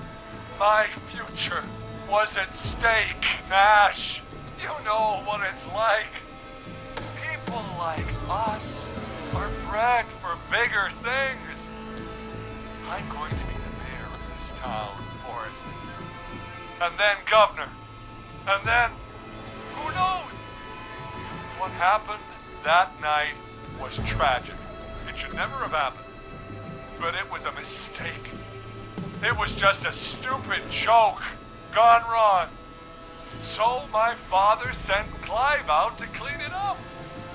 Why should a blip ruin my future? George was a blip? He wasn't a blip, Marie. His father covered it up from there. I searched for George's body all night, but Sandra found him the next morning while out jazz running. she found him in the river, but she lied about that to protect Teddy. She said something about her rent going up, unless she... Teddy, did your father own Sandra Sharp's dance studio? It's Gallows Creek, not Sharp Creek. I'd answer the question if I were you, Teddy. Yes, okay. We own most of the town. That's it then. Your father was going to run her out of business, unless she lied and said she found him in the reservoir instead of the river. What my father did in his business dealings is nothing to do with me. The false reports. That's why you killed Sheriff Matthews too, isn't it, Maria? Not just to get him out of the way, but... Everyone was in on it, Forrest. Even the coroner wrote a fake report. Said George was drinking. That he just got himself into trouble. And I saw. I'm sorry. For all it's worth, Virginia didn't have much of a choice. She had a sick sister whose treatment she couldn't afford. She played along with the gallows to save her sister's life. And her own. even still, she should have told the truth. I did my part. I tried everything I could think of. I even went to the newspaper, but no, that coward killed the story. We'll take care of Maurice Russell later.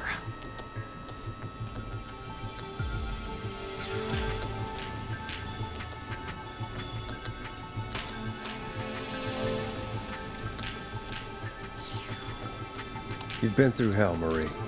I'm sorry. You've got no idea. Never should have started. He shouldn't have pushed my door down the creek. He should have been punished. He's coming to a stop. At least for now. Here, where George and I first met, before he joined the football team, was right after he shot the winning throw. Wait a sec. You're at the football field. Jesus Christ! Forrest, you idiot! We're in the gym at Gallows Creek High!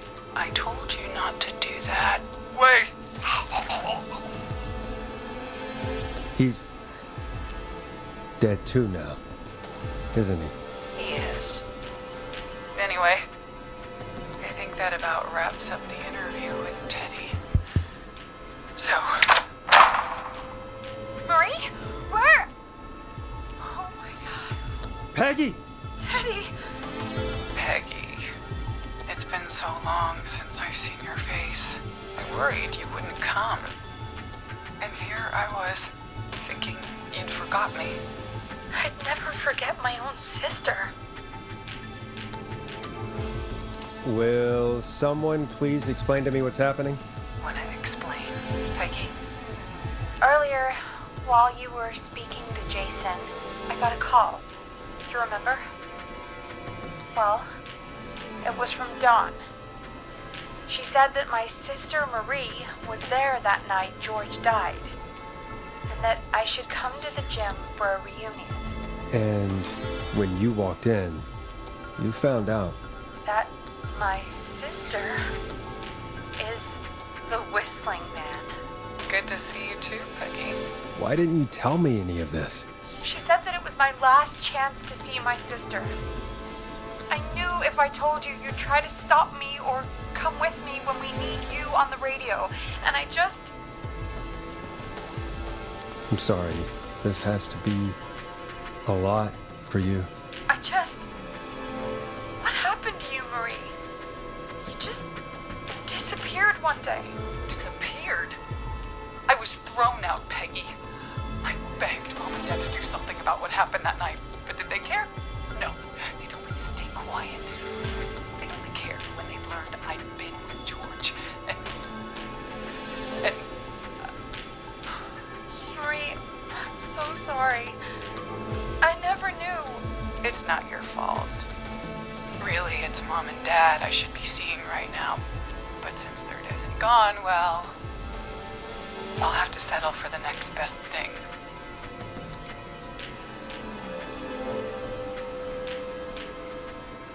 Don't. Marie, listen to me. You don't have to do this. Someone has to pay for what they did. Marie, please. Mom and Dad are gone, Peggy.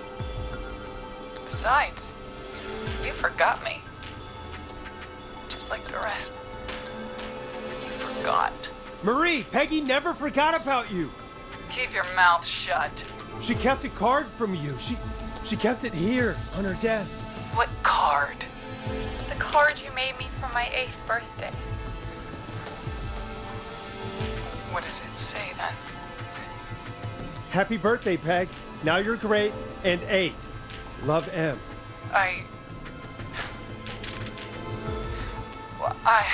Henderson police! Freeze! No! Henry! Get out of there!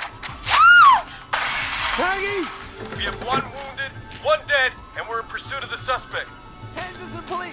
Freeze! Forrest! Leslie, how's Peggy? She's been cut pretty bad, but we're here now. I'll be okay. God, Marie! Hey, Zara! I need you to look after Peggy. She needs help. Now. We got here just in the nick of time. Where's Marie? She bolted right as we got here. The police are right on her heels. It won't be long now. It's over, Forrest. Well, folks, it was a long night, but we made it through together. I'm gonna head off to go check on Peggy. This has been Forrest Nash.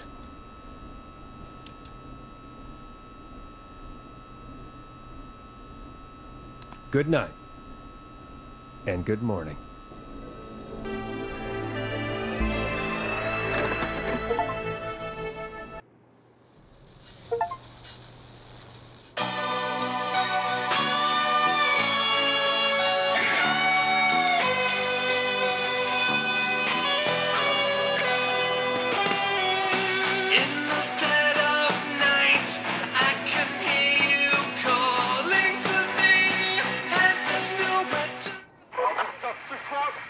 Come in.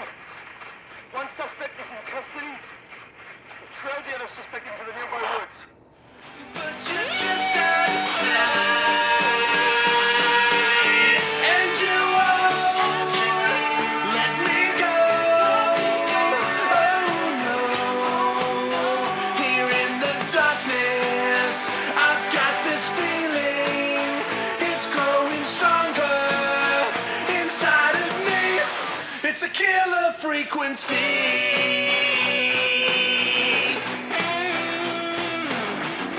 I can feel my heartbeat and it's bursting out of my chest. But the radio's on and it's playing the song we love best. I can hear the fight, but you're just out of sight.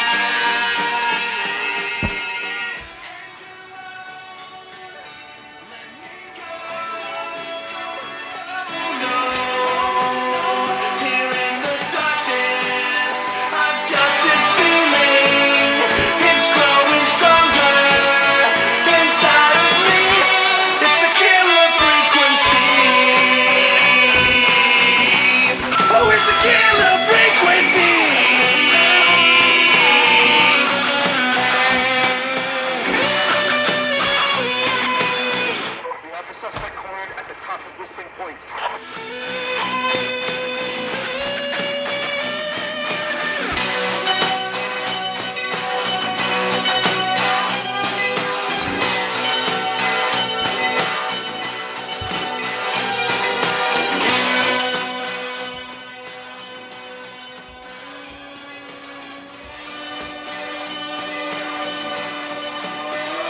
Stop! Put your hands in the air! Get down on the ground!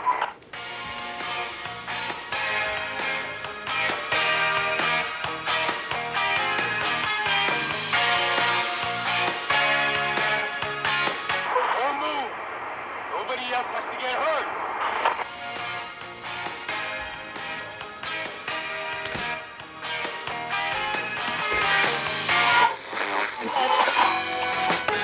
No, stop! Suspect has jumped!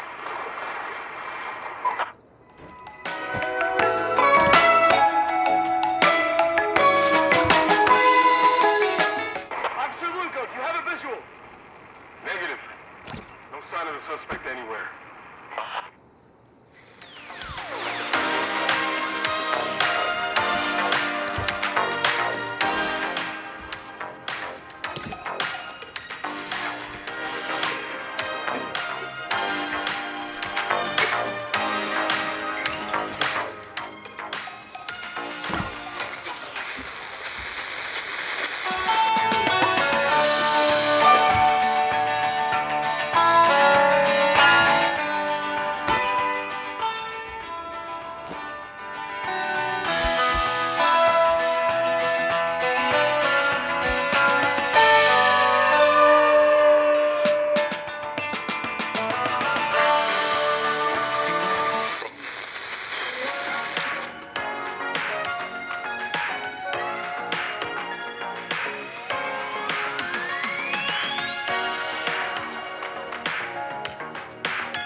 That was Killer Frequencies. Pretty cool game.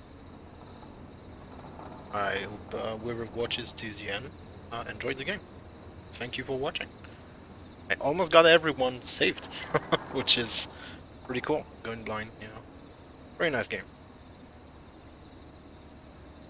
Anyway, thank you for watching, and see you another time.